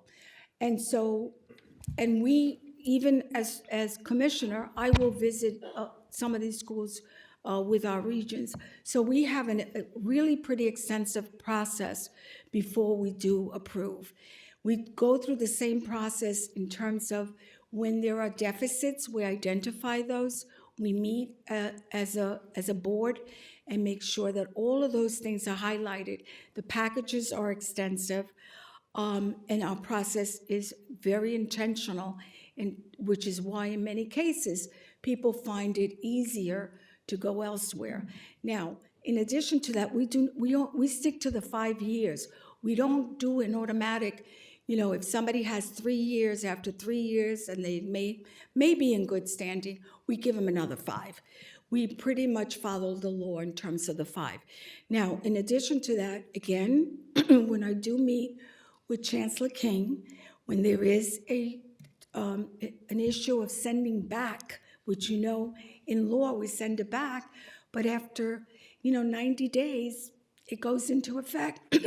We do have the conversation with SUNY to pretty much share our rationale, why we're not supporting, and why we're sending it back to SUNY. So we do have open lines of communications, but we're pretty strict about the process that we use and the levers that we pull in order to not only approve, do renewals, and also, in addition to that, closures as well. So those 3 activities have a very extensive process in our office. Financially is not as well supported as as the SUNY charter entity is. And that was another question that another one of my colleagues brought up. Does SUNY get money or lose money on playing this role? And they said it has nothing to do with money for them. No, But you just said they do get some money? Yeah, they do get funding, which is, our funding is a smaller amount than what they do receive, and we can share that with you. That's public knowledge. Okay, I would appreciate learning more about that, because it just seemed that everything I get told about the differences in the systems and how these things get decided was very, very different from what I was hearing today. And what I also hear frequently is that there are school districts where if there are so many charters approved, they lose so much money to their public school districts because it has to be shifted into the charter money, that they feel that their actual public schools really suffer from having so many charters. I've certainly heard that at home in New York City for large numbers of years. I'm looking at my colleagues who are from various places, and they are shaking their heads. So, I mean, we might all be crazy, but we all seem to have the same understanding of these storylines. Well, Senator, I think you're talking about saturation in some Yes, districts. that's a nice word, yes. Yeah, saturation. You're also talking about, particularly in some of the places now, this whole movement has moved into Long Island and Westchester. So you have saturation. You also have the issue of the impact on the public schools, that obviously when the students, there's the sense that the formula means that when the student is moved, those dollars move with the student. There are issues of returning students. There, because unlike public schools, students do return back. The issue is also special needs students, how many special needs students are accepted, because sometimes we get them back because of the fact that they don't have those services. If a student is, let's say, 75,000 or more that you have to spend on different services, speech, OT, PT, complex, that's an expense that sometimes they don't have the resources or the staffing. The public school doesn't have the ability to say, sorry, we don't have those, they must provide those services. So I think there are issues that we do have to address if we are to level the playing field. But we do know that the impact, now New York City goes even into another impact of the co-location, as well as if there is no entity, no site, then, we end up paying for obviously finding a new building or finding a new site for the school to exist. So there are many, many issues that I think it's important for not only the public to understand, but also, to your point, for our legislators to have, the duality of this issue is complex, especially when when we send back, a particular charter where the community does not, the community has been adamant about realizing the impact it's going to have on the dollars in the public sector. And yet, you and I know that those particular schools are still passed. So I do believe that we have to be a little bit more transparent. I do believe that we have to come together and realize that we really need the clarity around having approvals for these charters and the implications, the unforeseen implications that they have on the public sector. Right. And I'm sorry my colleague John Luke wasn't here for now. He was here earlier because he's our chair of the New York City Education Committee, and any of us who know John know that he's very articulate about his concerns about what the impacts have been in various communities in our city. So thank you for sort of verifying some of the things that we think we know and understand, but I think you're absolutely right. We need more detailed transparency on the data. I agree. And I think giving you the documentation and going through our process, but I also think there are other New York City legislators who are, and beyond New York City, now you're experiencing in Long Island, and you're experiencing in certainly also you're experiencing in Westchester, the Lower Hudson. So this is not just specific to one location. Right, I agree completely. Thank you very much, and I'm just out of time, so Assembly. Thank you. Assembly Member Simon? She just walked out. That's good. And Assemblyman Eckes?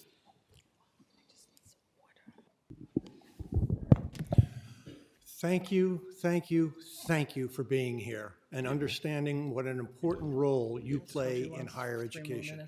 This is the higher education hearing, but normally we speak to you about K-12. And I really do thank you for being here and taking this concern. Again, just remembering, and one of the things we didn't even mention here, my education experience, 40 years as a high school teacher, many of those years teaching college courses. So there's that intersection also between the two. I think that all of these requests for HEOP, EOP, STEP, C-STEP, Liberty Partnership, the foster kids, I think they're all very, very reasonable, and I will work very hard to get those. When people understand how successful those programs are, they will pour that much money, if not more, into them. Thank you. By the way, charter schools are the death knell of the public school system, so, teacher morale is pretty poor right now, and I just know that because I still go back into the schools and I speak with friends who are still teachers and so on like that. Can you comment on how Tier 6 because you have 82,000 signups. But I know we don't get 82, or we're not going to get 82,000 teachers out of that. I'd love to think so. But many of them will even go as far as finishing their teaching degrees, but then they get into the classroom, they're told about Tier 6, and it's like, are you kidding me? So how important is us fixing Tier 6 to help you with this teach.org? Very important. Okay, thank you. That's a very concise answer, and I appreciate that because I think it's very important also. The final question I have is, you talked about the professions and so on like that, and you talked about what certain authorizations you're going to give for administering. Does that mean that you truly believe that there should be RNs in every one of your school buildings?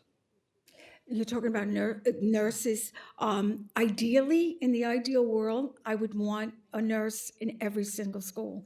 And the reason for that is not just, with our children in terms of, medication issues, special needs, as you know. But also, I think there's, a lot of times children are going through health issues, and sometimes the comfort of going to the nurse's office, which many children, especially the younger children, but they're not the only ones. I think young girls and young men who sometimes have key issues, even as they're going through puberty, I think the importance of having a nurse in the building is something that I couldn't agree with you more. Thank you. Assemblywoman Griffith.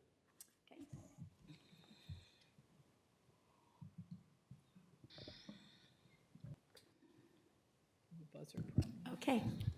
Good afternoon, Commissioner Rosa. Thank you all for being here. And first, I wanted to thank you, Commissioner Rosa, for having your staff meet with me in early February to discuss the many challenging issues my school districts are facing. The three main ones are escalating costs of charter school tuition and transportation, special ed costs and reimbursement, and transportation costs in general. So I appreciate Senator Krueger for addressing the charter school topic, and I wanted to piggyback on this. I really appreciate the thoughtful process that State Ed has for the charter school approval process. Unfortunately, the SUNY Charter Board doesn't seem to follow a thoughtful process, and pretty much most people on Long Island would agree with me. They're approving for-profit charter schools at a rapid rate despite vast community opposition. So that's the first question. How is that even possible? The prior question is, how did it ever work out that taxpayers have to fund for-profit industry when they never got a chance to vote on it? Taxpayers on Long Island, we fund the school districts, but if anyone ever asked, do you want to fund a for-profit industry, the answer would have been no. We never had that opportunity.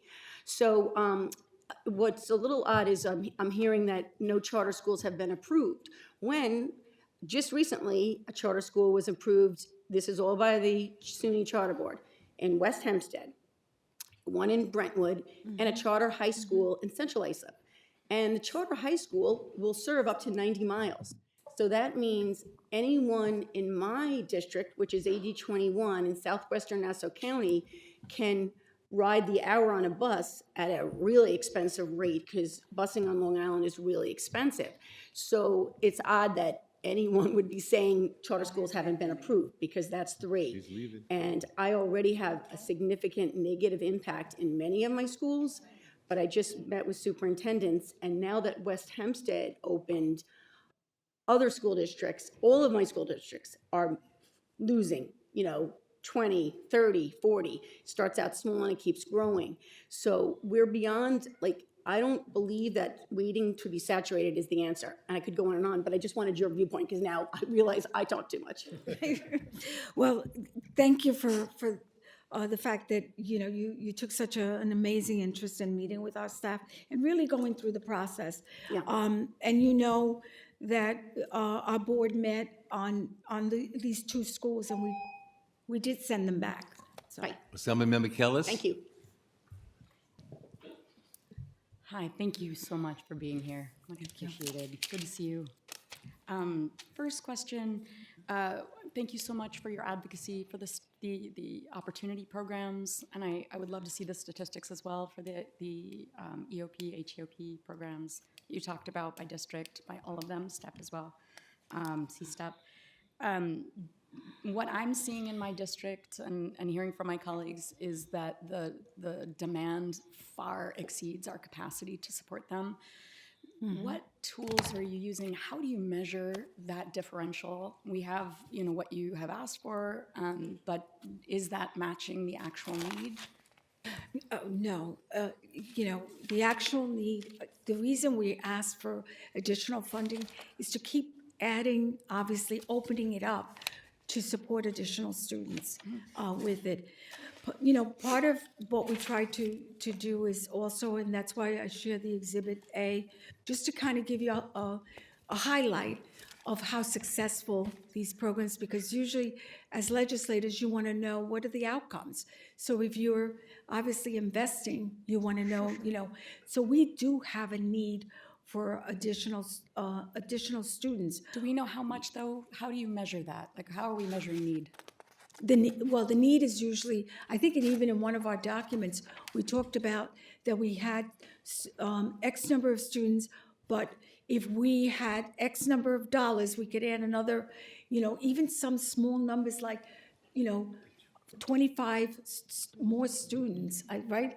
Or, in some cases, 2,000 students could benefit from those. We can get you that information because we've been doing an analysis of each of these in terms of what do we currently, we have a chart. What do we currently have? What is the current investment? What are we adding this year? And how many more students is that? So we have a chart that we can share with you. Oh, that's wonderful. And with the little bit of time we have left, I wanted to follow up on the question about the Office of the Professions and the modernization that you're talking about, because I have people that are waiting a year. I had one person that was almost 2 years to get their licensure. So that's way more than a couple weeks. You're talking about modernization. I've been hearing it for many years. But I haven't ever heard, what's the timeline for this modernization? What measurements, what structure, what scope? I'd love to see some of that information. We would be happy to follow up with you a more detailed report on the modernization, which started in 2018 and is still ongoing. It has many benefits to the customers thus far, but it would be best to follow up with you after this hearing with a more I'd love to detailed see report. some progress on those that Absolutely, I'm hearing. yeah. I'd love the day when we're not hearing them at all, but that's definitely a long time for people to wait. So thank you. Thank you very much. And with that testimony, it concludes our governmental section of the hearing. I have one more. And I was told that I was ready to shut it down, and now you're going to reopen? I had 2 chairs, each want their 3 minutes. Okay. I stand corrected. Senator? 3-minute follow-up. Okay, less than 3 minutes. There we go, thanks. To follow up, incidentally, thank you, Dr. Rosa and your staff again for your patience and for your ability to respond. I appreciate that, and I know the panel does too. Following up on the Article 7, I know you may not know the answer, or your staff may not know the answer, in which case, get back to you. On the Article 7s, you're opposing the transfer of the 3 professions to the Department of Health. The first, the physicians, the physician assistants, and the Essays. Specialist Right, assistants. essays. Did I miss one? No. What is the scope of practice on the PA, for the PAs? Senator, the scope of practice, technically on law, the PAs don't have a scope of practice, but what they are entitled to do is perform all of the services that are assigned to them by their supervising physician. Thank you. And the specialist assistant, can you tell me what they do and how many there are, and if there's a program in New York State that provides I can. licensure? Sorry, Senator, I can follow up with you on programs and whether they provide licensure. There are 134 special assistants right now. There are, by comparison, there are 25,000 physician assistants. So special assistant is a really unique category of licensure that we'll follow up with you in greater detail later, but they're relatively small in scope. Are there any programs for them in higher education in New York State? Honestly, we will have to follow up with you on that Okay. specific question, yeah. Okay, thank you. Assemblymember Hyman. Thank you, Chair Pretlow. Just really quickly on the Article 7, medical assistants administering immunizations, you are in favor of that. But in New York State, there's no standard uniformity of how MAs are taught. It's proprietary schools, proprietary colleges, continuing education programs, and there's no standard test like LPN or HHA or CNA. Why are you agreeing with that Article 7 language? I can start the conversation and we can lead over to Salon too. There's a connection here with BPSS schools as well. But from our perspective, this was brought to us as a public health priority from the Department of Health, and through our collaboration, longtime collaboration with the Department of Health, we worked over several years to assess the question of whether the conditions were in place for the existing medical assisting workforce to successfully implement this procedure in office settings with supervision and a dedicated training module. So while there is no standardized curriculum for all of the things that a medical assistant might do, there's very standardized modules that are developed and can be provided for existing medical assistants to successfully perform these services. So our Commissioner of Health and our collaboration has identified this as an immediate need with an existing workforce. That said, Salon and I have had many conversations about a broader need to have a standardized curriculum in medical assisting, and those two things are not mutually exclusive, but we think could be worked on. Right, because you could be a medical assistant in an office, never gone to a training, but a doctor's office decides that that's what they're going to call you. That is No one's going to say no to that paycheck, by the way. Right, but I think we're concerned about the public health, the public Right. safety issues, right, and having some consistency in the training that a medical assistant has. Okay. And what are the staffing levels at OQ at this time? In OQ, Yes. I think we have about 23 in OQ, and like 15 to 20, about 15 or 16 are dedicated to like the kind of meat and potatoes program evaluation. You're talking about like grade 9, 16, 23. Yeah, like all across, it different. goes up too, because we have Because the scope- supervisory level and management level as well, yes. Okay. And then our evaluators, that are How many typically- evaluators do you have? So if we include, because sometimes supervisors also do a little bit of evaluation, so I would say maybe 15 of the staff have some role in evaluation. And a lot of it's dedicated, like half of the evaluators, or a little less than half, are for like our teacher education programs, which is the heaviest volume. Similar to like in OP, a lot of the nursing, volume. And then the others are related to like new colleges and SARA, the distance ed SARA regulations and permission to operate, and ancillary roles. Yeah. Okay, thank you. Thank you, Chair. Thank you, everyone. Has everyone asked their questions? Do you want to wait for Assemblymember Simon to come back? Sure now. Okay. Commissioner, thank you. This ends our governmental portion of the hearing, and we're now going to move into our panel section. Everyone, please know, the panel section, we're all equal. Panelists have each 3 minutes to testify, and members have 3 minutes to ask questions of the panel. Chairs do not have 10 minutes, they have 3 minutes. Rankers do not have 5 minutes, they have 3 minutes. Our first panel is going to be Panel A. Mr. James Davis, Professional Staff, Congress of CUNY. Frederick Knoll, United University Professors. George Cushman, New York Community College Trustees. Andrew Sako,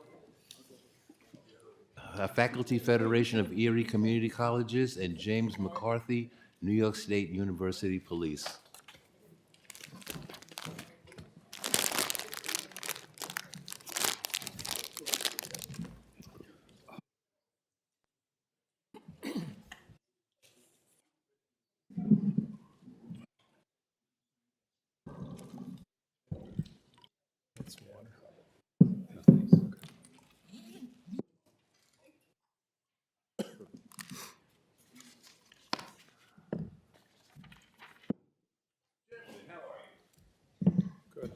Excellent, good. Guess we can start from my left, your right, or however you want to start.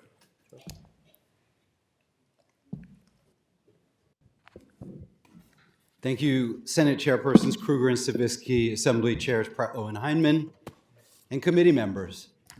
I'm James Davis. I'm the president of the Professional Staff Congress at CUNY, proudly representing 30,000 faculty and professional staff. And we appreciate very much the opportunity to testify today, and we really appreciate your critical support for public higher education. Much has changed since we testified last year as a result of the Trump administration's attacks on higher education, on our immigrant communities, and on students' freedom to learn.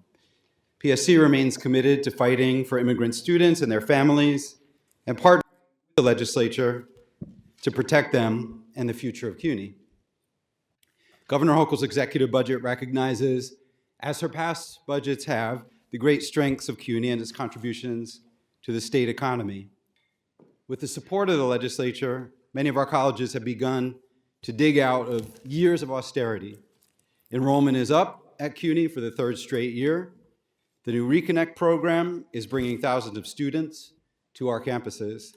Without question, this will bolster the workforce in essential, high-demand fields where CUNY excels. However, adding more students to a system that is still not fully funded means additional resources are urgently needed, so our members can continue to offer the students the best education possible.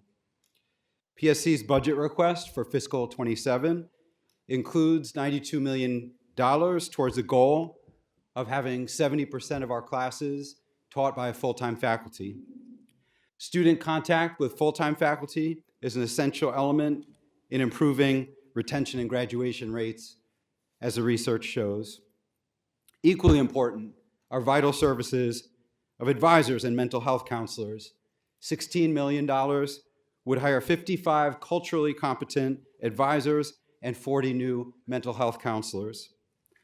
Last year, PSC members ratified a contract that runs through 2027, and we've appreciated that the cost of the state's portion of our contract has been covered in the budget in recent years.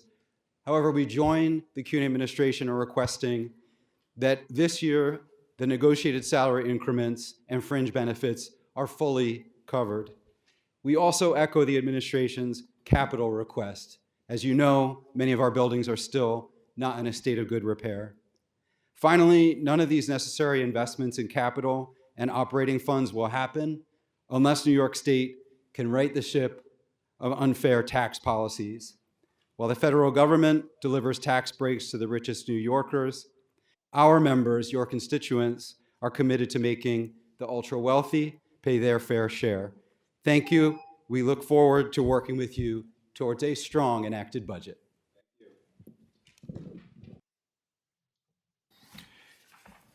Chairperson Kruger, Chairperson Pretlow, Chairperson Stavisky, Chairperson Heineman.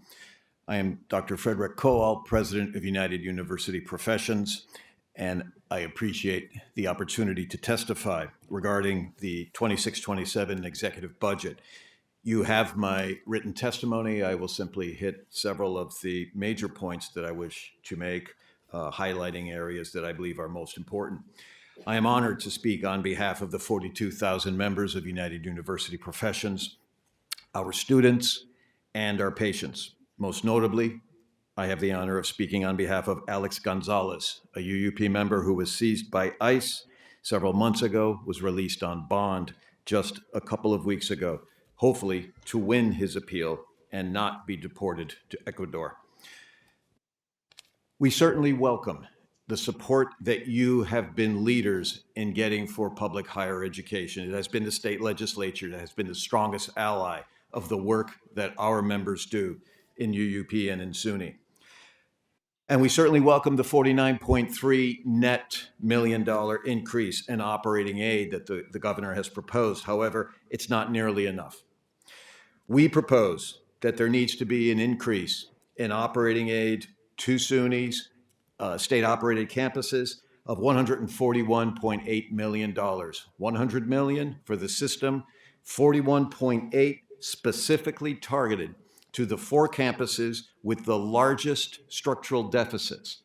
Those 4 campuses, ESF, Buffalo State, Fredonia, and Potsdam, continue to suffer under the long period of underfunding during the Cuomo years. In my written testimony, starting on page 4, you will see a detailed accounting of the incredibly impressive, important work being done at those institutions despite the years of underfunding.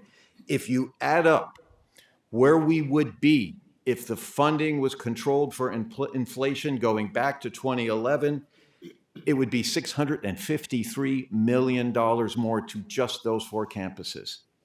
The fact that direct state allocations have not been increased to individual campuses since 2011 is the root cause of the financial difficulties as well as the fall off in enrollment that is often spoken about.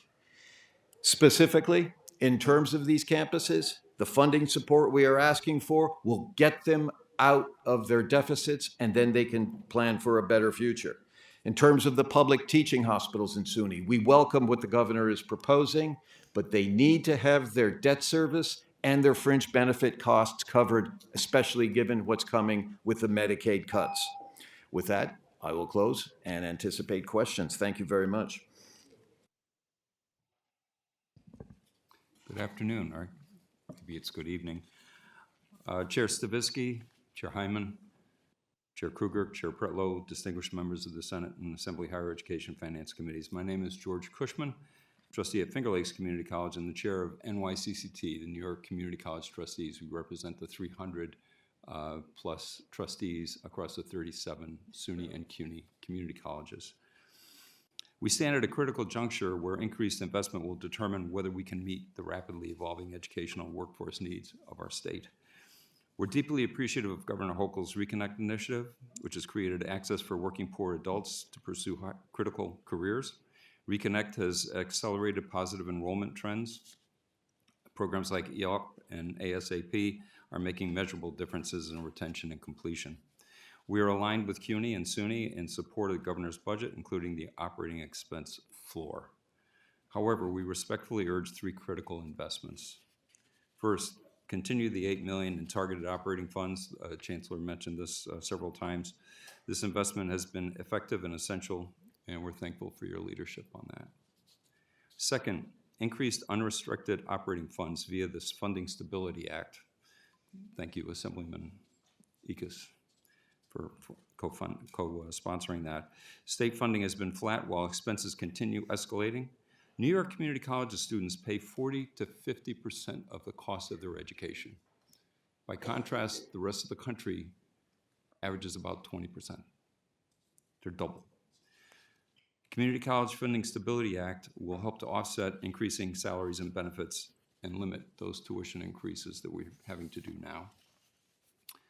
Third, support high-cost nursing programs. And students are shifting to high-need, high-cost majors like nursing and advanced manufacturing. These programs create significant losses due to higher faculty ratios and specialized equipment. Onondaga Community College's nursing program alone faces a loss of almost $1 million a year. Nursing Education Support Act will expand capacity, improve quality, and ensure a robust pipeline of skilled nurses. Thank you, Senator Stavisky. Peter Drucker wrote that community colleges were designed to educate technologists who have both theoretical knowledge and manual skill, the foundation of America's productivity advantage and our ability to create new industries almost overnight. With your partnership, we can ensure sustainability for our community colleges and position New York to thrive in the 21st century. Thank you. Welcome questions. Thank you.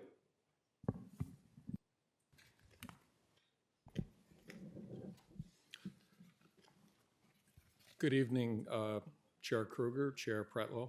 Thank you for the opportunity to provide testimony today. I'm Andrew Sacco. I'm president of the Faculty Federation of Erie Community College, and I'm also a member of the NYSUT Board of Directors that represents community colleges.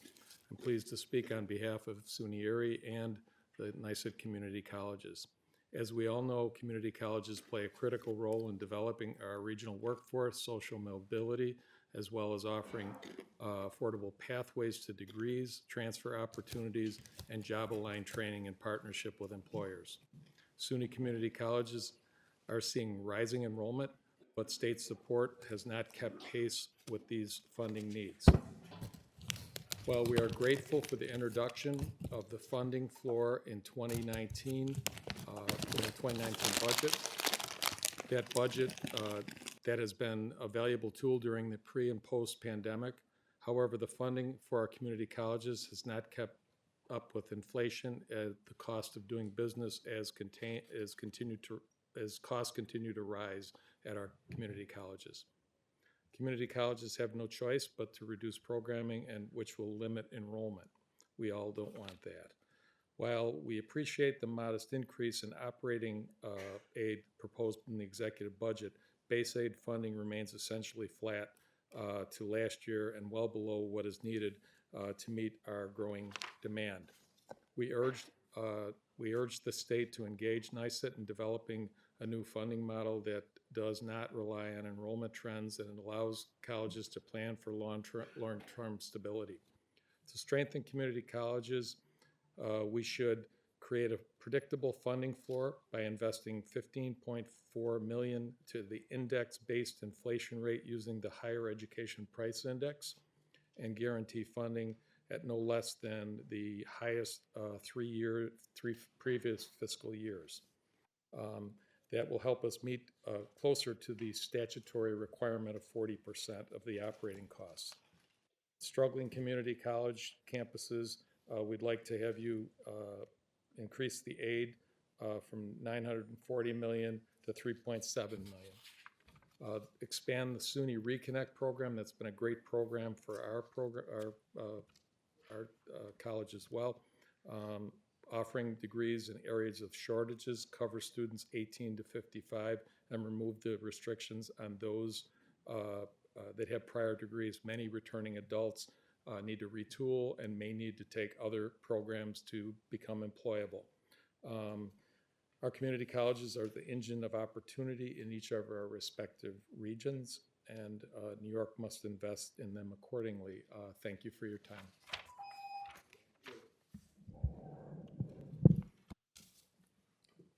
Good evening. My name is James McCartney. I serve as director of the New York State University Police Lieutenants, president of the PBA of New York State, representing State University police officers, environmental conservation officers, forest rangers, and park police officers. I have proudly served as a New York State University police officer for 26 years.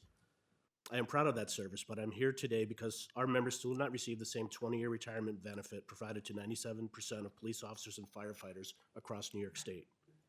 For 6 consecutive years, the legislature has overwhelmingly supported pension parity for our members. We are deeply grateful for that support. Today, I respectfully ask you to continue leading on this issue and work with Governor Hochul to include the 20-year pension parity into the state budget. Our members and their families deserve the same fairness afforded to nearly every other police officer in New York State. I also want to address public safety across the state university system. SUNY includes 64 campuses, yet only 28 are protected by state university police officers. The remaining campuses rely on a patchwork of local agencies and non-certified personnel. This creates unequal safety standards. A student at a 4-year SUNY institution receives full police protection. A student at a community college may not. This disparity is not consistent with SUNY's commitment to equity. It is time to modernize and centralize state university policing. A unified structure would reduce duplication of costs, create consistent policies and accountability standards, improve emergency coordination, strengthen specialized training, and allow for true data-driven decision-making statewide. Centralization does not eliminate local input. It strengthens it by giving officers the structure, resources, and leadership needed to meet modern public safety challenges effectively and consistently across New York State. Our members put their lives on the line every day to keep SUNY campuses safe. They are asking for fairness in retirement and a professional structure that reflects the size and complexity of today's system. Thank you for your time, your continued support, and your leadership. Thank you. Assemblymember Hyman? Thank you. So this is going to be like a lightning round. I'm trying to get, it's not 3 minutes for each person, right? Nope. President Davis, my question for you is Allison Friedman a member of your union? And if so, has she sought out any protections from your union? Appreciate the question. Dr. Friedman is at Hunter College, so she is a member of the Professional Staff Congress. She was referenced earlier as having made comments at the Community Education Council 3. Yes, she is entitled to the protections under our contract. Jeez, okay. Thank you. President Cowell, it's always good to see you. A couple of questions for you as soon as I find my page. If the legislature, you propose a $5 million expansion for the pre-medical opportunity program and a new mental health EOP, with another $5 million. What are the targeted student populations and expected enrollments for that program? Thank you for asking, Assemblymember. This is vitally important that we address a longstanding, as I'm sure you're aware, a longstanding deficit in mental health providers and healthcare providers. We have heard a lot about the nursing shortage that is real and is going to get worse, but there's also primary care physician shortages. There are other shortages that are coming throughout healthcare. And so what we have proposed actually years ago was the medical EOP program, and then now the mental health EOP program. It is intended to bring students in and give them the kind of support necessary to bring success, just like with EOP, which is so amazingly successful. And so that is the goal. Now, in terms of numbers, it's really a function of what institution they would be attending. So this is really an attempt to get some base funding, get a pilot program or two, and then let's see where we can go forward from there. The target constituents for the program would be underrepresented, specifically communities of color that are underrepresented in the healthcare, especially in mental health care. Okay, thank you. George, it's good to see you again. And if you could just tell me which campuses don't have early childhood care on the campuses. And the last question I have is for James McCarthy. You said only the four-year campuses have protection, not the community colleges? Have full police protection. Okay. George, if you may have to get back to me I on will the have to get number back to you of on that. campuses that don't have childcare. Thank you.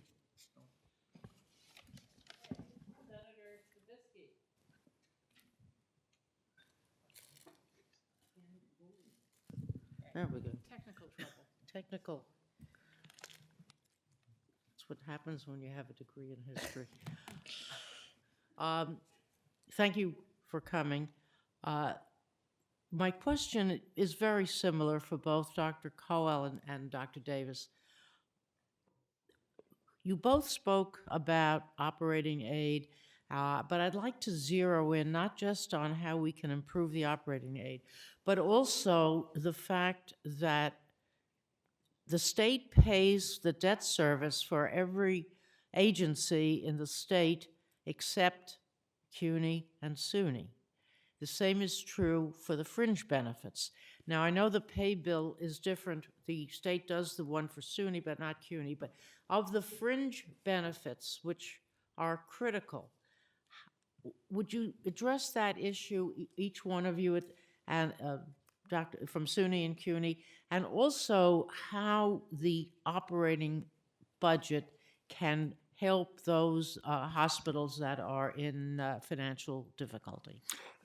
Thank you, Senator. And thanks to you and all of the members of the state legislature for your outstanding support and advocacy over the last 2 years as we saved downstate from the planned closure of that important facility. the SUNY hospitals are unique in that you're correct that the fringe benefit costs and the debt servicing are not paid. There is also the Jacobs Medical School at the University of Buffalo faces the same barrier. But specific to the hospitals, because of what is coming with the Medicaid cuts, we all know how desperate hospitals are going to be financially. These institutions that are the state's hospitals, public teaching hospitals, they're training the next generation of healthcare professionals. Picking up these costs now so that they have a financial cushion given what could be coming becomes more crucial this year than ever. So specifically, I think that's vitally important. Dr. Davis? Thank you. In the CUNY system, and I think the Chancellor referenced this, in recent years, the full cost of the collective bargaining agreement, including fringe increases, has been covered. We look forward to making that the case again through the legislative and budget process. This year, there's almost $29 million in gap right now that still needs to be covered. And you all know what happened previously, which is individual college budgets ended up being sort of cannibalized in order to fund the shortfalls in the collective bargaining agreement. So we look forward to working with you to prevent that from happening this time. Thanks. Thank you. You have 7 seconds. I don't think you got Thank you. time. Thank you. Sorry. Simply. So little time. Assemblymember Gray? Thank you very much, Chair Cushman. Excuse me. Reconnect is enhancing enrollment in the community colleges. Is that correct? It is, yes. Okay. And what's the effect? Staffing levels? I know workforce shortages are across all sectors. Is that creating stresses on the staffing levels? You know, you're experiencing any type of burnout? Well, there's quite a bit of faculty burnout right now in community colleges. For one thing, the majors that these are going toward have a much higher ratio of faculty to student. So there's fewer students per faculty. So they've got we're losing money on every one of them, but. So that's a factor, but also with regard to, we've got less full-time faculty. We've got roughly half per FTE that a four-year college has, and with that we have to do more adjuncts. So this is putting a lot more pressure on the full-time faculty, and there's reporting issues are off the rails right now. But there is also University Faculty Senate Ethics and Institutional Integrity Community has just released a white paper on faculty burnout, and it's very comprehensive. I'd recommend it, and I can forward it to you if you like. Sure, I appreciate that. Thank you very much. And President Colwell, just on ESF. So ESF is a critical institution. It is doctoral granting institution. It is a research institution. There are many outposts within ESF, facilities, right? Whether it's the Thousand Islands biological, system up there or Wanakina, there's just a lot of outposts. Is it worthy that should be considered for a university center funding type model? Yeah, I would argue very much so. And also in terms of some tuition flexibility for them as well. I think that would be very important. This is an institution that now more than ever can serve an incredibly important role, and it really does, as you pointed out. Additional to that, it is in a very unique position where they have limited, literally growing space, and with that, they're turning students away. When the chancellor says, well, funding has been, our strategic plans are put in place for institutions because their enrollment is down. That's not ESF. ESF turns students away from across the country. So the support of the legislature is crucial in ensuring that we can grow that institution.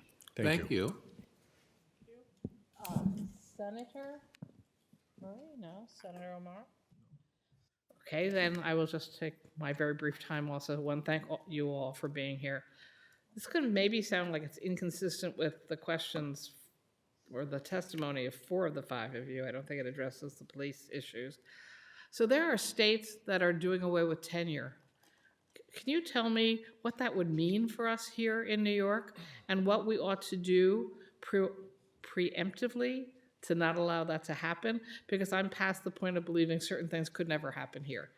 I think the last 14 months of our lives have, I think, taught us all to not assume anything. So I don't even know if some of my colleagues know that they're undoing tenure in various states in this country. I wasn't aware. See? And I think you know everything. I do. And maybe you don't have an answer for me today, but I hope you'll all put your hats on to give yourself another assignment as representatives of the faculty of our great institutions, because I don't even know what that can look like here. It's what starts in Oklahoma or Florida may find its way here, and I think it's really critical that we find a way to translate what tenure actually means and what its value is to the general public, because the general public may see tenure as like a sinecure, a job for life. The fact is that tenure was devised in order to protect the academic freedom of the researcher and the instructor. That doesn't mean carte blanche to do anything and everything. It means that they can conduct their research towards truth and teach towards their training free from political interference. And that's really important. Doesn't mean you could never be fired or you could never be subject to due process. It means you get to pursue your scholarship and your teaching. So that feels very important. And I think we know that the Trump administration's agenda for diminishing or removing tenure protection rights are largely cynical and part of a broader culture war. So I appreciate you raising that, Senator Krueger. Thank you. Yeah, and I would simply add, and James put it very, very well, I think that the tenure is also under assault with the expansion of contingent labor. And fewer positions in higher education are tenure track lines. And that undermines our ability to be the independent research institutions, but also to bring the best new ideas to this nation and to this world. We desperately need to make sure that the protections of academic freedom, which are directly linked to tenure, and the independence of a free-thinking individual in a free-thinking society is absolutely vital. We appreciate your support and for raising this question. Thank you very much. My time's up. Thank you so much. Thank you. Assemblymember Eckes. Thank you for being here. George, most of these questions are going to go to you. Can you determine by the freezing of in-state tuition how much money that's going to cost? Because I'm assuming the cost at your community colleges continue to go up with inflation, whether it's personnel, supplies, and so on like that. We haven't frozen tuition. Okay. I think that's a SUNY operated campus. Okay. So because the funding model has not kept up with us at all. As a result, had to increase tuition, which is why the students are bearing such a high proportion of that right now. And so it's either that or retrenching the services and faculty. SUNY Reconnect. Thank you, Governor, for putting this in. Can we find out, you talked about Onondaga and just one program, nursing, costing that community college $1 million. Can we find out across the community college system how much money this Reconnect is costing? No. We are doing some analysis on that now. I know the colleges are, and in response, we're coordinating with them. I think that actually the governor's looking forward to getting that information so that she can better inform how Reconnect goes forward in the future. But good, because it's a great program, but I don't want to see it make community colleges go broke. Well, yeah. You have 15 million in funds for AI. But that's for all SUNY. Has any of that been committed, or do you know if any of that is going to be committed to community colleges? No. We've asked independently for 15 million, but our ask for AI is fundamentally different than what SUNY is doing. It's all CTE programs. This is really designed to teach the human skills that the people need to be able to manage AI in the future. This is really designed to be spread, and we're the only institution that can hit every single resident of the state of New York. Yeah. And the small businesses that reside in our community. This CTE credit would go toward them so that they can develop the agency to be able to use the system properly. I totally agree. I mean, it'd be nice to get a degree in AI, but I think everybody needs, especially those within your institutions, need to learn about its abilities, capabilities, and the damages that it can do. And then finally, we know that the comptroller put out a tuition assistance program is not keeping up with inflation. How far are we behind? Well, they are behind, as are we. We appreciate that. I guess one of the issues is that because we have to keep raising tuition, they're going to have to keep raising TAP. Thank you. Assemblymember Griffin. Okay, thank you all for being here. Limited time, but my first question is for Mr. Cushman. I appreciate our incredible community colleges across the state, and now with the WeConnect initiative, they become even more important to our communities.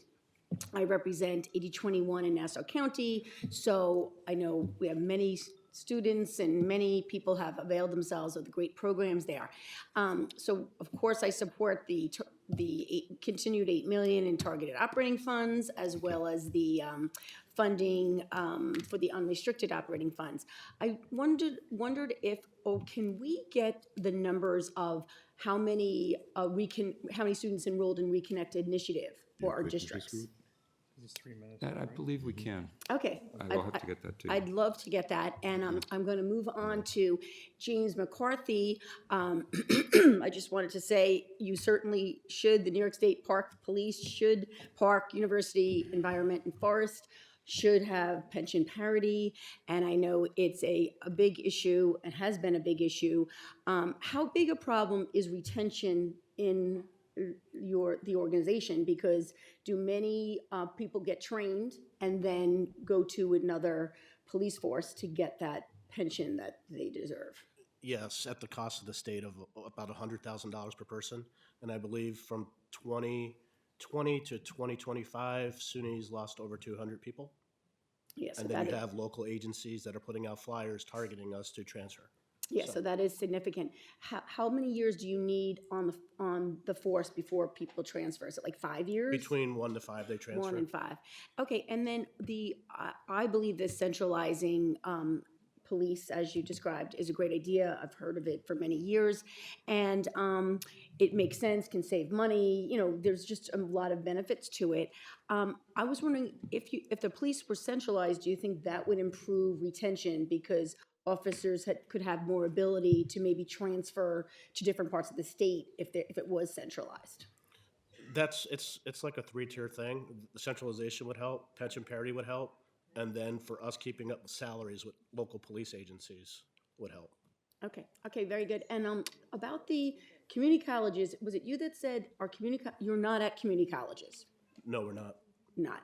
And so our community colleges are just, I mean, we have the Nassau County Police Department, they're overseeing Nassau, but that probably presents a problem in many community colleges across the state who may in rural areas may not have a police force to protect those students. Correct. A major issue is they have peace officers that are around. SUNY tried that model, and they changed in 1999 to full police services. And the problem is at a community college, they can't serve TERPOs or ERPOs, emergency extinction. Okay, well, thank you. Thank you all for being here. Thank you, Assemblymember Simon.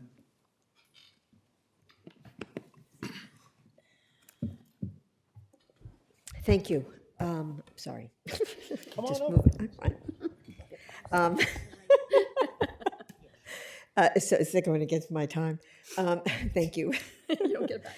Okay, so I have a question, actually, it could be for all of you. So one thing I understand is that And this goes to this issue about training nurses and doctors and the tech needs, et cetera, and the greater costs.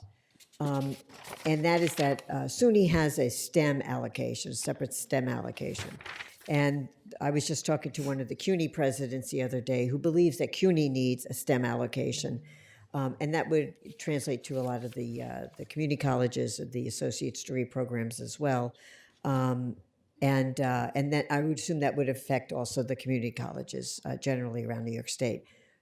What are your thoughts on that? Do you think that would make a difference? It would help? How would it help? How might it be used?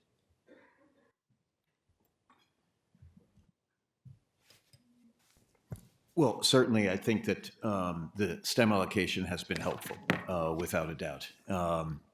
At the same time, I do have a related concern that actually goes back to Senator Kruger's question earlier, and that is that what we're seeing where programs are being eliminated at places like Buffalo State, which despite the rosy picture being painted earlier this afternoon, I've gotten notices of retrenchments and programs eliminated, and they are overwhelmingly into liberal arts. And that's happening across SUNY and across the country. We have to be very careful as we invest in STEM.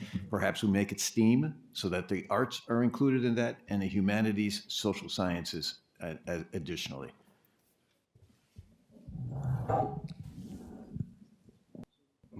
I'm not sure I can speak on the STEM. I will just agree that because of the cost of nursing programs, we have to cut somewhere. Yeah. And we're going to cut the programs that are the least subscribed, unfortunately, and in many cases, those are some of the liberal arts programs.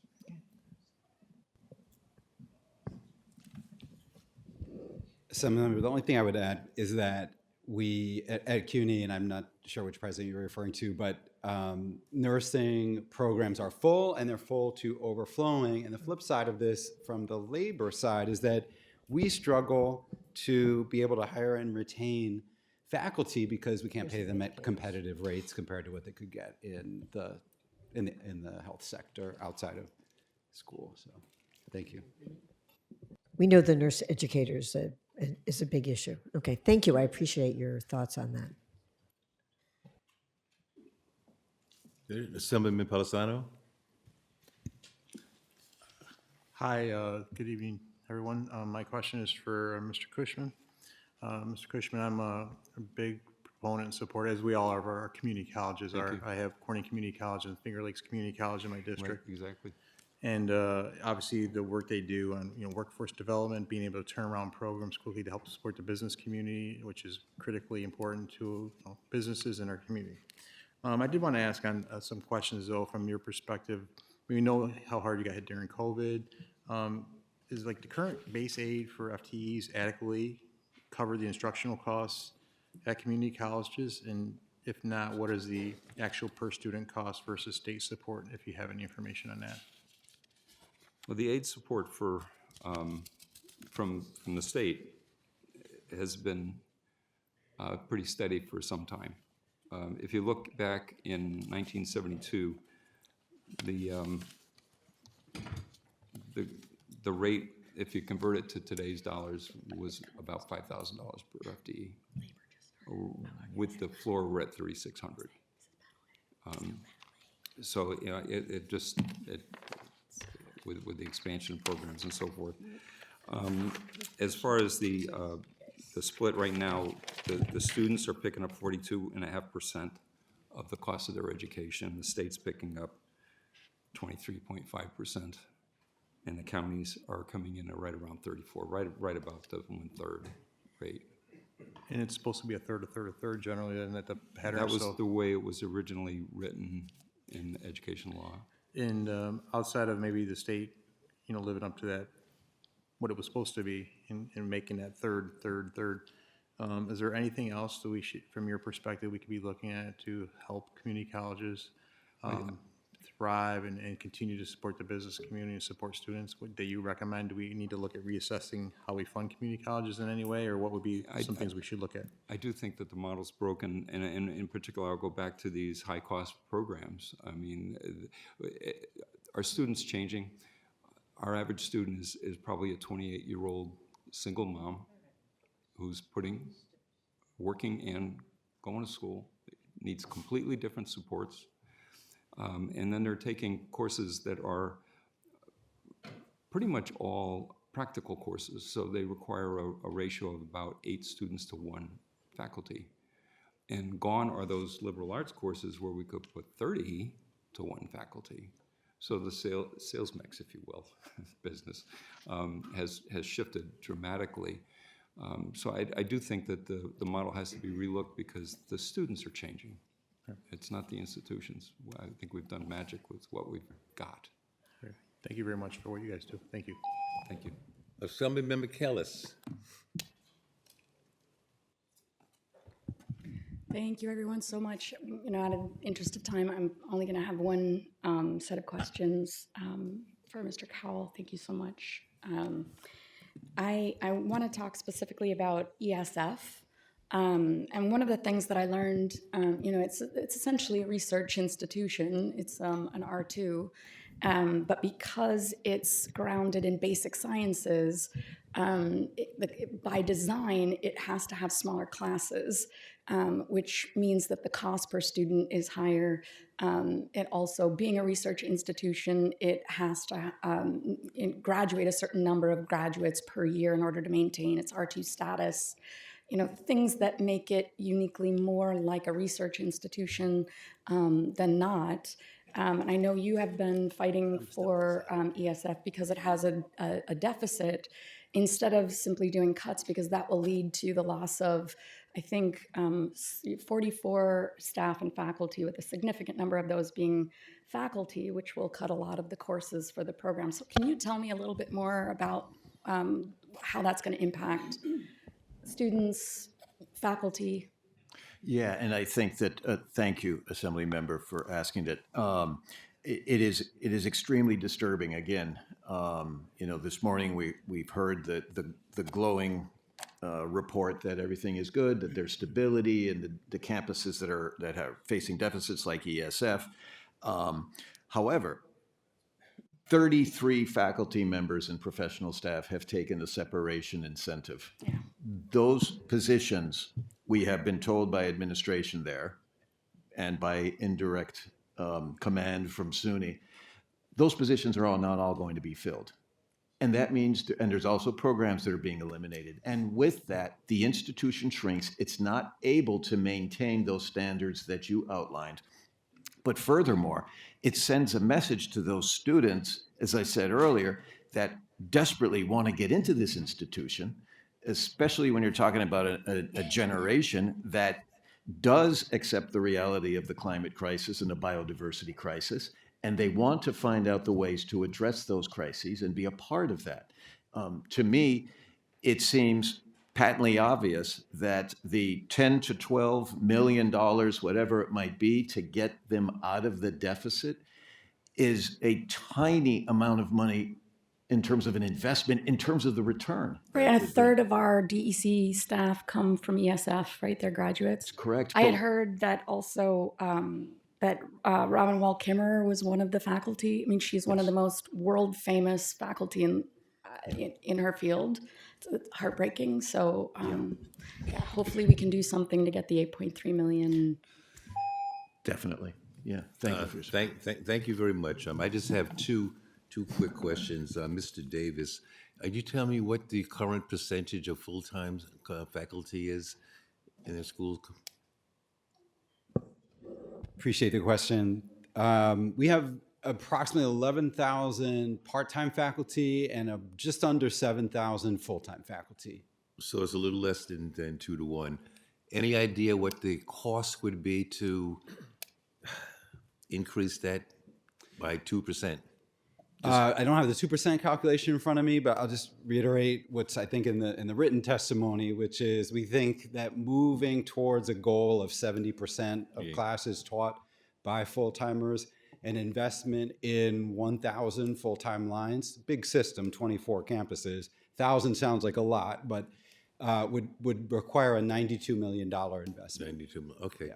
Thank you. Thanks. And Mr. McCarthy, Has there been much interaction between enforcement agents on our SUNY campuses? I know that there was one, an instructor that was taken away, but I'm talking about students, student body. With what enforcement agency? ICE, Not to my knowledge. not at all. Okay. No. Thank you very much, gentlemen. This ends this section. We'll now convene panel B. University Student Senate of CUNY, Akeem Pollock. State University of New York Student Assembly, Luca Rallis. And the Graduate Students Employees Union of the Communications Workers Union, Bradley Hershon and Shirley Jin.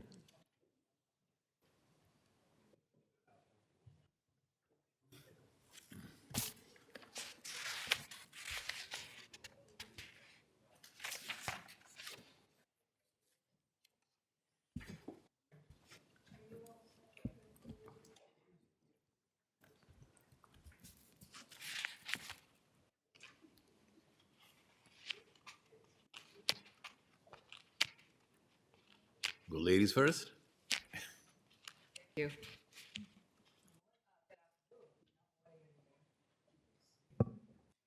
Hate to say evening. Good afternoon, chairs and members of the committee. My name is Shirley Jin. I'm an organizer for Graduate Student Employees Union, CWA Local 1104. I represent nearly 5,000 graduate student workers across SUNY. I'm here with one ask, to codify Senate Bill S9034A and Assembly Bill A10334 to permanently end mandatory broad-based fees for graduate workers. As a union, we long fought to eliminate those mandatory fees, as a lot of you have probably known. At this point, some of our graduate workers joke that ending fees has lasted longer than their entire PhD program. But we are here to make sure that the progress that you helped achieve becomes permanent. In 2022, this legislature committed to phasing out fees over 4 years. And that commitment, that founding, has made a real difference in graduate workers' life. And we're so grateful for that commitment. What we ask today is straightforward, make it permanent. Codifying this legislation does not expand the promise, it secures it. It ensures that graduate workers will never again have to pay fees back to the institute that they hired them. Graduate workers, they teach courses, grade papers, run labs, power research across SUNY. At some campuses like ours at UAlbany, 40% of undergraduate courses are taught by graduate workers. Stability for graduate workers means stability for SUNY.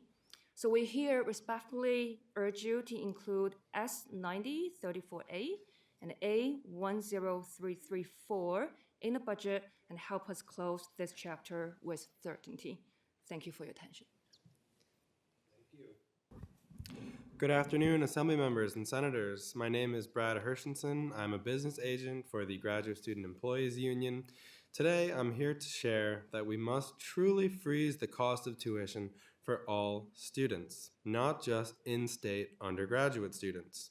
Two populations are left out of this so-called tuition freeze, and I call it a tuition freeze like this because in this budget cycle, the first population left out is graduate students, and the second population left out are international students who already pay a tremendous amount for tuition at SUNY.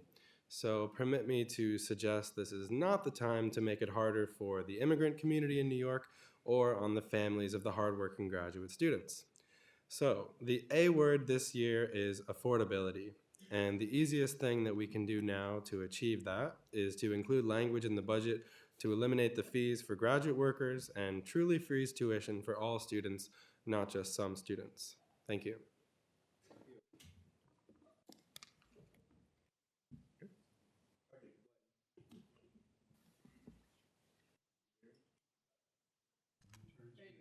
Oh, good evening, Chair Kruger, Stavinsky, Heineman, and Pretlow, and other members of the Assembly and Senate.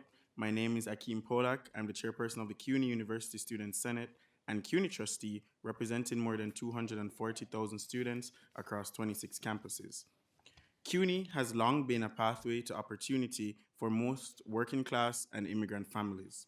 Today, that promise is strained, and one of the most immediate barriers students face is transportation. For many students, commuting is a hidden tuition.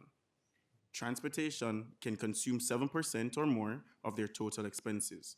Many spend over $100 each month simply to just reach class, and for more than 60% of students from low-income households, that cost can determine whether they attend at all.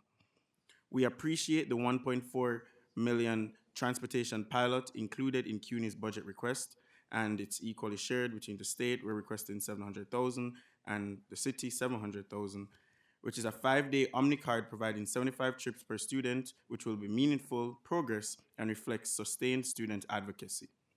But the need far exceeds a pilot. Free OmniCards for all CUNY students remain our top priority.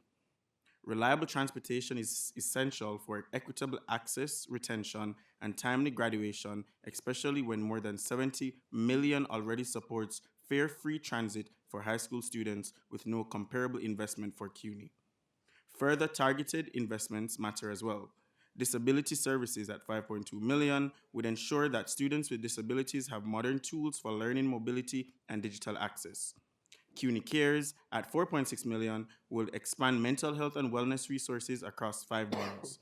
Modernizing campus infrastructure and technology will ensure that our classrooms and labs and libraries and digital systems remain reliable and accessible for 21st century learning. These are not isolated requests. They are investments in the success of CUNY students and in New York's future workforce. Thank you for your time and your commitment to public higher education. Thank you. Assemblymember Hyman. Thank you, Chair Pretlow. Mr. Hershenson, it's been great to see you grow up right before our eyes, and here you are testifying again. Since you meant in your testimony, you made references to federal grant cuts that have impacted graduate workers' ability to continue education. Can you specify which cuts the federal government, which cuts were? Sure. Yep, and I'll come to Akeem when I get this answer. Sure. Thanks. There's several graduate workers, for example, folks who are doing their PhDs in public health that are funded through NSF or other federal agencies where funding for existing and ongoing projects that people who have been doing research for the last several years, unfortunately, funding has been cut. And those are our colleagues, they're graduate workers who teach undergraduate courses, conduct research, and their projects, dissertations have been upended. So it's a really challenging time right now, and that's why part of why we're asking for the funding to fully phase out the fees is to make it so our graduate workers and colleagues have what they need to succeed and graduate. Okay. Mr. Pollack, we have talked about the OmniCard and the program that's funded Fair Fares so much, so I even spoke with the higher ed chair from the city council, and for this amount, $700,000 for Omni. Now, we already fund a program for Fair Fares. Wouldn't it be more feasible for us to make sure that students are aware of this program and to apply for it? So thank you, Assemblymember. Fair Fares surrounds anti-poverty. So that's the program, and it targets low-income residents. What we're proposing, the free OmniCard pilot, it surrounds academic outcomes and trying to close the gaps with existing programs. So we are looking at higher graduation rates, retention when it comes on to schooling, ensuring students actually go to classes. But isn't access to the transportation is the issue? So if you have access to Fair Fares and apply for that, wouldn't that cover the same objectives that you just said? Well, so Fair Fares even just removes half of that barrier.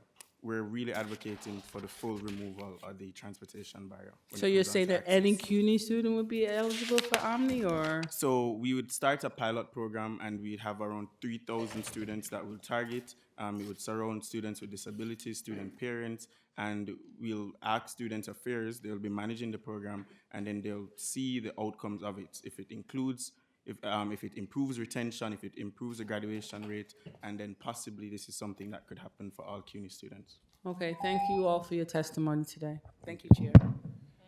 Thank you.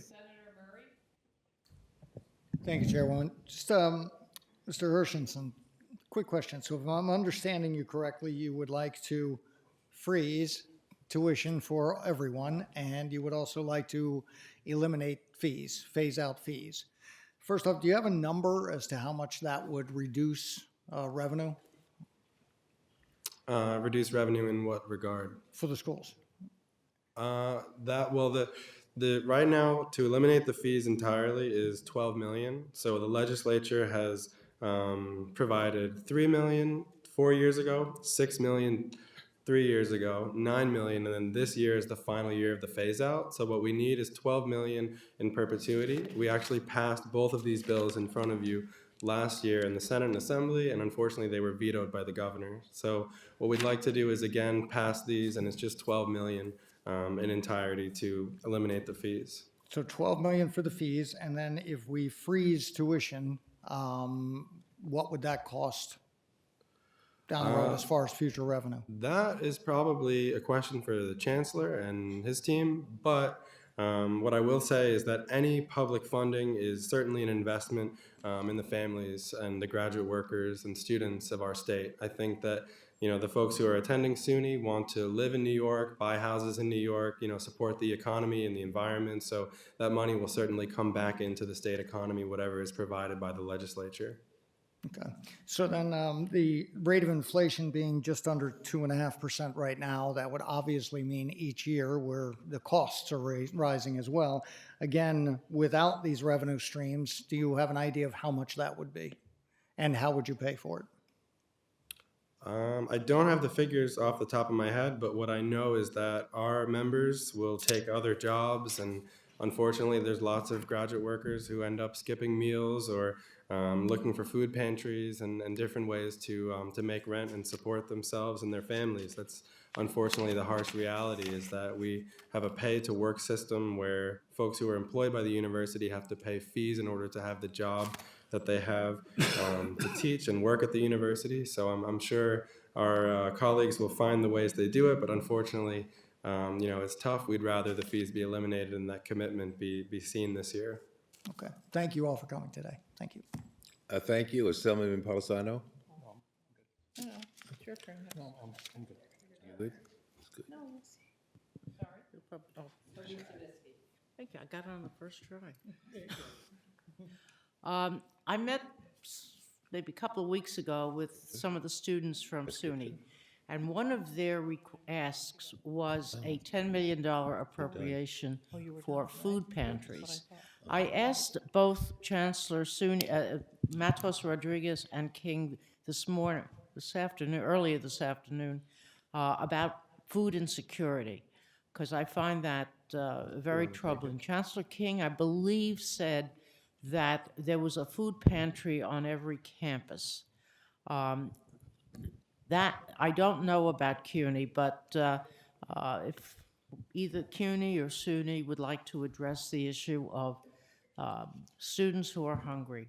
And we have a school breakfast program for elementary school and high school students, and we have a lunch program. And it seems to me that we need some kind of program for college students as well. But if one of you would like to address that issue or more, the question of food insecurity on our public college campuses. Well, that's definitely good question. Appreciate it. That's definitely something graduate workers are suffering with. I can bring in two testimonies that recently received.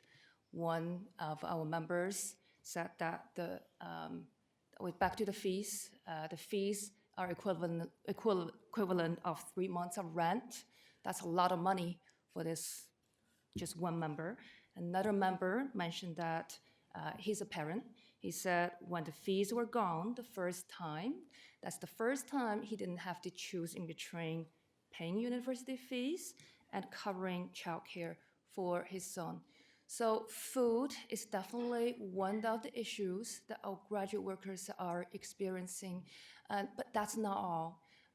We also experience different type of financial difficulties. And not to mention, we're a group of people who are pushing and performing cutting-edge resource, and we are future educators.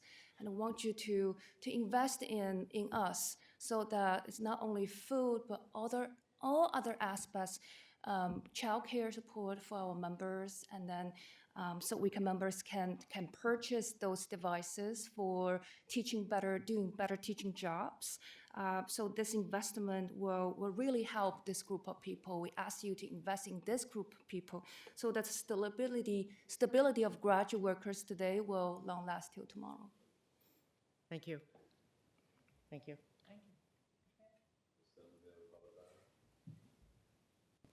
Yes, good evening. Appreciate your patience. I know it's getting late. I really don't have a question. I really just want to say thank you. Thank you for taking the time to be involved, coming here to address this legislature, to talk to us about what's important to you, what the priorities for yourselves, your fellow students should be, and to communicate that to us. I mean, personally, I love it when younger people like yourselves, students, get involved and advocate for themselves. I think far too often young people don't get involved because they feel like the system doesn't work for them. And I think seeing you three here tonight really kind of helps that case, and just encourage you to keep speaking out on those issues that matter to you. And if you're not liking what we do, challenge us. Do it respectfully, and you've been respectful. I just really wanted to commend you all for coming out and speaking out, because I love to see young people get involved and advocate for themselves, and not enough do that. So thank you for being here. Really appreciate it, and have a great evening. I do have a question for Ms. Jin. If I heard you correctly, you said that 40% of the classes are being taught by graduate students? Yeah, just to clarify, a lot of undergraduate courses, especially on our campus at UAlbany, are taught by graduate workers, yes. So these are graduate students that are currently obtaining their graduate degree and teaching part-time? Exactly, yeah. And you have a union? Yes. Interesting. Okay. And about how many number-wise do you think that is? Yeah, for that's about 5,000 to 6,000 graduate workers. 5,000? Yeah, a lot of them are PhD students. Some of them are master students.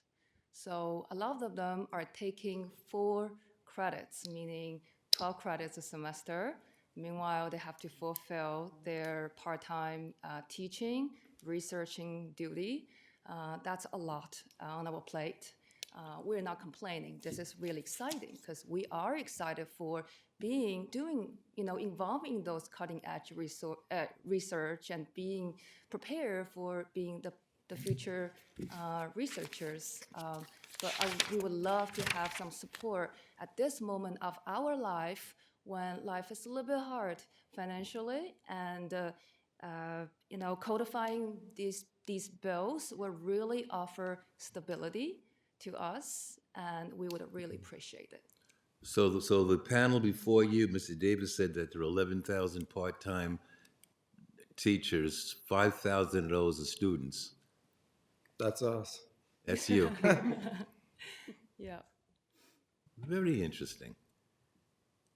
And what school are you teaching at, just if I could ask? I'm teaching at UAlbany. You're UAlbany? UAlbany?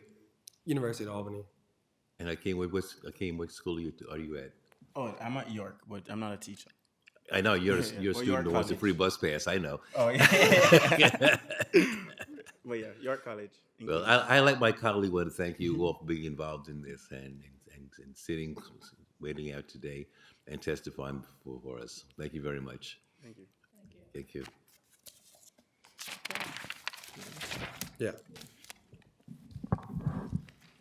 Now I'm going to call panel C, the Association of Private Colleges, Donna Garunt, the Commission on Independent Colleges and Universities, Ms. Lola Brabham. Higher Education Opportunity Program Professionals Organization, Aaron Ray. Cornell University, Charlie Krasansky. And the Association for Program Administrators for C-STEP and STEP, Dr. Ronaldo D. Alba.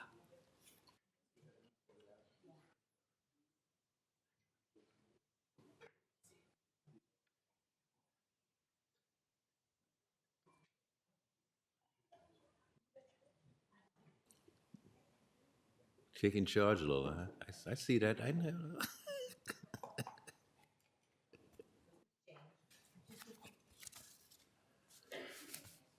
Okay, how do you want to start, left or right, center?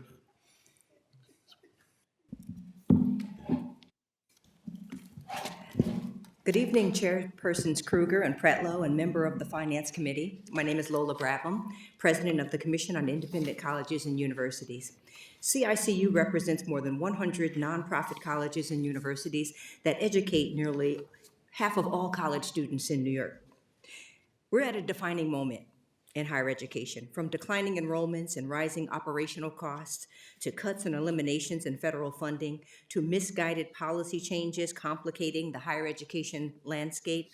The urgent and immediate threat to educational access and economic stability is real.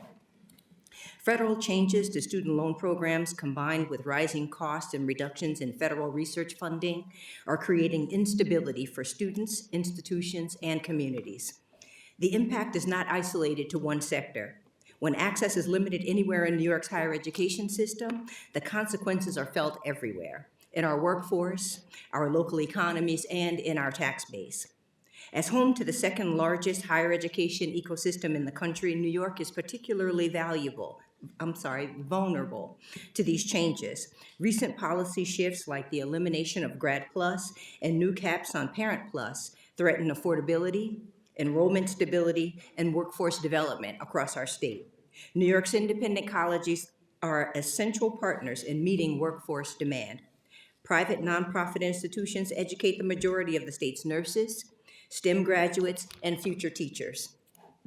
Our campuses are economic anchors in urban, suburban, and rural communities alike, yet pressures on the independent sector are intensifying. Declining state support, demographic shifts, reductions in federal funding, and student loan changes are compounding challenges for students and families. CICU urges the legislature to take several critical steps in this year's budget. First, we call on the legislature to establish the New York State College Access Program, a state-backed loan program designed to be a safety net for New York students pursuing graduate degrees in critical fields like teaching, nursing, architecture, engineering, and others that will experience a reduction in financial support due to the financing gaps created by the One Big Beautiful Bill. We're grateful that the executive budget proposes a borrower education program in response to these changes, but counseling alone is not enough. A responsible state-supported loan option with strong borrower protections and competitive rates will protect pathways into essential work fields and is the best alternative for high-cost private loans.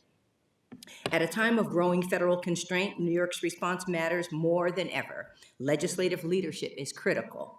Secondly, last year's historic expansion of TAP helped ensure that students are supported in a meaningful way. Now New York must build on that progress by restoring and increasing Grad TAP and providing independent students with full TAP benefits.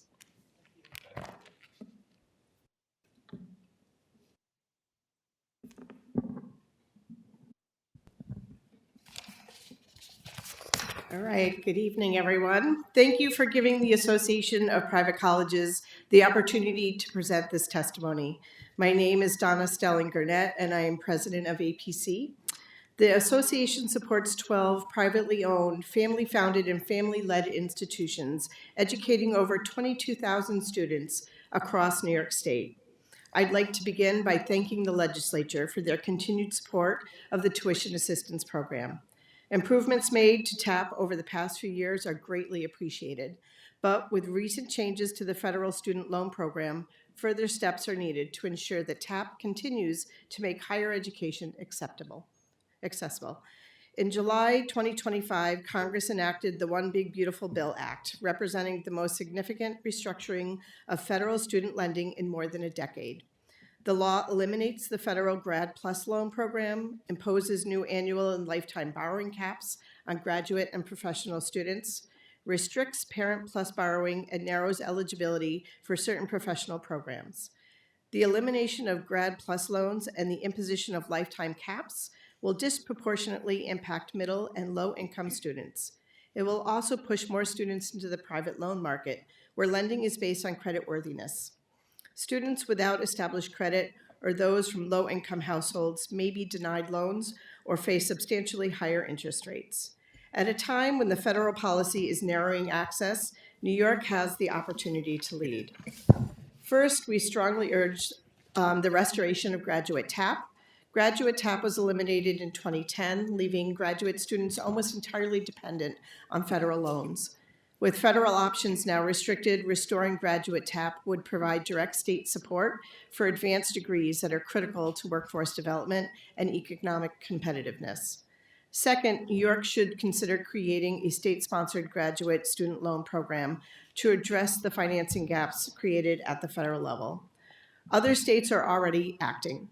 Earlier this month, Connecticut announced an expansion of the Connecticut Higher Education Supplemental Loan Authority to include a new supplemental graduate student loan program, and other surrounding states, including New Jersey, Pennsylvania, Massachusetts, Vermont, and Maine, already operate state-backed loan programs serving graduate students. The federal landscape has changed dramatically. Graduate students now face borrowing caps, elimination of key loan programs, and regulatory definitions that do not align with New York's licensure requirements. Without state action, fewer students will enroll in advanced degree programs, and workforce shortages will intensify. These student-centered investments will strengthen our workforce, protect economic mobility, and secure the state's long-term competitiveness. Finally, I'd be remiss if I didn't mention the APC Student Leadership Council members who will be in Albany tomorrow. So look for the blue and white scarves. Thank you.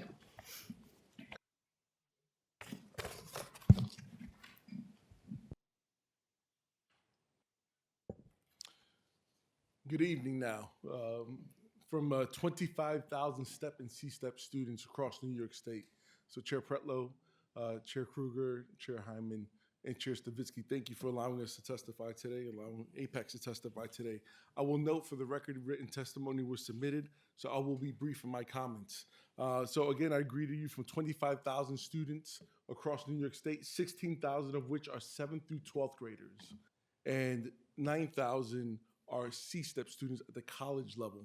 59% of those students are first-generation students. First, I'd like to say thank you for the allocation last year in the restoration and the modest increase to STEP and C-STEP funding. I'm happy to report that C-STEP has spent 96.6% of those funds, and STEP has spent 95.5% of those funds in a year when we experienced a lot of transition.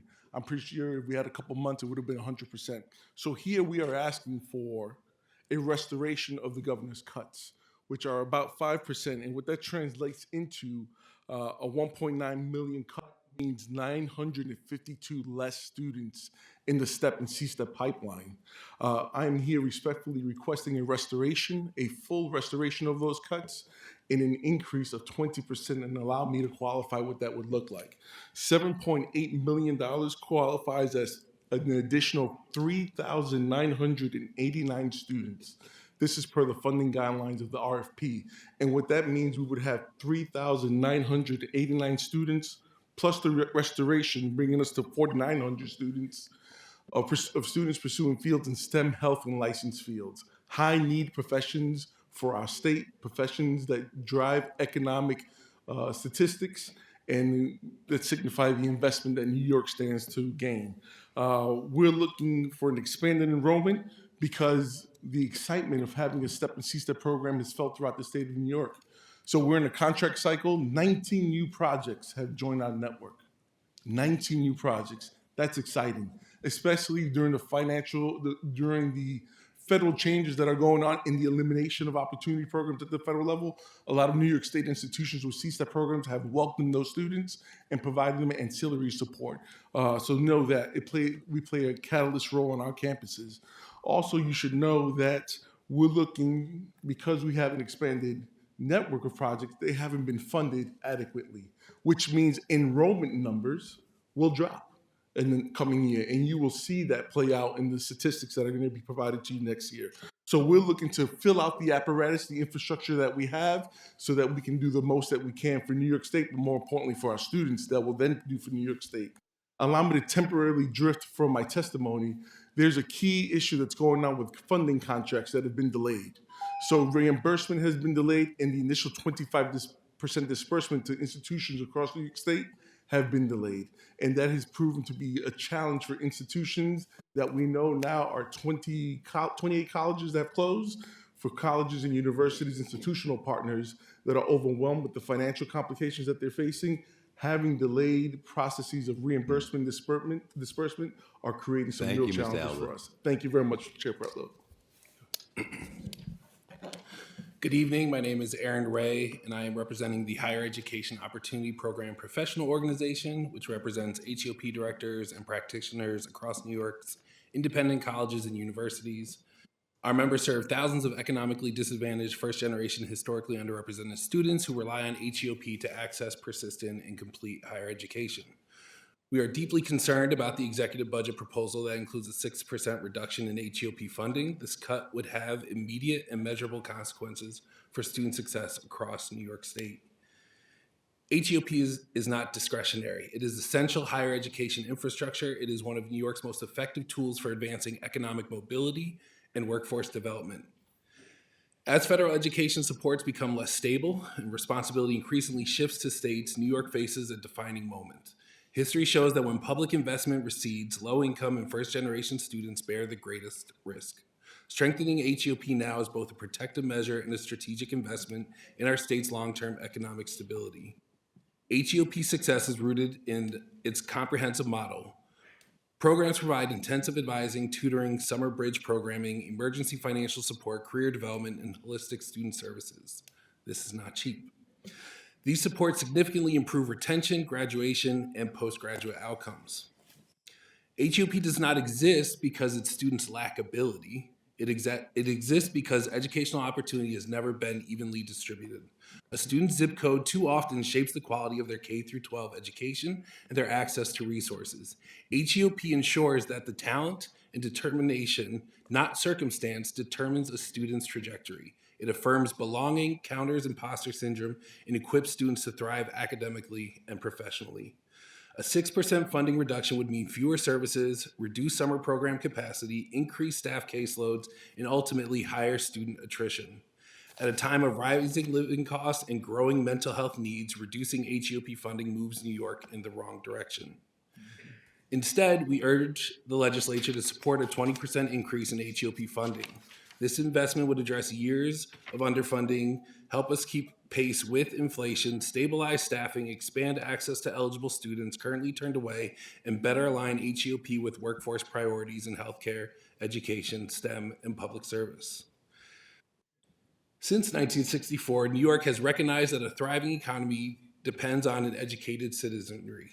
HEOP operationalizes that belief. It produces graduates who remain in New York, contribute to the workforce, support their families, and reinvest in their communities.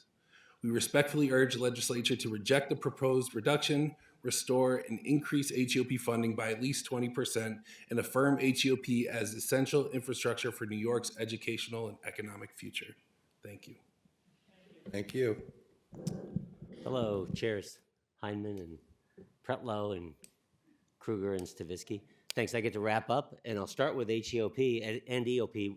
Cornell University, land-grant university, we have both programs. I mentioned that also because Fred Cowell leaving, he said, I forgot to mention EOP. Why do we talk about it? Because it works. We invest at Cornell $10 for every dollar we get from the state for these programs. And this was created by the legislature and funded and expanded by the legislature. So a huge thank you. It works. And why are we here today? Higher ed. New York State needs higher ed more than it's ever needed it before. It's economic development. It's workforce development. It's the future. When you're funding these budgets in higher ed, you're actually making the future better. We used to do it because the students were benefiting. Now we're doing it because we're benefiting. we in New York need young talent, we need population, we need economic development, we need these jobs for the future. So that's why we're here to talk about all these programs and how they fit together. We at Cornell, again, we've been around a long time. We're in upstate New York. Parts of upstate are struggling, except for higher ed. That's what's bringing New Yorkers here. That age category is where we do best in New York. We don't lose young people. We bring them in at the same rate they leave. Every other age category in New York, we're losing people. So doubling down on higher ed and young people is the way to keep our talent here and bring in talent from outside. And we need that right now. Not only for the census count in 2030 as well, we need them for our future. I'll mention, in the SUNY, we see it all, the SUNY budget. Yeah, he needs funding, but the privates do too. We've seen privates close. He's struggling to keep his campuses open. I appreciate that, but we should keep all these campuses open. We at Cornell are in his budget. He left us out of his allocation because he was talking this morning about SUNY campuses.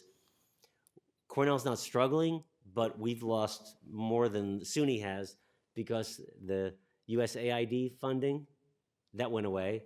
And then we lost a lot of money for diversity, not just our diversity programs for people, but for plants and animals too. They cut that. From the federal government and other funding, climate change funding got cut.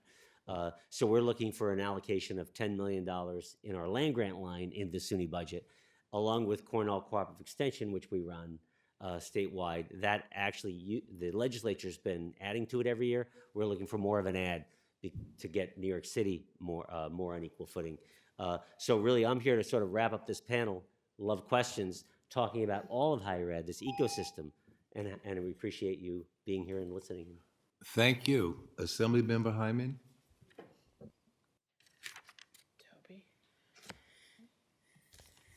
Thank you, Chair Pretlow.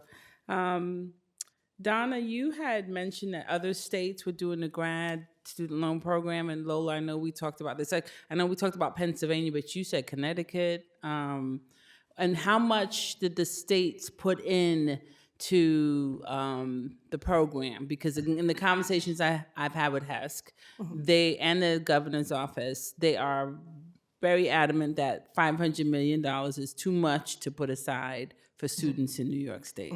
So please tell me what those other states said, how much are they putting in? That is a good question. I know in Connecticut, I believe they had set aside an additional $10 million to support the graduate student loan program that they are doing. The other states, I'm not sure exactly what the dollar amount is, but we could look into that and get back to you. It was more a matter of just pointing out that there are other options out there that other states currently are doing similar programs that maybe we could either mirror or reach out to them and see if there's some way to create a coalition with them. There's just a lot of options. Can I add to that? Yeah. So just to put some clarity around the statement that was made earlier about the state of Pennsylvania, they have FIA, which is the Pennsylvania's equivalent of HESC, and they run a state-run student loan program that covers undergraduate, graduate, and also Parent Plus. And the unique thing about Pennsylvania, and what I believe HESC was mentioning earlier, is that they have what's called a white label program, and so they are loan servicers for other states, some of the states that you mentioned. So the potential partnership there is that the state of Pennsylvania, under a program called PA Forward, would work and does work with other states to service loans for students that were originated in the home state, and they do all of that under, say, for example, New York State's branding and whatever New York State would call the program. Okay, we have to talk more about it. We don't have a lot of time. Yeah. Dr. Alba, you said 19 new projects came online for C-STEP, STEP. Yes. Why? And now we can't fund those programs? Those are questions that I unfortunately can't answer on the why. I would imagine that increasing a footprint of successful opportunity programs throughout the state of New York was a priority. The funding calculus, I think, was resting on how successful we would have been last go around with the increase, and I know there was great disparity on where we were with the Wentworth House bills. But, respectfully, Chair Hyman, that wasn't my call. Okay, Dr. Molina did bring that up to me, so I wasn't sure why we added 19 new programs and can't afford 19 new programs. But the expansion of the footprint shows that colleges and universities are Yeah. really thirsting for services for students that are interested in STEM, health, and licensed fields, which Yeah. clearly is important to the state. Thank you all. Thank you, Charles. Senator Murray? Oh, Senator Stavisky.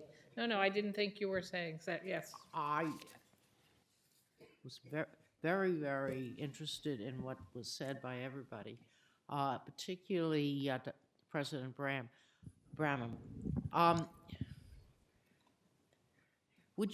You mentioned Pennsylvania, and there are some other states that have similar programs.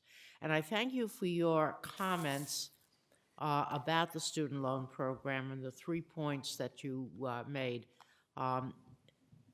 There's another area involved that I don't think was mentioned in terms of the governor's executive budget, and that's the HECAP funding. How important is HECAP, and what are some of the things that the colleges do with HECAP funding, the 3-to-1 match where the college puts in $3 for every dollar the state does? Yes, thank you for your question. The HECAP program is essential. It helps our campuses keep up with campus infrastructure, make repairs, update science labs. It's very important. And as you mentioned, for every dollar that the state provides, our campuses puts in $3. And aside from the immediate, benefit to college campuses, it also creates jobs in local areas and supports local economies. So it's very important. And for Donna, who represents the APC, the proprietary colleges, there's one that I'm particularly familiar with. I don't want to catch you unaware, but you know that I have known the folks at Plaza when it was a little business college in Jackson Heights, and now they have, I was there for the ribbon cutting a number of years ago, a nursing program, and we obviously have a nursing shortage. And I can't tell you how happy I was when I was there, and they were using mannequins and 3D dimensional for instruction, which was Donna, Assemblymember Lepardo, and my bill that the governor signed. How effective has Plaza's nursing home? And this is a family-owned business, and I've known them going back. I call him Charles I and Charles II. That's right. And the, Chad the fourth, yes. It's been... How effective has the nursing program been? It's been incredibly effective. The institution has really made quite an investment in their nursing simulation lab. As you know, they also just created an entire surgical suite inside their classrooms as well for their med-surg tech program. But I will say, I was talking with Chuck earlier this week, and he was telling me that on their latest NCLEX tests, they had a 100% pass rate. So clearly their investments are paying off. 100%? 100%, yes. So that's the national nursing exam? Yes, Thank that's you. correct. Thank you. Assemblyman Palisano. Hi, good evening. My question is for President Brabham. In your 2026 priorities, and many of you mentioned the restoration of GradTab, I was just curious, do you know how many students would benefit from this restoration, and how much do you think that would cost to do so? Well, I think any student receiving TAP is going to benefit from the restoration. If you're asking how many students belong to the independent sector, we don't have insight into that due to the way HES kind of processes that information, so I wouldn't be able to tell you an exact number, but what I will tell you is that last year, when the expansion happened, that there were approximately 25,000 students who benefited from that expansion. Earlier too, when I was questioning the president of Higher Education Service Corp in her testimony, mentioned that 28 colleges, proprietary and independent colleges, have closed since 2016, and that they envision this wasn't going to stop anytime soon. We know it's disruptive to students. We know it's disruptive to those communities that have those schools because it's a major employer for jobs and just a signature part of that community. What are you seeing as what are you seeing as the reason for these closures? Is it enrollment? Is it funding? Is it programs like a faculty? What is it? Or all of the above. All of the above. All of the above, and I mentioned some of it in my testimony.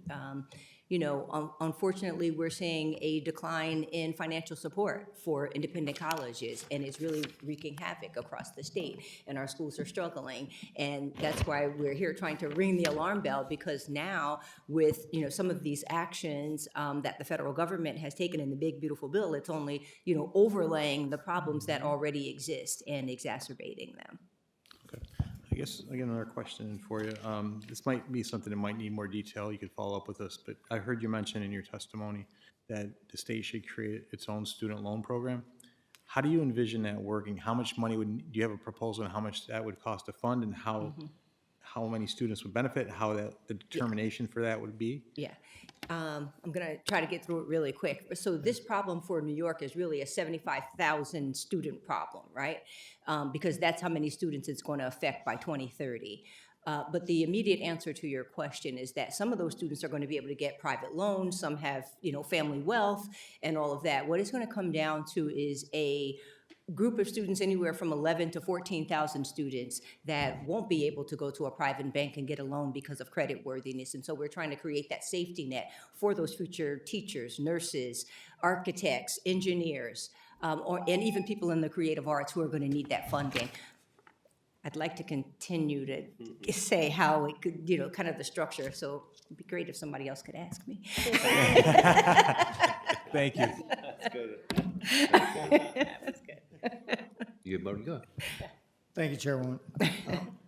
If I have time left, I'll let you finish that. But Dr. Alba, I have a question. You had mentioned the delays. Can you go into a little more detail about that regarding the reimbursements and operational expenses? Can you go into that? If I can walk you through just what last year looked like, because the legislature restored and gave us an additional increase, that generates a contract amendment process. Now, this is a multi-agency sort of review and fingerprints on all the paperwork that's going on. We don't know exactly where the delays are, and that's where we're asking for help in sort of troubleshooting and providing a solution on where these delays may be occurring. So with that contract amendment, then we would have to wait for that to process and go through the channels of everyone that has to approve the contract amendment. Then institutions can submit their FS10Fs, which are the final expenditures, so that it appropriately charges the account, the budgeted account.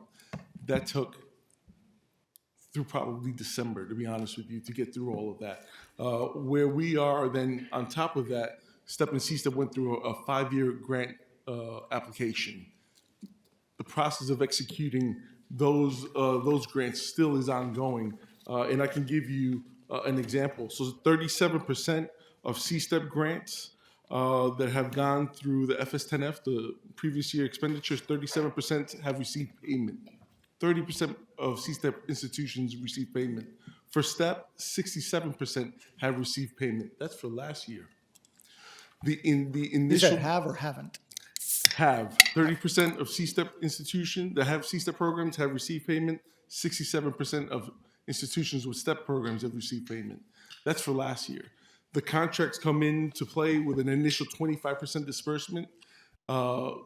Programs that I supervise just received the initial 25%. We're in February. Programs have been operating since July 1. So that really hampers the institution's ability to address, to have to support the staff with forward funding while they wait for that money to come in. It's really becoming an untenable situation for IHEs. Because that's operational funding. So you're trying to operate while waiting for the funding that was promised for operating. That's correct. Right, I got it. Okay, so we need to look into where those delays are and what we can do to either eliminate or speed them up. Greatly appreciate it. And that's not only for STEP and C-STEP. This is for HEOP and LPP as well. Right. So these are the department's opportunity programs. Right. I have 23 seconds. Go. The loan program would be for New York State residents pursuing a graduate degree at an accredited college or university in New York. With regard to the funding mechanism, our proposal contemplates the Dormitory Authority being the originator of those loans, and they would acquire the funds through bond sales. We got a little bit.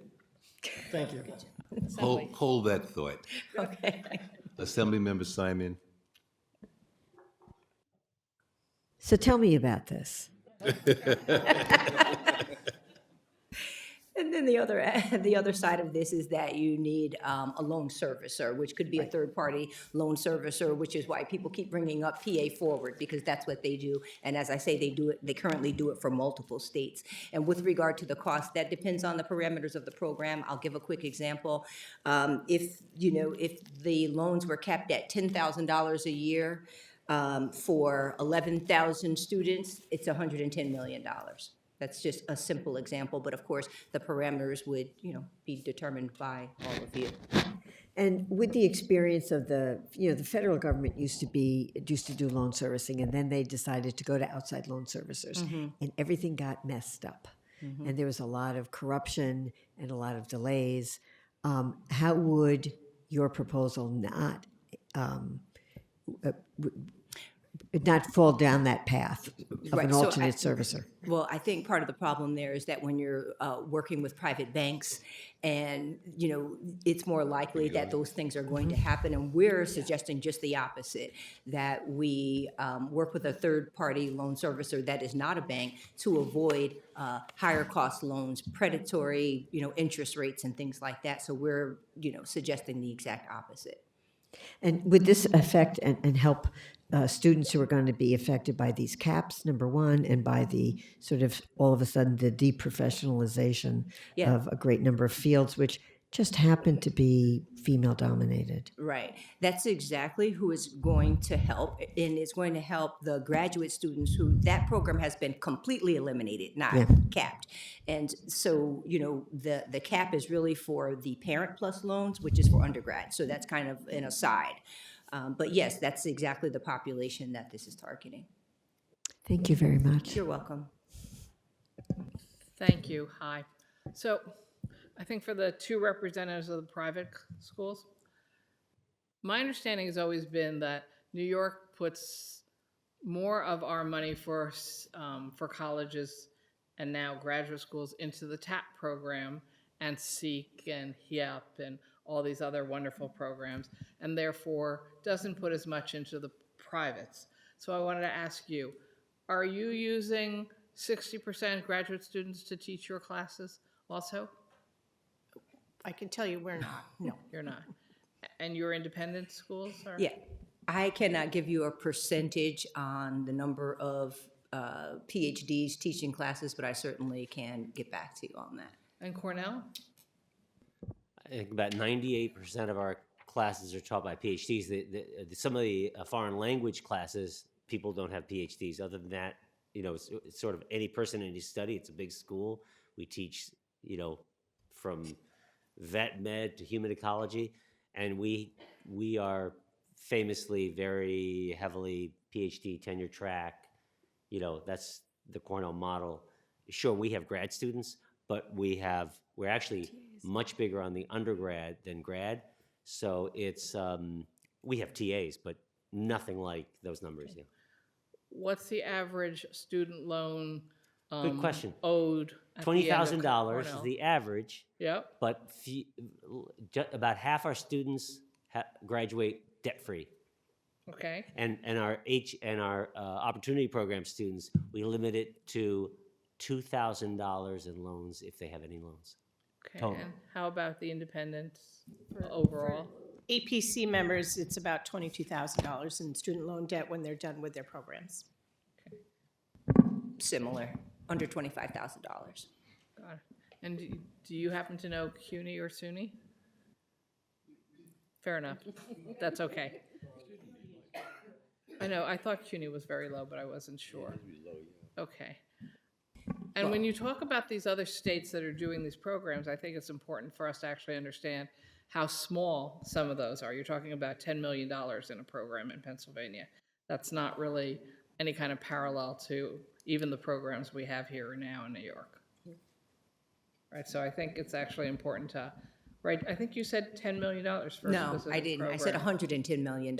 If you were to give 11,000 students, Right, that was for New 10,000. York, but you used the 10 million When number. we were for- talking about the Connecticut program. Oh, the Connecticut And that's program. just for their, That was an add-on, a And- supplemental yes. that they added to their larger just for program. their graduate program. Okay, because I know every state runs things very differently, but you have to be careful, I think, to see apples and oranges as apples versus oranges.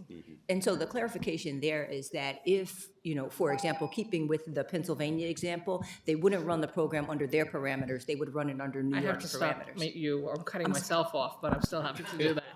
Thank you.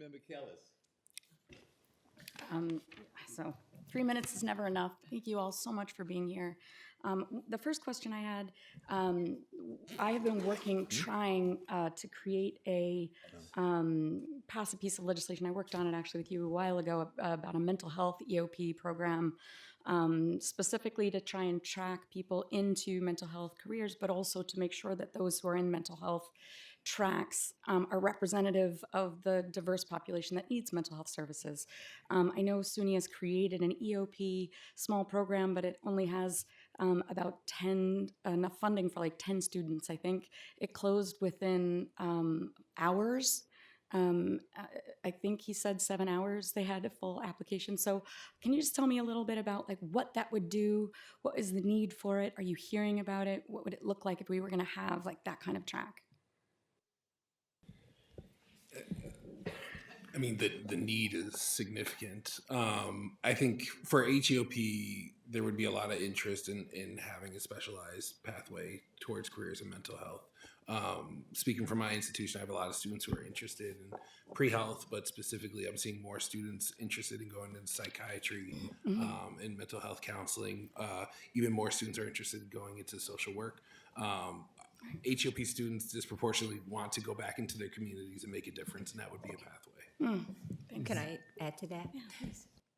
So with your bill and what you contemplated, this would fill the gap, right? Because HEOP students who are undergrad, many times the stumbling block is that there's no money for graduate school. And you can't enter any of these professions without a graduate degree and without a certification. Right. So that's the Second- gap. That's second bill. Yeah. Yeah. Yeah. The first is for the undergrad. The second is to create the scholarships for the grad.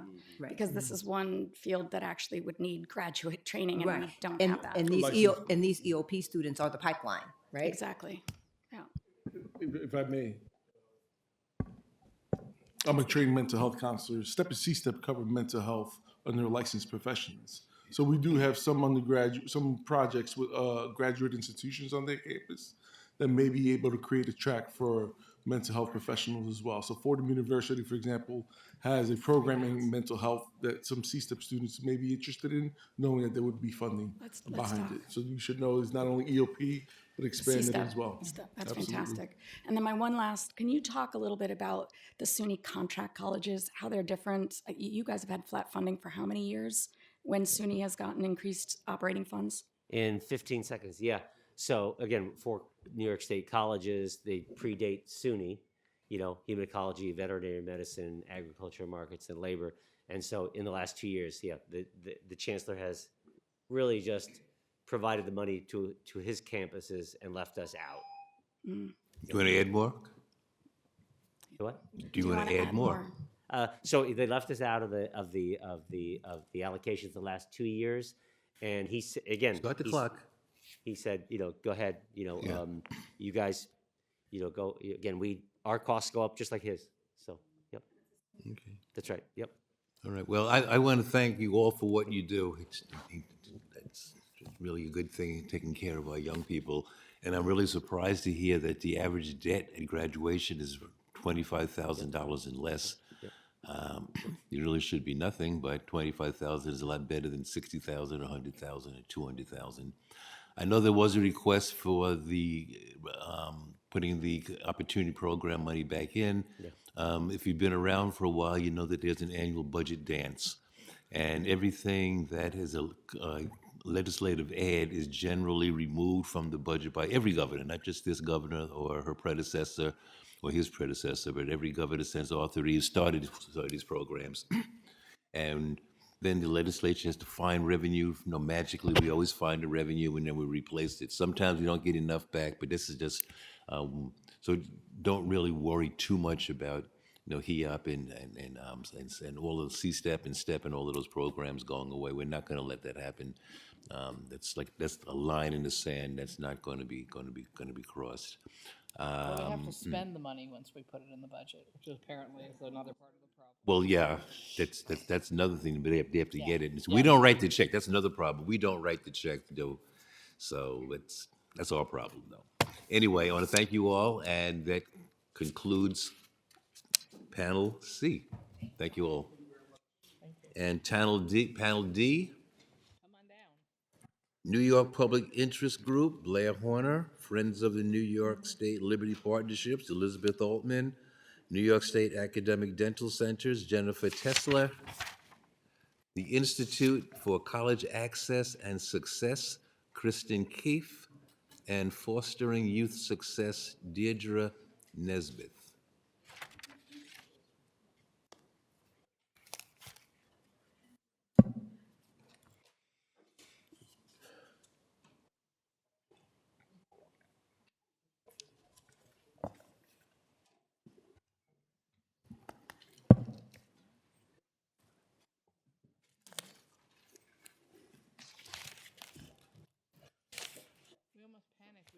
Saw you here, Blair.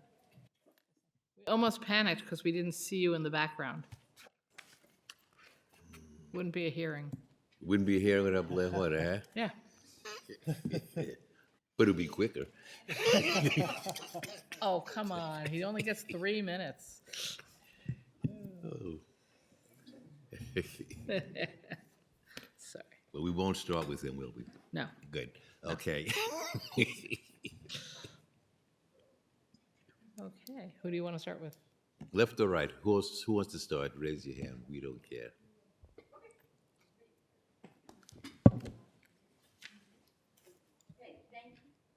Oh, there's a sweet spot to get to the green ring. There you go. Thank you.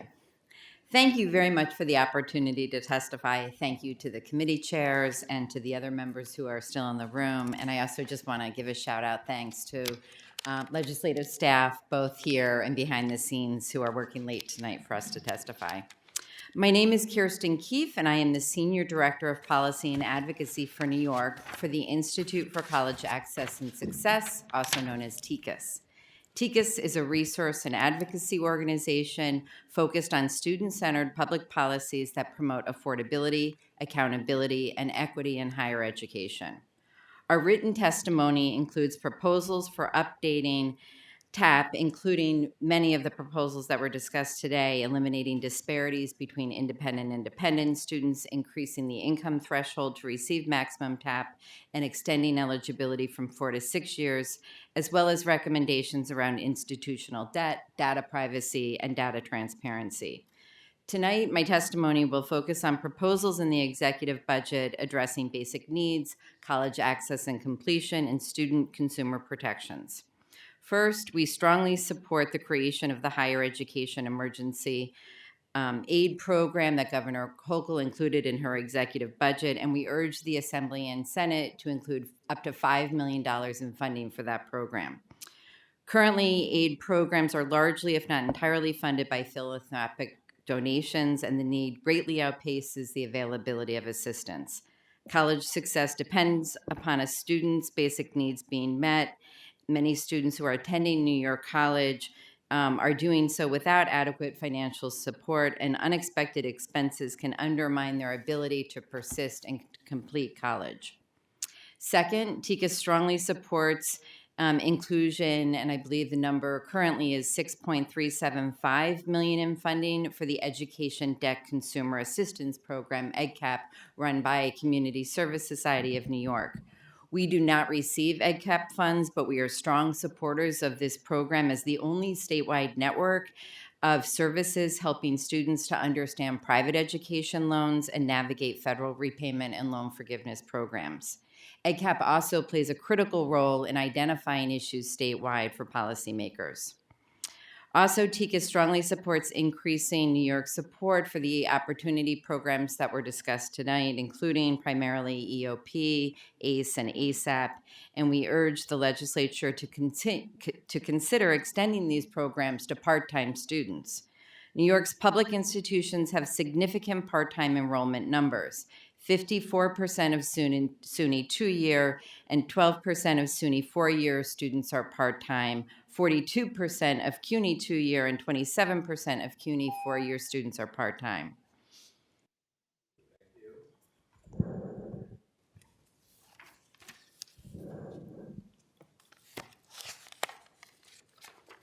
Good evening, chairs and members of the legislature. My name is Elizabeth Altman, President of Friends of the New York State Liberty Partnerships, representing 51 Liberty Partnership programs across the state. I just wanted to take a moment to thank you for your support of the Opportunity programs. As an alumni of one of those programs, I'm not sure what my professional trajectory would have looked like without that support, advocacy, and mentorship. I want to begin by acknowledging the coalition partners who testified in the prior panel, STEP, C-STEP, and HEOP. They're essential opportunity programs, and Liberty Partnerships works alongside many of them. Together, we form a continuum of support for students across this state. Liberty Partnerships, however, operates earlier in the continuum. We are embedded in schools and communities. Last year, we worked directly with over 18,000 middle and high school students and their families to prevent dropout, strengthen academic readiness, and create sustained pathways to post-secondary success. We are respectfully requesting restoration of prior reductions and a 20% increase to reestablish the Liberty Partnerships Base Award. This is not an expansion request. It is a stabilization request. Base awards have not kept pace with inflation or rising staffing costs, and at the same time, programs experience operational gaps due to that previously mentioned FS10 approval and reimbursement process. Programs often begin serving students months before funding flows. They hire, they mentor, counsel, tutor, and engage families, all while waiting for reimbursement. And yet they prevailed last year with an 87.4 graduation rate. They prevail because Liberty is not just a funding stream, it is a partnership model embedded in communities. It works because institutions of higher education, school districts, and families are invested together in student success. One of our Liberty alumni recently shared that Liberty matters because it is far more than a college access program. It is a community of people who genuinely believe that students who are often overlooked deserve not only a seat at the table, but the guidance, advocacy, and sustained support to claim it. That is what you are funding. Restoration and a 20% increase would allow Liberty Partnerships to maintain staffing stability, absorb rising operational costs, and reduce fiscal uncertainty that disrupts student services. Liberty is an upstream investment in educational attainment and economic mobility. Stabilizing it now protects the long-term strength of this statewide network. We appreciate your continued support. Thank you. Thank you.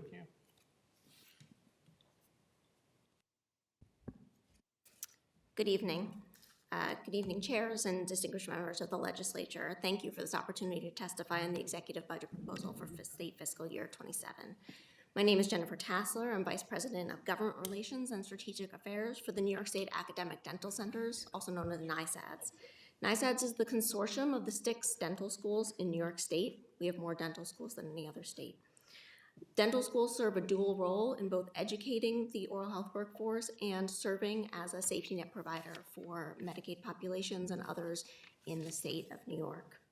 NYSADS is requesting that the legislature fund the Fellowship to Address Oral Health Disparities at $750,000 to advance training in special needs dentistry and to help one of our most vulnerable populations. NYSADS is also hoping to support additional workforce programs, and I'd also like to note our support for a lot of the testimony here today regarding finding a solution to the elimination of the Grad Plus loans and caps that were imposed by the federal government this year. NICEADS would also like to ask the state to continue to invest in oral health workforce through loan repayment, practice support programs, and outreach to ensure equitable geographic distribution. NICEADS works in partnership with its members to advance dental education and to address disparities in oral health care, particularly for individuals with special needs, including intellectual and developmental disabilities. There is a persistent shortage of dental providers who treat patients with moderate to severe IDD. Only 10% of general practice dentists regularly report that they treat individuals with these conditions. NICEADS has developed the Fellowship to Address Oral Health Disparities, which has been funded by the state legislature for several years now. The fellowship provides advanced training for dentists in this area, and the dentists commit to work in underserved areas, treating patient populations with a significant portion of these patients having intellectual and developmental disabilities once they finish the training. We are currently wrapping up our application cycle, and we are pleased to announce that we are fully funded, fully subscribed, and we'll have 4 fellows going into this program who will go on and treat patients in this area going forward. We are very grateful that the legislature has consistently provided this funding for this program, and again, we are requesting that they fund it in the state budget this year. Again, we are also pleased that the governor started applications for the HEALER program, which is funded through the 1115 waiver. This is for dentists, includes dentists who treat a significant percentage of Medicaid patients. We'd also like to ask that we expand certain loan repayment programs, including Doctors Across New York, to include dentists with a commensurate addition of funds for that program to address the needs. Thank you, and good night.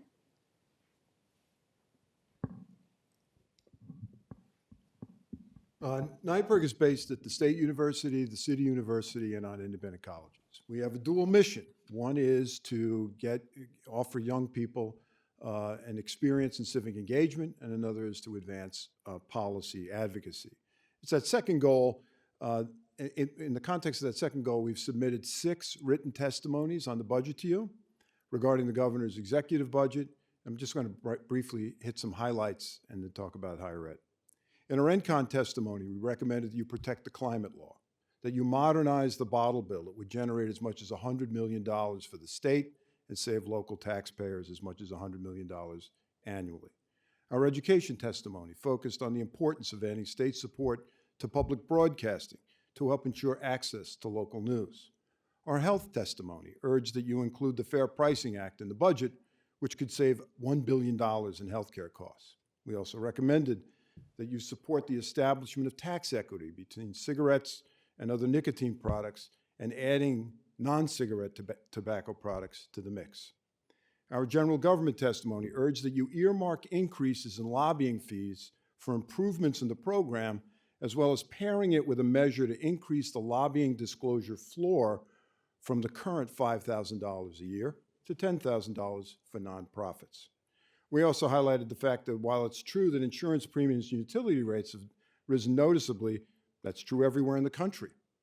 We urge that you examine insurance outside of the budget to focus on the root causes of insurance hikes, while urging you to add a utility consumer advocate to better protect utility ratepayers. Our higher education testimony urges that you support the governor's proposed tuition freeze for public colleges, that you restore the governor's indefensible cuts to opportunity programs, no matter what the dance is, and that you support the capital funding asks of SUNY and CUNY, and that you begin to restore Bundy aid to the independent private colleges. Those institutions, as well as their public counterparts, are key economic anchors and development drivers. The cuts to support Bundy aid have had impact on private colleges. In academic year 80-81, the state spent roughly $115 million on Bundy aid. Today, it spends less than 20. How can that not have an impact on independent colleges and universities? A couple of mentions of TAP. We support expanding the TAP program to cover the full tuition of public college and apply that to graduate students as well. It makes no sense to underinvest in the state's most productive economic development. Thank you. Thank you. Assemblymember Hyman. Thank you for waiting. Blair, I think I saw you back the entire time. I'm going to try and get all my questions in. In one of your reports, you recommend expanding the Opportunity Promise to include all associate degree programs regardless of major or age. Were there any costs, annual costs associated with that expansion? We did not do an estimate on the on that expansion. The policy is the policy, which is that we believe it should be as easy as possible for people to afford to go to college and that they have the services to succeed no matter where they are. Okay, thank you. I'm sorry, I just want to make sure I get your name right. For the Jennifer, regarding the New York State Academic Dental Centers, I visited University of Rochester, and they said they have a 2-year wait for patients, Medicaid patients, to receive dental care. And I just found that utterly horrible, because I'm thinking about all of the individuals that are not getting care in 2 years and what could happen detrimental to their health. If we appropriate $750,000, how many fellows do you think that could fund annually? Currently, we have that pegged to about 4 fellows. Again, we're placing 1 fellow in each school. It is a lot, but it's really about training a fellow. They're working for a full year, they're providing care, and they're learning. Plus, there's a service commitment on the back end. So they will work for a year in New York State, and they'll have to care for a significant portion of patients with IDD. Okay. For the dentist loan repayment program, what do you think the cost would be for the state to fund that? I'm not sure of a cap. I know Doctors Across New York is a very widely popular program. I don't imagine it would be quite as large, but I can look into it and get back to you, see what the need would be. Okay. Thank you very much. Thank you all for your testimony today. Thank you. Senator Murray. Thank you, Chairwoman. Thank you all for toughing it out and waiting this long.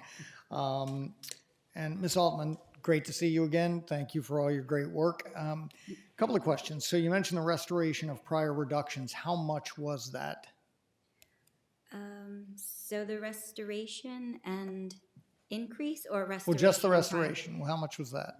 Well, how much Was was it that? 3%? 3%? Yeah, so right now it's proposed at a 3% in the governor's. Okay. The 20% increase to stabilize the base awards. First off, what amount would that be, and would that make you whole? Yeah, so a restoration and 20% increase would be about $5 million. $5 million, okay. And then, again, we were talking about the gaps and the problems in there. I'm understanding, or trying to understand, I believe it's through the FS10 approval process is where the delays lie. But have you specifically identified where?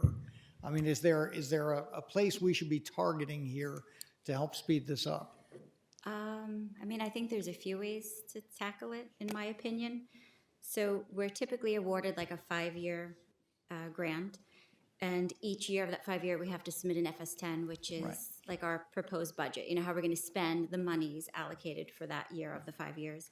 And then we have to submit amendments to that, whether it's an increase or decrease. And also if we want to move monies from, let's say, like supplies to purchase services to provide direct services to students, right? So now imagine it's our 51 programs and all the other opportunity programs, and now you have hundreds of FS10s, and they tend to bottleneck, right? They have to go through state ed. They also have to go to the contract admin and grants finance. And as I understand it, I think we're just short-staffed sometimes, and turnovers, and just. So if it's just amending something, would it make sense to maybe put a limit on, for example, that it would automatically be approved if it's under a certain amount or a certain adjustment? Would that make sense? Would that speed up the process? Or just trying to see how we could speed it, because I understand exactly where you're coming from here.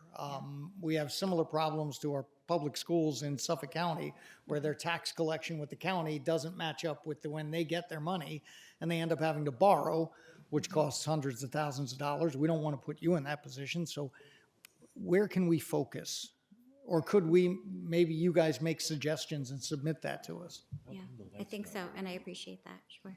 Okay, all right. Well, thank you very much. Okay, thank you. 30 seconds. Thank you. Assembly? Yes, Assemblymember Palasama. Hi, good evening. Thanks for sticking it out. That's been a long day, so appreciate you. Actually, my question, I wasn't going to ask a question, but it was for Jennifer when you started talking about on the dental side of things. I've recently met with University of Rochester, and we've talked about Eastman and really the need for dental services for lower income, people without insurance, people on Medicaid, and how Eastman is really the only provider in upstate New York and most of upstate, and you have downstate. What, from your perspective, I don't know if this is the right hearing for this, but just since you're here in the last panel, I appreciate the input. What can we do to help get more access to dental services? Whether do we need more providers to accept Medicaid? Is it the Medicaid reimbursement rate? Is it a combination thereof to be able to provide critical dental and oral health care to individuals? Because if you have, as you know, dental, if you have dental problems, that creates other health problems. So I just really like you to get your take on what can we do better to help you be a better partner so we can try to expand access to dental services for all New Yorkers, especially the less fortunate. Sure, absolutely. And this is something we've worked very closely with Eastman on.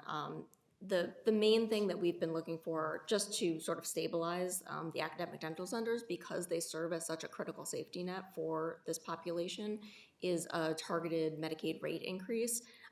We've typically been asking health for that, but happy to talk about it here. We've been asking to increase the Medicaid rate by about $300. We've done a retrospective survey and seen that cost for the dental schools has really risen sort of astronomically in the past 5 years, while Medicaid rates have remained stable, if not declined.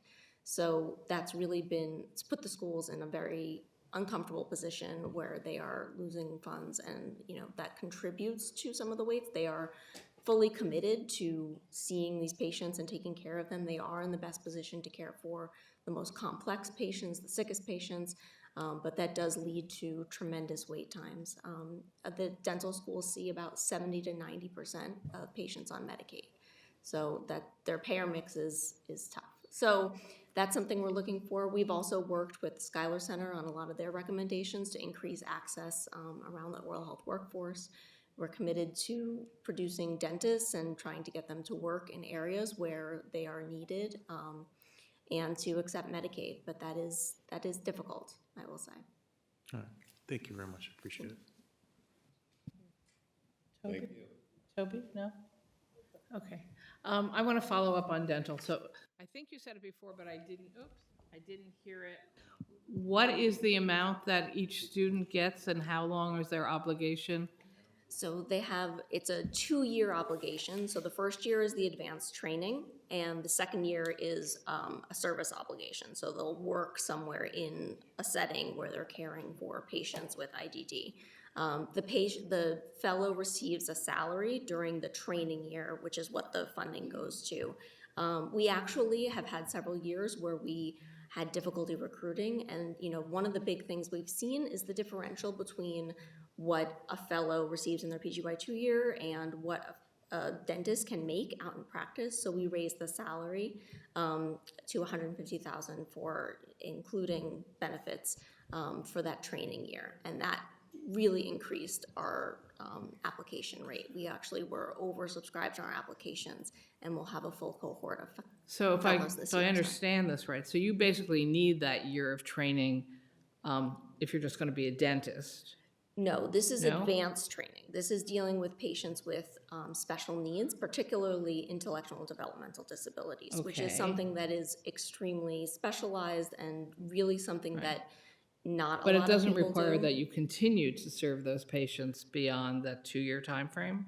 It doesn't require that, but these are practitioners who are interested in doing this. That's part of our application process. We're really looking for practitioners who want to do this, and it's not likely that a dentist would undergo this type of advanced training without the promise of higher salary on the back end, which is not really what they're looking for. And the fellows we have had go through the program, all multiple years after their service year, have continued to work in settings with high numbers of patients in Medicaid and patients with special needs. So I got to tell you, I'm torn on this because I do know that there's real difficulty finding dentists who will serve lower income people, people with developmental disabilities. I know it took me forever to find a dentist who would take care of AIDS patients because of just sheer, like, I don't think I want to put my hands in those mouths, right? And bias. But I also know that dentists are, I think, the highest paid professionals in this country. And again, you know, that's a significant amount of money per year. is. And so if it's just really, you know, slightly increasing how many people will do this kind of work over the long term for getting 2 years of 100, is it 150,000 per No, year? it's single. It's a single year. The second year is a service obligation. So they're working, they'll receive a salary from wherever they're working, but Got it. it's not state funding. Okay, But thank I you. will say that, can I continue the answer? Finish sentence. A practitioner who undergoes this kind of training, the impact that they provide is much larger than just the patients that they're seeing. It's really also that they're teaching. You know, what we are hoping is that practitioners will feel more comfortable taking care of these patients in the community, and that's part of this cyclical effect. More practitioners who are highly competent can help train those who are maybe less comfortable and refer patients to a center like Eastman, which contributes to the large waiting list. Thank you. Sorry I didn't have questions, time to ask other people questions. I don't want to think thank the you Senate- all for your testimony today. This concludes this Thank you. section of the hearing, which is the final panel. So I would tell everyone that's out there, if you're watching us, stay tuned tomorrow, 9:30. We'll be here doing labor and workforce development. Yes. Other than that, I want to close this hearing and thank you all very much. Thank you. Drive carefully if you're going anywhere.